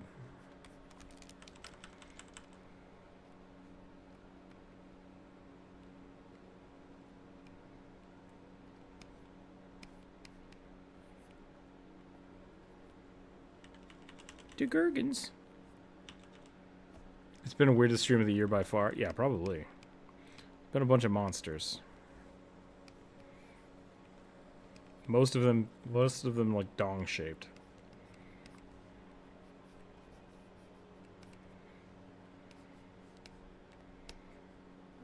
We had some doozies today.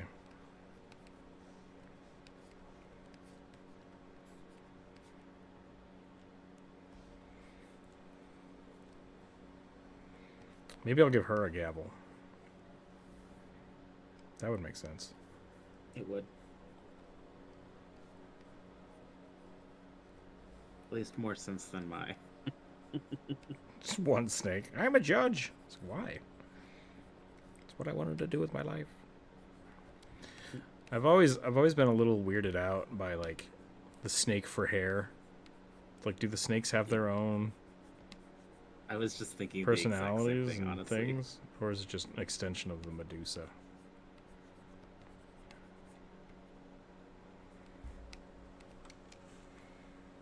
I think it depends on the sort of the person creating it, because I don't know what it was. Like, I remember watching a cartoon, Mm-hmm. or it was could have been supposed to be something that. Paladin. Sorry, puppeteer. Go ahead, keep going. No, you're good. Through stream. Yeah. I remember seeing some sort of comic where they gave the Medusa snakes a whole lot of like personality. Yeah, I think you're right. Like maybe it was a Hercules comic or something, or cartoon. Like each of the snakes kind of had like they talk to him. They talk to the snakes. Yeah. That sounds familiar. I just remember. Well, I remember. Yeah, I only have like this really vague recollection. My babies. I wonder if they ever get tangled. I can't remember if they were actually like sort of like used as an extension to sort of like I don't know, personify the emotions that the Medusa was going through. Like, that feels but in a really more exaggerated way. Feels really Or familiar. Differently exaggerated way. I feel like I have to look this up now. Yeah, just like Medusa characters in media. Oh, I think it was Teleperte who did it. Telepature? Telepature. I could buy that. I've seen a lot of I their remember stuff. him doing a Medusa.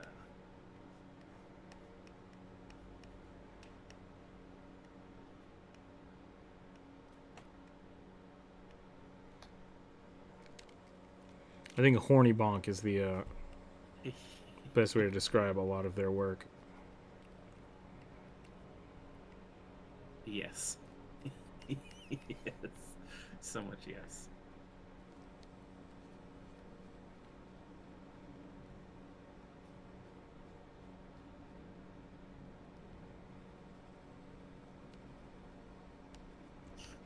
Jeez, Oh, whoops. Ooh, that was loud. That was super loud. I apologize. That is not going to happen again.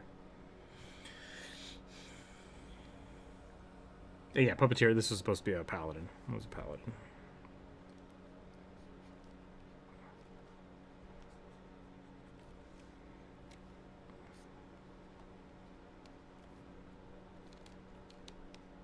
A paladin snecko.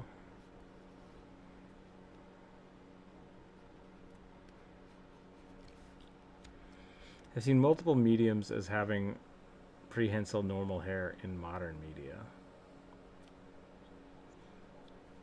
Like as characters?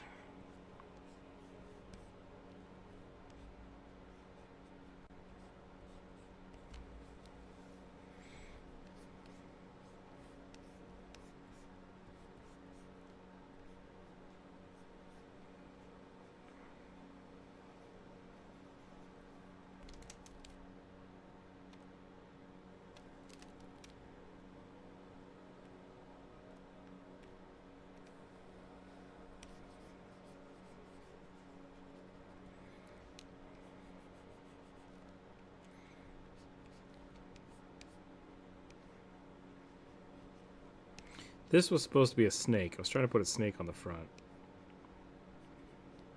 I kind of got distracted. That kind of works. It still works.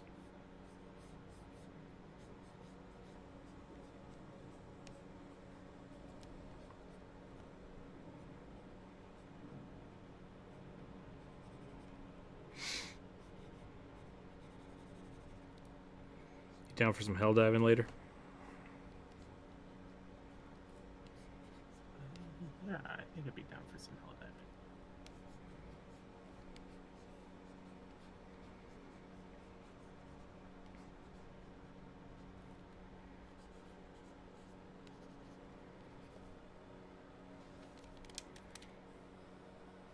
I'm not happy with these lips.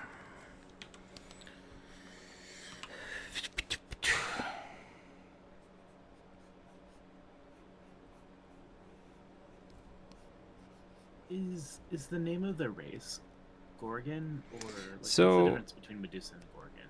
So Medusa was a specific person, and Gorgons were, I think Medusa was turned into a Gorgon, if that makes sense. So, Okay. because the Gorgons, I think, were there were more of them.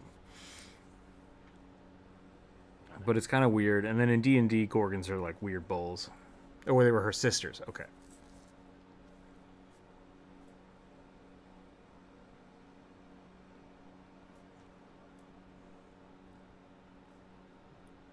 I'm being paged. I'll be back. Okay. Sorry. No, you're good. I think I'm about done here. I probably need to call it and go get some stuff done. And then I'll be around for stuff later. But I think this is about where we're going to call it. Trying to get this figured out anyways. It is 3 o'clock. We've been around for a while.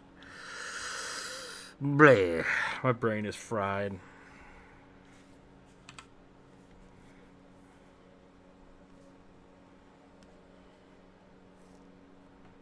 I don't know if I can get more snakes on here. I bet I could. Nagaji are like the Gorgons of P2. Okay, yeah, that makes sense. Yeah, the Naga are just snake people that have been in a whole bunch of different things.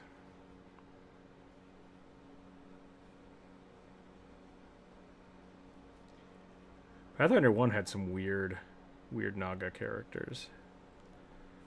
Snake samurai and stuff. It was pretty weird. But, it is what it is. Get all the little glasses on here.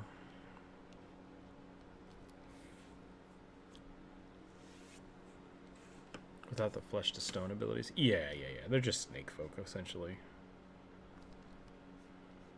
I don't think there's any with snake hair, is there? Like, there's abominations with, like, snake arms.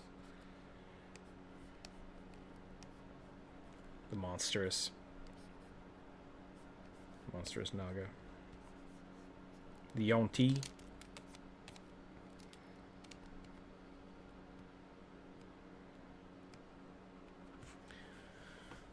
Now pet friendly, except for bears. They're not making this mistake again. That's pretty funny, Brian. I like that.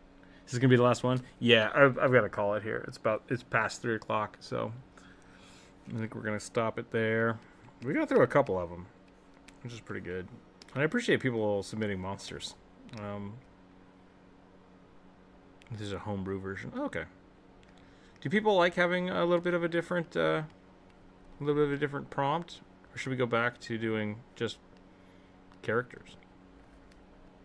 Kind of like the random prompts.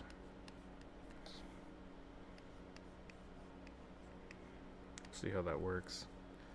Can I submit a prompt for tomorrow? We're not doing a live stream tomorrow.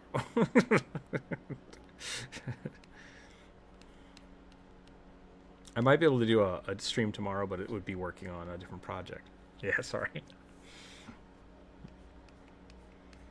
And then next week we'll have to do another one. I won't be around Friday, unfortunately. Sorry. That's why I wanted to go to at least 3 o'clock today. But my brain is spooling out.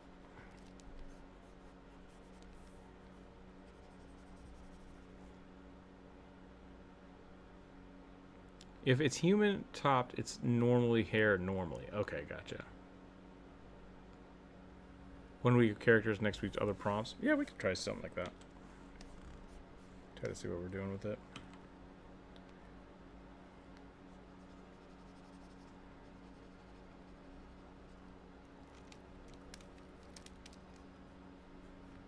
We could try a few different things, but okay. I think that's probably where we're going to call it for the day.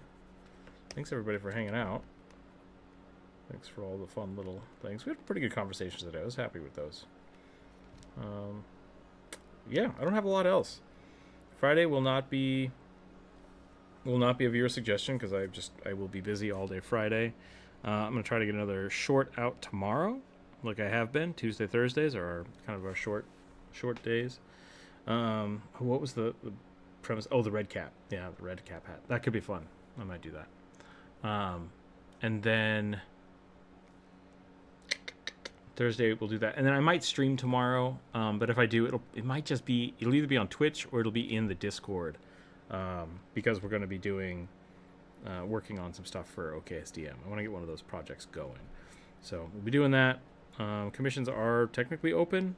The next month for me is going to be a little weird, and we're just going to have to figure out as it goes. But other than that, yeah, thanks for hanging out today, everyone. Let's see if there's anybody around for a redirect, and then we'll call it. We'll call it a day.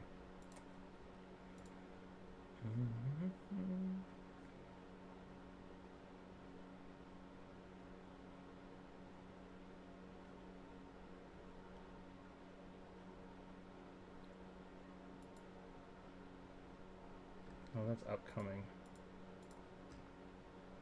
I don't want to do that.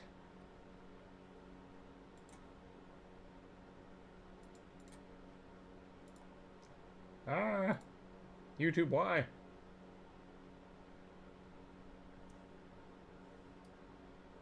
Yeah. Okay, there we go. All right. Thanks again, everyone. Stay happy, stay healthy, keep your dice on the table, and we'll catch you next time. Bye, everyone.